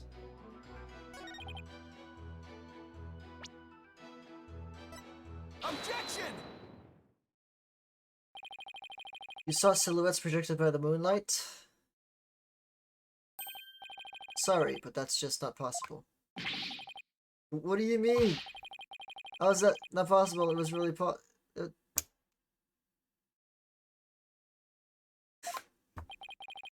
I think we're gonna need a logical translation on that. Let's take a look at this Rite scan, shall we, Mr. Remus? The Rite is held when the moon is directly over the summit of Mount Pony Pony. Doot doot doot. So if the moon was shining from the west, any shadows would have been cast eastward. But Miss Remus was standing to the west of the inner sanctum on Mount Pony Pony. Oh, Holy Mother. That's right. Our witness here couldn't have seen any shadowy figures on that curtain.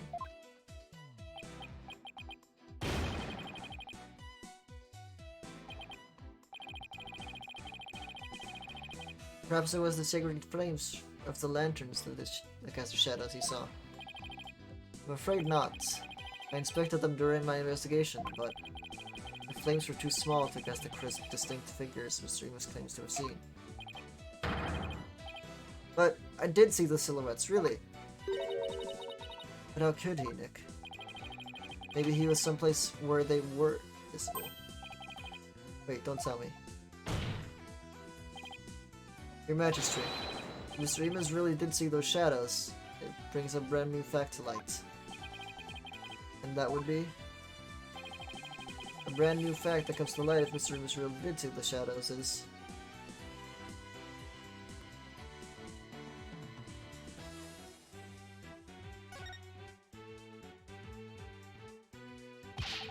he wasn't where he claimed to be at the time of the murder.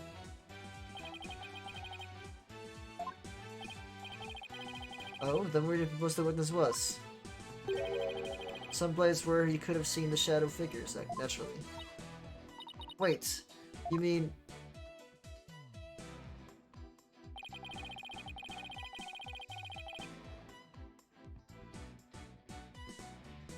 none of the mountains east of the inner sanctums are close enough for good view.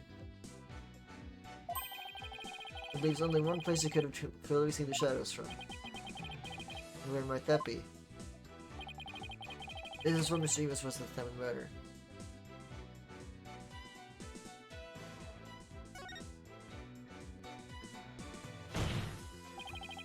Mr. Remus was at the inner sanctum, just outside the curtain on the east side. That's the only place from which he could have seen the shadowy figures.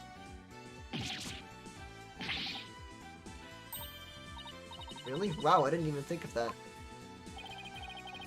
Wasn't the inner sanctum off limits to all but the victim and the accused? The third party was there, you mean? I get the feeling that subject prosecutor somebody would rather not touch right now.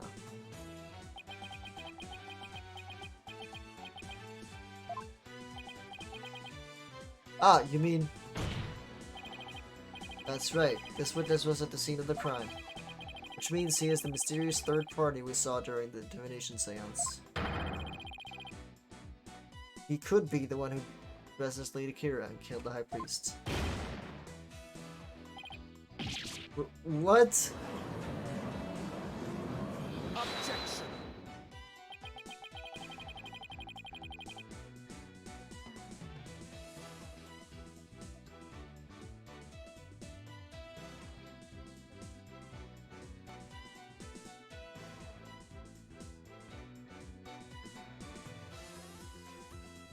No one but the two partition participants were allowed anywhere near the inner sanctum. And the only way up there are the stairs that start down at the Plaza of Devotion. So tell me, how do you propose the witness enter that sacred place?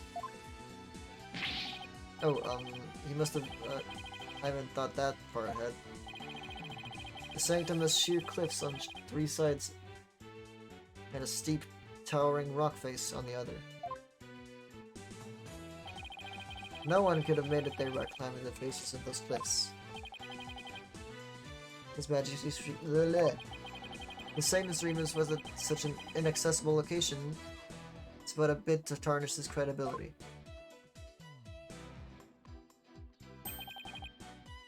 Is that not right? Right, I wasn't at the inner sanctum. No sir, no how. At least I'm pretty sure I wasn't. Hold it!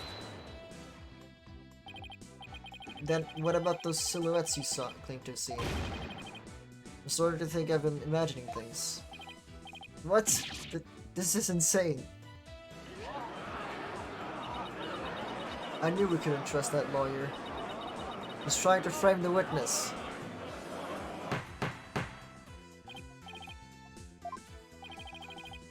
This is impossible. Unless I can show how he got to the inner sanctum. It just looks like I'm trying to slander Mr. Emus. I believe in you, Nick. Rah rah, says boom. Rah. Fight, fight, Phoenix, right? Just look at the accused. Has he no shame? What's your problem, lady? Phoenix Wright is very trustworthy, I love you know. She's got some nerve for a criminal. I bet that lawyer poisoned her mind. What? Please, Maya, you're only making it worse. I appreciate the vote of confidence, but it's probably best to keep it to yourself for now. I would advise the defense to think carefully before making any more sudden outbursts. Yes, Your Majesty. If I wasn't a bad guy before, I definitely am now. Now, Mr. Emus.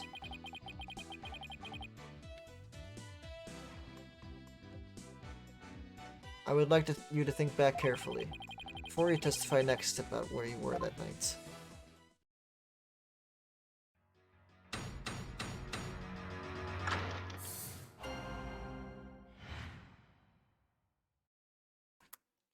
I wasn't at the inner sanctum. I was never at the inner sanctum, I tell you. That much I'm sure of, even with the fuzzy memory. Besides, it would have been impossible to get there in the first place. Boy, you lawyers sure are scary. I already know which statement I'm gonna... Now will you desist in trying to frame this innocent witness? Yeah, I'd like to see you explain how he got up there. Mr. Wright, is it not time to end these cross-examinations? Dude, go die in a hole. I hate this guy so much. A moment of desperation leads to 100 million years of torment. It means that for each moment a sinner spends struggling to deny their sins, 100 million years of torment are added to their time in hell. Cryanism is the strictest religion ever. And just so you know, you've already accrued 200 million extra years. Plus the 500 million years you started with. That's 700 million. Sure, what's another 200 million, give or take? But it's a big deal to me.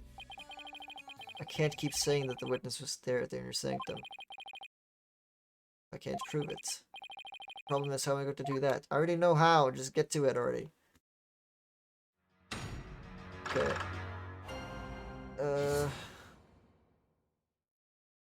I wasn't at the inner sanctum.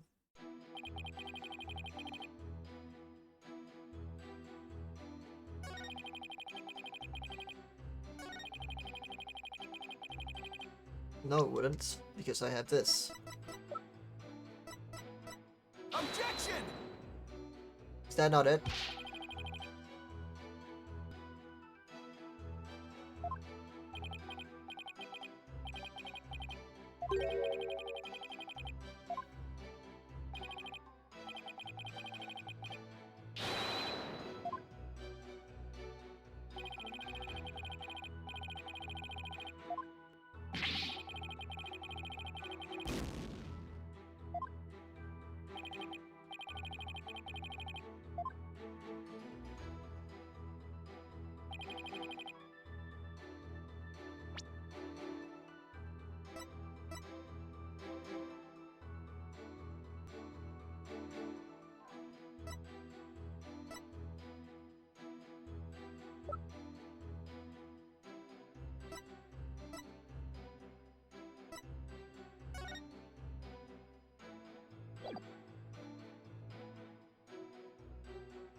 You sure you weren't there?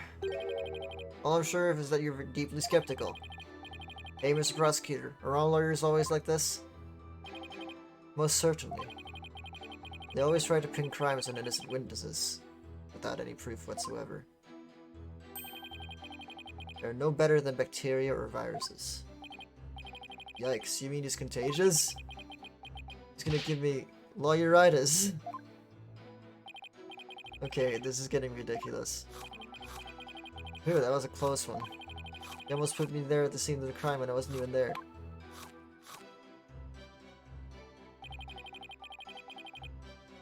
Hold it!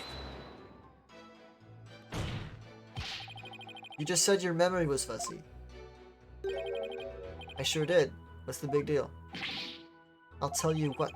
Your testimony isn't very credible if your memory of the events is fuzzy.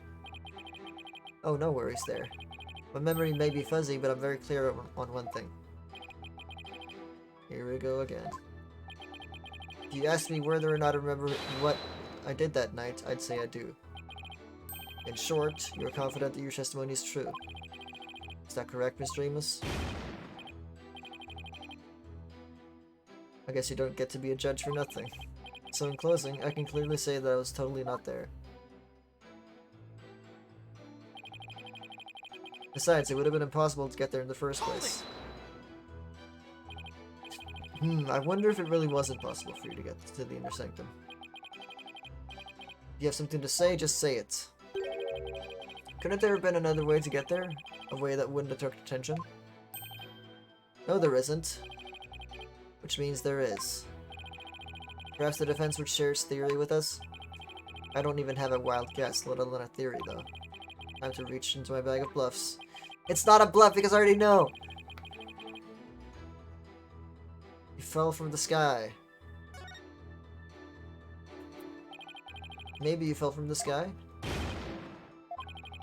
The lawyer thinks he's a comedian now. I was wondering what crazy theory you would propose next. Well, defense, let's hear it. Mr. Amos could have, parachuted down. We already know the weather was clear, and there was no wind to speak of. Perfect weather for skydiving, I'd say.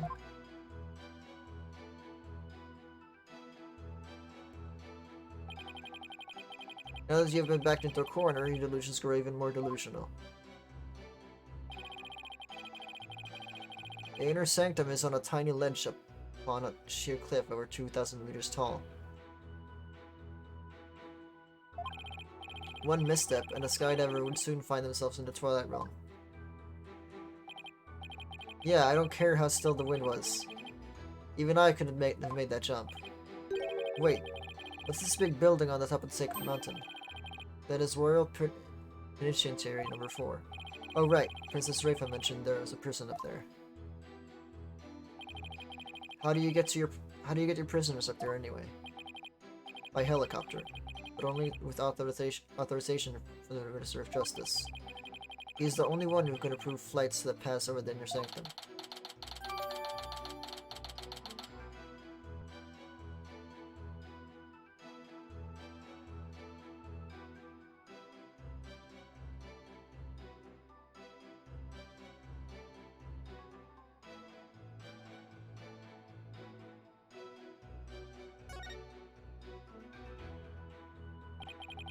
Might I also add, defense? No parachute or any other equipment necessary for skydiving have been found. Are you saying I flew down there by flapping my arms? I may be an incredible dude, but even I'm not capable of that. Well, please add that statement to your testimony, Mr. Amos.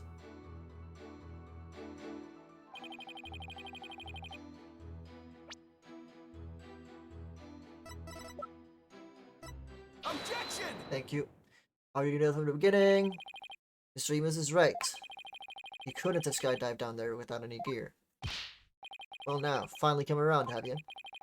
Now you see that I couldn't have possibly been there at the Inner Sanctum. Right. If you didn't have any gear, that is. What on earth are you talking about? Note of a reaction is a dead giveaway that I'm on the right track. Take a look at this piece of evidence.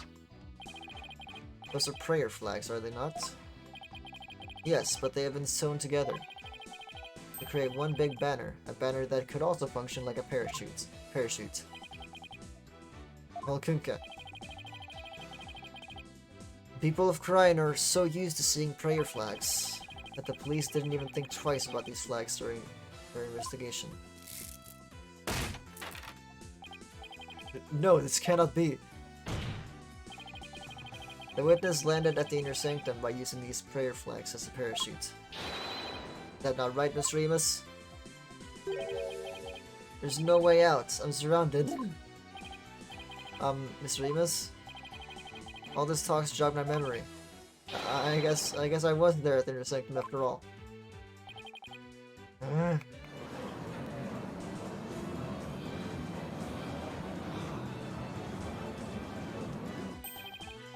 As I suspected, there were 3 people there that night. You did it, Nick. You weren't wrong after all. Thanks. Mr. Remus, you were the one disguised as Lady Kira that night, weren't you? What? No way, no how. It's like this. Oh yeah. I was only there at the inner sanctum by accident. By accident? Exactly. That thing's not a parachute. It's a homemade paraglider. A paraglider? Are you telling me you could fly using that patchwork of mess of material? It may not look like much, but it's as sturdy as can be. I rode the wind like an eagle, going higher and higher from my unearthly launching points. Then something happened that forced me to land at the inner sanctum. So you just happened to land there? Expecting bleh? No, please calm yourself, Mr. Wright. However, the fact that the witness was in the inner sanctum is crucial testimony indeed. And it certainly warrants further explication. Therefore, let's continue with more testimony. Can I not get a break soon?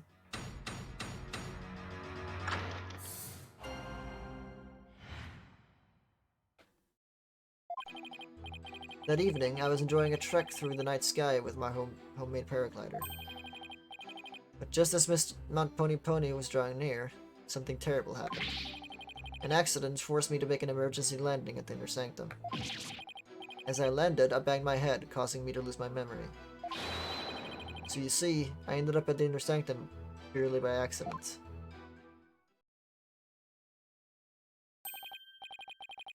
Ms. Remus, you failed to mention any of this during your pre-trial questioning. Can't be helped. I mean, I'm just remembering it now. Continue such slipshod testimony and you will be casted into the hell of hangnails. Where you shall have hangnails grown and ripped out for 800 million years. What the hell? Looks like that caught prosecutors had money off guard. This is my chance to rip his case to shreds.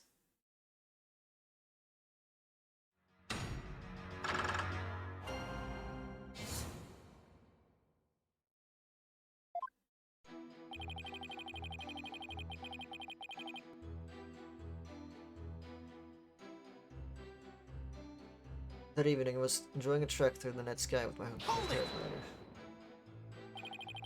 You were enjoying a trek through the night sky with your homemade paraglider? You didn't go to pray? A devout Koreanist like me can pray anywhere, even while flying through the sky. But I wouldn't recommend you try it. You're bound to end up dead. A paraglider? I didn't see anything like that. That's because of the ritual curtain. It blocked your view. You should have seen me majestically soaring between the mountains. Really? What do you think, Nick? Don't ask me. I was really enjoying that flight. At first, anyway. But just as Mount Pony Pony was drawing near, something terrible happened. Hold it! Something terrible happened? Exactly, and when I say terrible, I mean terrible. What? Is there something unexpected near Mount Pony Pony? What was it again? Wait, you don't remember? Let's just say it was terrible. An accident forced me to make an emergency landing at the Inner Sanctum. Hold it! What exactly was this accident you had? Good question. Oh, what was it again? Wind? Oh yeah, it was the wind. Not just any wind, but a sudden gale force of wind made me lose control. The wind was strong enough to make you lose control? You got that right. Okay then, please add that to your testimony.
Uh...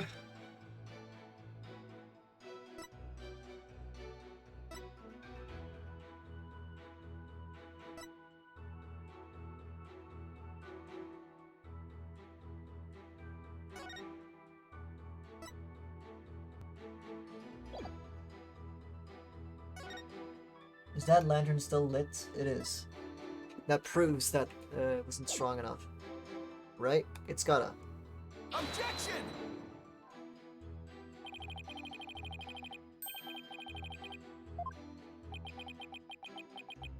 Great.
Objection! Oh, right. Of course. It didn't say anything about the wind, but sure. That's just... okay. We have a saying in my country, Mr. Remus. One lie begets another. Huh? What's that supposed to mean? It means someone caught lying will lie again in an attempt to conceal their first lie. In other words, this current testimony is just a blatant lie you're telling to cover your tracks. What did you just say? You claimed the gale force winds caused you to lose control. But this newspaper has the weather report for the day of the murder. It says, the area around this inner sanctum will enjoy calm, clear skies today. Well, I do believe it does say that. One lie begets another.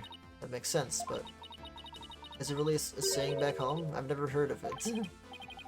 Yeah, I kind of made that... It is a saying. It is a saying. For real? Your Majesty. The witness's testimony contains another flaw. One that's even more fatal to this cause. More fatal, you say? The defense will explain itself at once. Mr. Remus claims he was flying up around the inner sanctum in his paraglider. But it would have been impossible to get all the way up there without any wind. Why, yes, I believe you're right. Well, you know the witness was in your sanctum, so... Mr. Remus, how did you get there, and from where?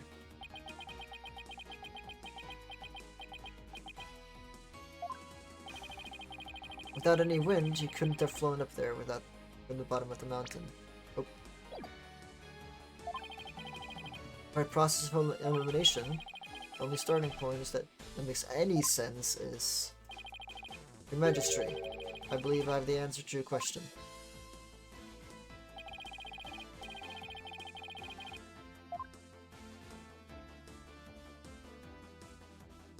Take that! Are you insane? That's where he came from? He couldn't have come from below.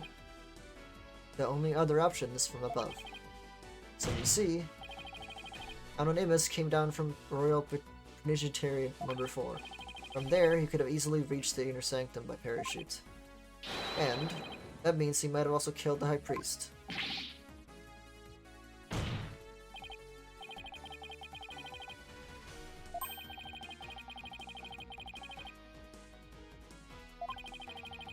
Was it you we saw in his final memory?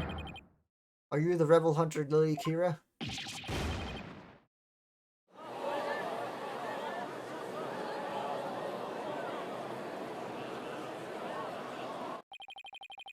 Hey, Mr. Prosecutor, sir, help me out here.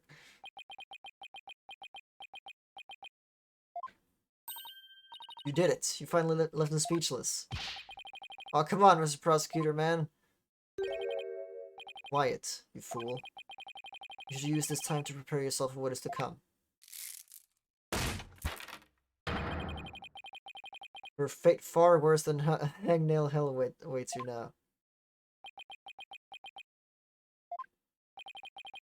Well done, defense. I must concede this point to you. The witness did, in fact, ascend to the inner sanctum from Royal Penitentiary number 4. Huh? He didn't even put up a fight this time. That's awfully generous of him. But if you are as perceptive as you seem, then surely you've already figured out the riddle. The riddle of Anonymous' true identity. Oh, his true identity? Not sure I quite know yet, but I'll have to answer with something. It would seem I am the only one still in the dark here. Would the defense care to enlighten me? Who is this man we've been calling Anonymous? The witness's true identity is...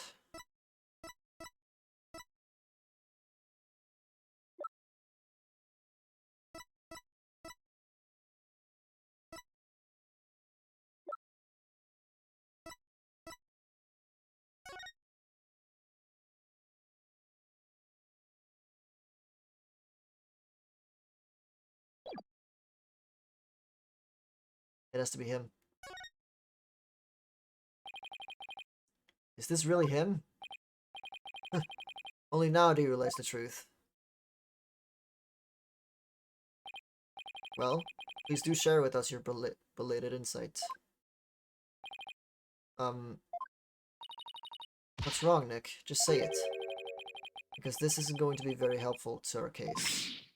Really? Are you sure? Unfortunately, I've got no other choice. That scruffy beard and shaggy mane completely threw me off.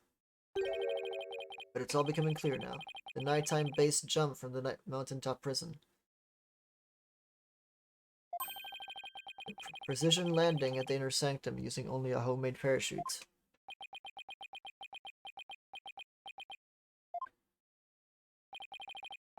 Only a paratrooper, or more precisely, a former paratrooper, could have pulled that off. This witness is Datsarebal, prison escapee and key member of Dirk's rebel group.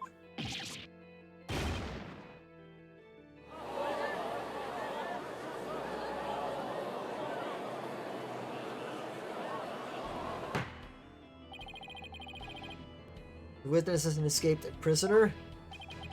Precisely. The police have been scouring every corner of the city to no avail. Meanwhile, here he was under our noses the entire time. Didn't think anyone would see me through my clever disguise. But the witness's charade is not all that's been shattered. Is it, defense? Boy, do I hate this guy. Please recall the defense's own words. Whoever sent it clearly meant to threaten the High Priest. The letter said, "Do not perform the rite." But the rite went on as scheduled. I believe that is why the High Priest was murdered. Who do you suppose sent that letter? A person with something to hide.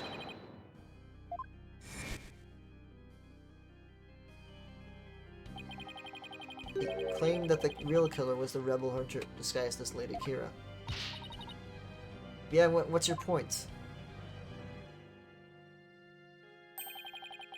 What of the witness's true identity?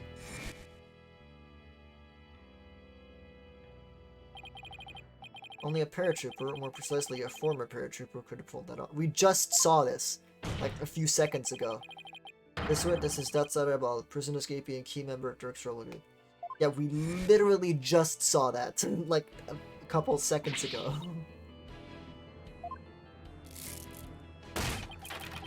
He is a rebel and an escaped prisoner. He could not possibly have killed have been Lady Kira, mortal enemy of the rebels.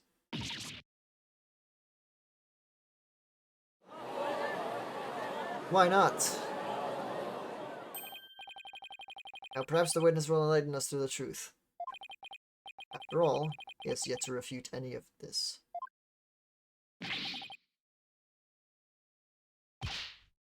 You got me. From the razor-sharp fangs of the defiant dragons.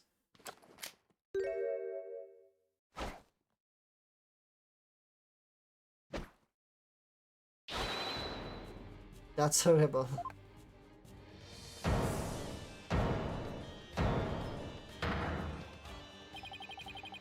When did you get memory back? Oh, around the time you guys were talking about there being no wind. But you gotta give me credit for making up all that testimony off the top of my head. Are you prepared to tell us the truth now? Well, it is true that I parachuted down to the inner sanctum. But I banged my head on impact, and ended up unconscious outside the ritual curtain. In short, all my eyewitness testimony was a big fat lie. A big fat lie? Oh, and by the way, long time no see, Yudi.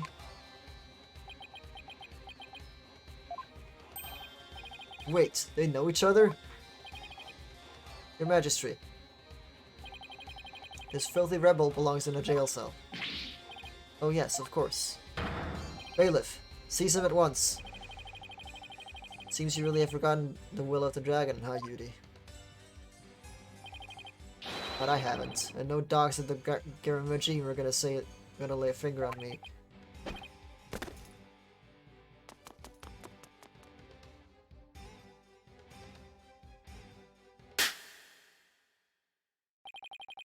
Deploy all available resources. I want all units placed on high alert. Why does the prosecutor say that? That should be the captain or commander.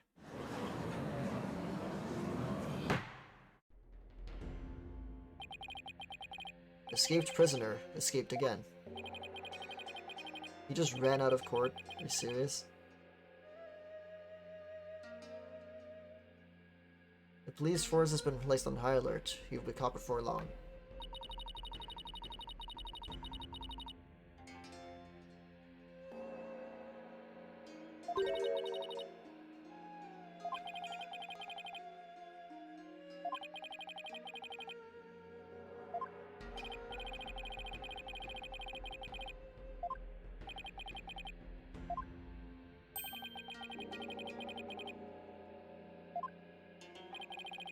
What makes you say that, prosecutor said Madi.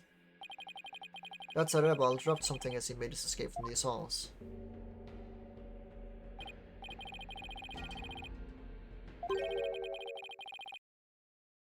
These appear to be direct orders from Dirk. From Dirk, the rebel leader? Oh, but we only have a small corner of it. Wait, I remember now. Your Majesty, I've seen that scrap of paper before. You have? The scrap of paper that Sir Rebel dropped is part of it. Part of this.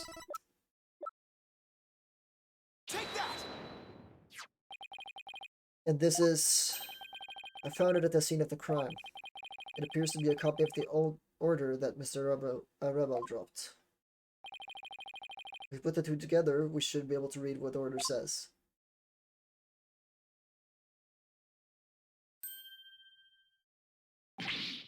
Oh my! And just what does it say, Mr. Wright? He doesn't know because he can't read Pyrenees. I can't read Pyrenees. Ah. Prosecutor Sabmati, if you please. The ignorant lawyer is not bothered to learn our language? Very well then. He's only been here for 2 weeks!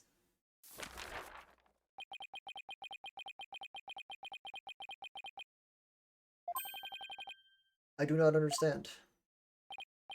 Well, what does it say? Using the lamplights as a landmark, he was to parachute down to the inner sanctum. Upon the rite's completion, he was to don Lady Kira's robes and make his escape. What? That is how he was to escape from prison? So if I were to assume that Mr. Rebel was the one who killed the High Priest, then maybe it was because Abbot Inmi tried to thwart his escape plan? Oh, foul lawyer, I'm afraid that is simply ludicrous. Huh? But I didn't say anything. Did you just read my mind? I know how your putrid mind works. Unfortunately for you, however, now that the rebel's escape plan has been revealed, it is clear that Datsa Rebel is not the High Priest's killer. How can you be so sure?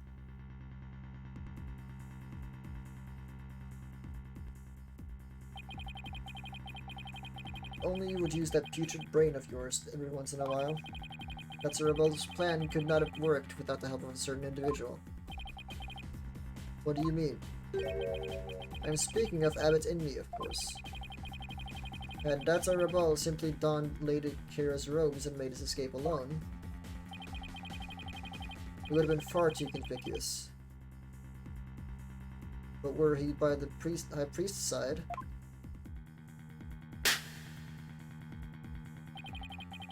faithful citizens praying in the plaza would have no cause to suspect anything.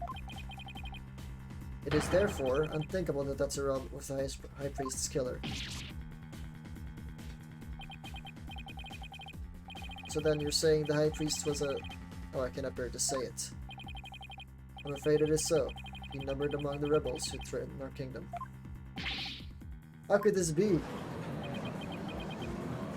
High Priest, a rebel? There must be some kind of mistake. Let it go and move on. Accept the truth. It is the only way. And that goes double for you, defense. Cease your futile battle now. And why should I? Because I will now put the final nail in the coffin of the accused. Now that we have eliminated Datsa Rebel from our list of suspects, there's only one person that still remains, the accused, Maya Fey. Hold it! Hold it right there. Aren't you forgetting something important? Something important? Please do explain, defense. You can't end this trial without looking into...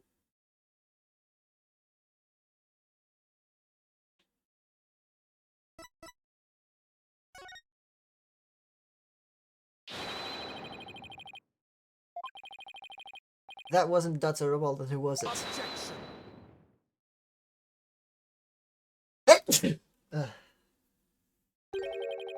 That matter has already been resolved. It has? What's he talking about?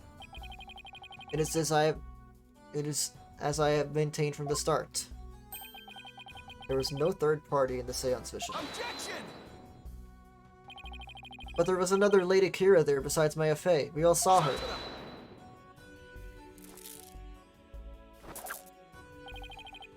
What the... I can't do my finger points.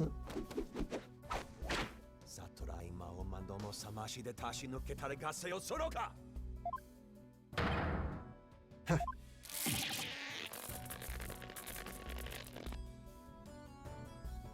Do it with the left hand instead, or right hand, I guess. It is time to let it go and move on. Your fate has already been sealed, much like your arm. This hardly seems fair. It's quite simple once you consider the victim and the accused were at the time.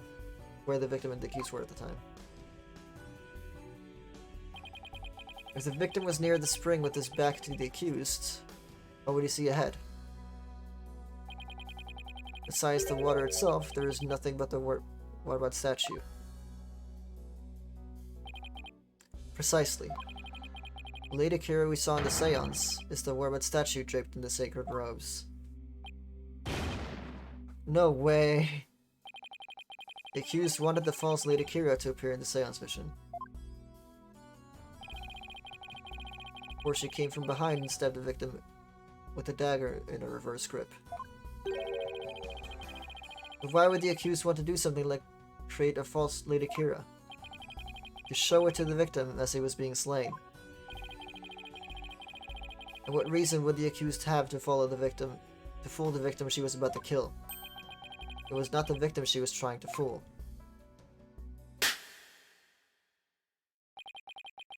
It was this very court itself. Come again? Suspicion would not fall on the accused if it looked as if Lady Kira was there. And the defense was foolish enough to fall for it and claim it was a third party in disguise. Are you saying... I am. It was all a clever, wicked scheme perpetrated by the accused. A scheme in which she sought to use the seance vision to mislead us.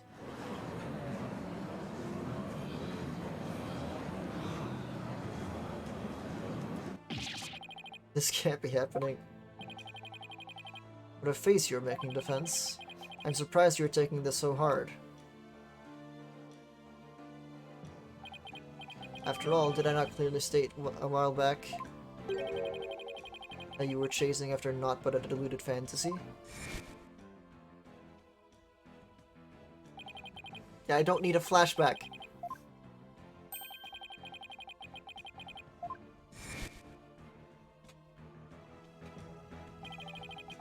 You're telling me you knew how this is how it would turn out all the way back then?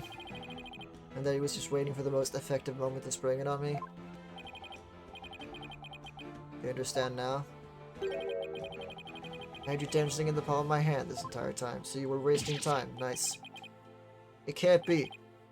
This is an outrage. You took our royal priestess's sacred divination seance and used it to commit this most foul and despicable murder? No, I didn't. Nothing of the sort. Nick, it's not true. I didn't.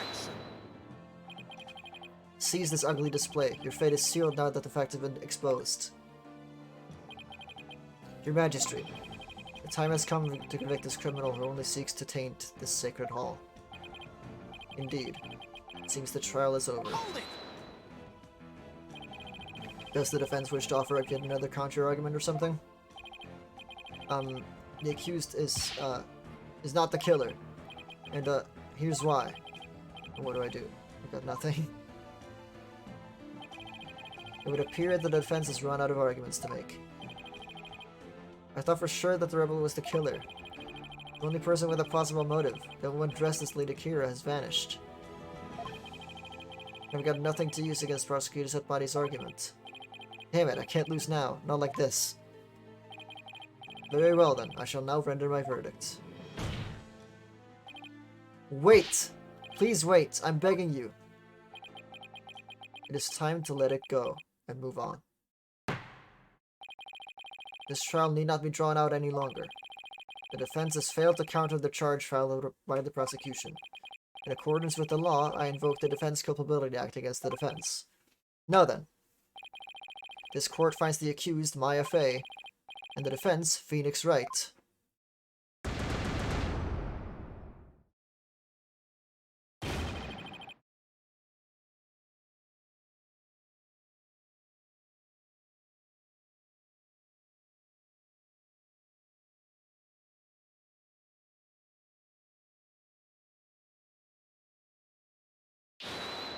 Your Majesty, please forgive the interruption, but...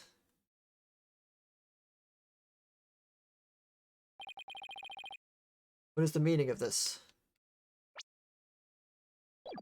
Wait, hold on. Wait, it actually works in 3D.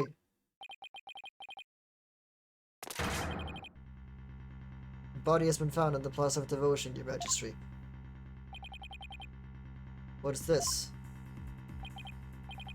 Body? What happened now?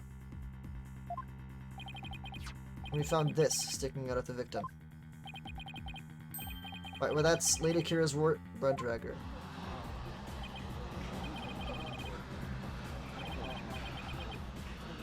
She's come to defeat the rebels. Peace. Well, it would seem the dagger was once lost. Has now been found. I have one more thing to report, Prosecutor Sadmati. Yes. This dagger bears the fingerprints of Maya Fey on it. What?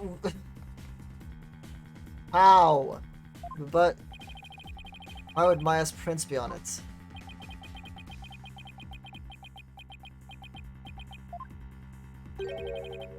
I cannot believe it, yet it must be true.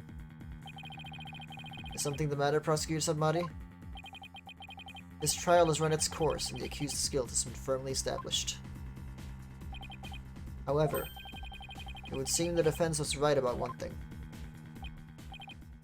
I was? You claimed the murder at the Inner Sanctum had been carried out by the rebel hunter masquerading as Lady Kira. I did say something to that effect, but what of it? Prosecutor Sadmati, are you suggesting what I think you are? I believe the true identity of the rebel hunter who has been masquerading as Lady Kira is none other than the accused, Miss Maya Fey. What? Me?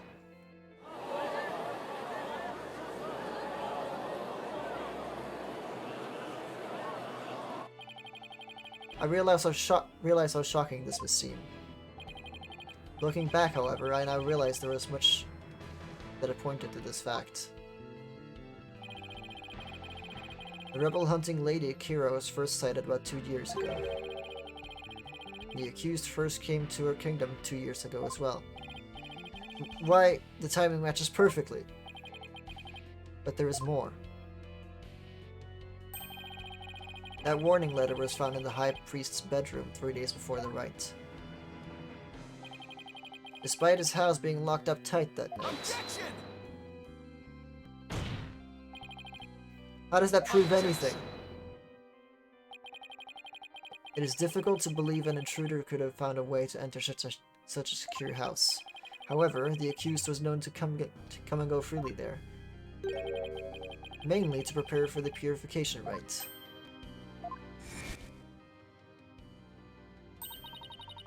Evidently, he was an important figure with a ton of duties, including training acolytes. He was really kind, even to a foreigner like me. He even invited me over to his house whenever it was between training sessions.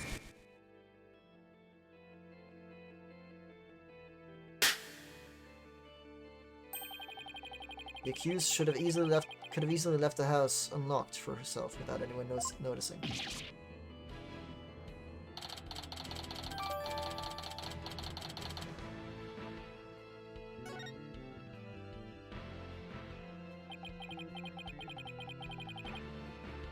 If we assume that the accused was Lady Kira, that more than establishes her motive for killing the High Priest. Yes, the victim was secretly an insurgent, bent on helping that rebel escape, after all. Precisely. That made him a target of Lady Kira's wrath.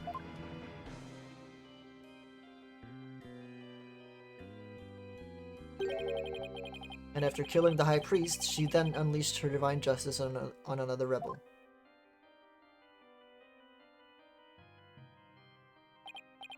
So, it seems the scope of this case has expanded.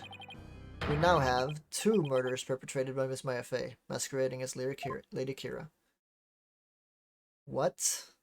When was the first one?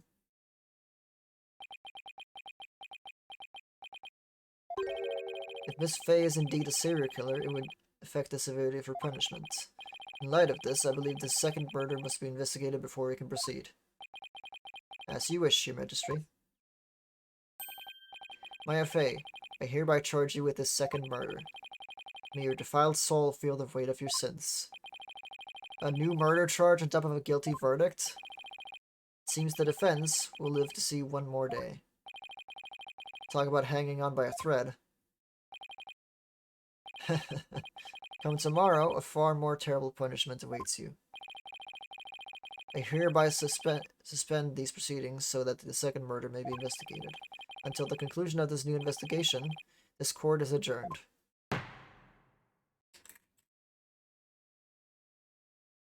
Great.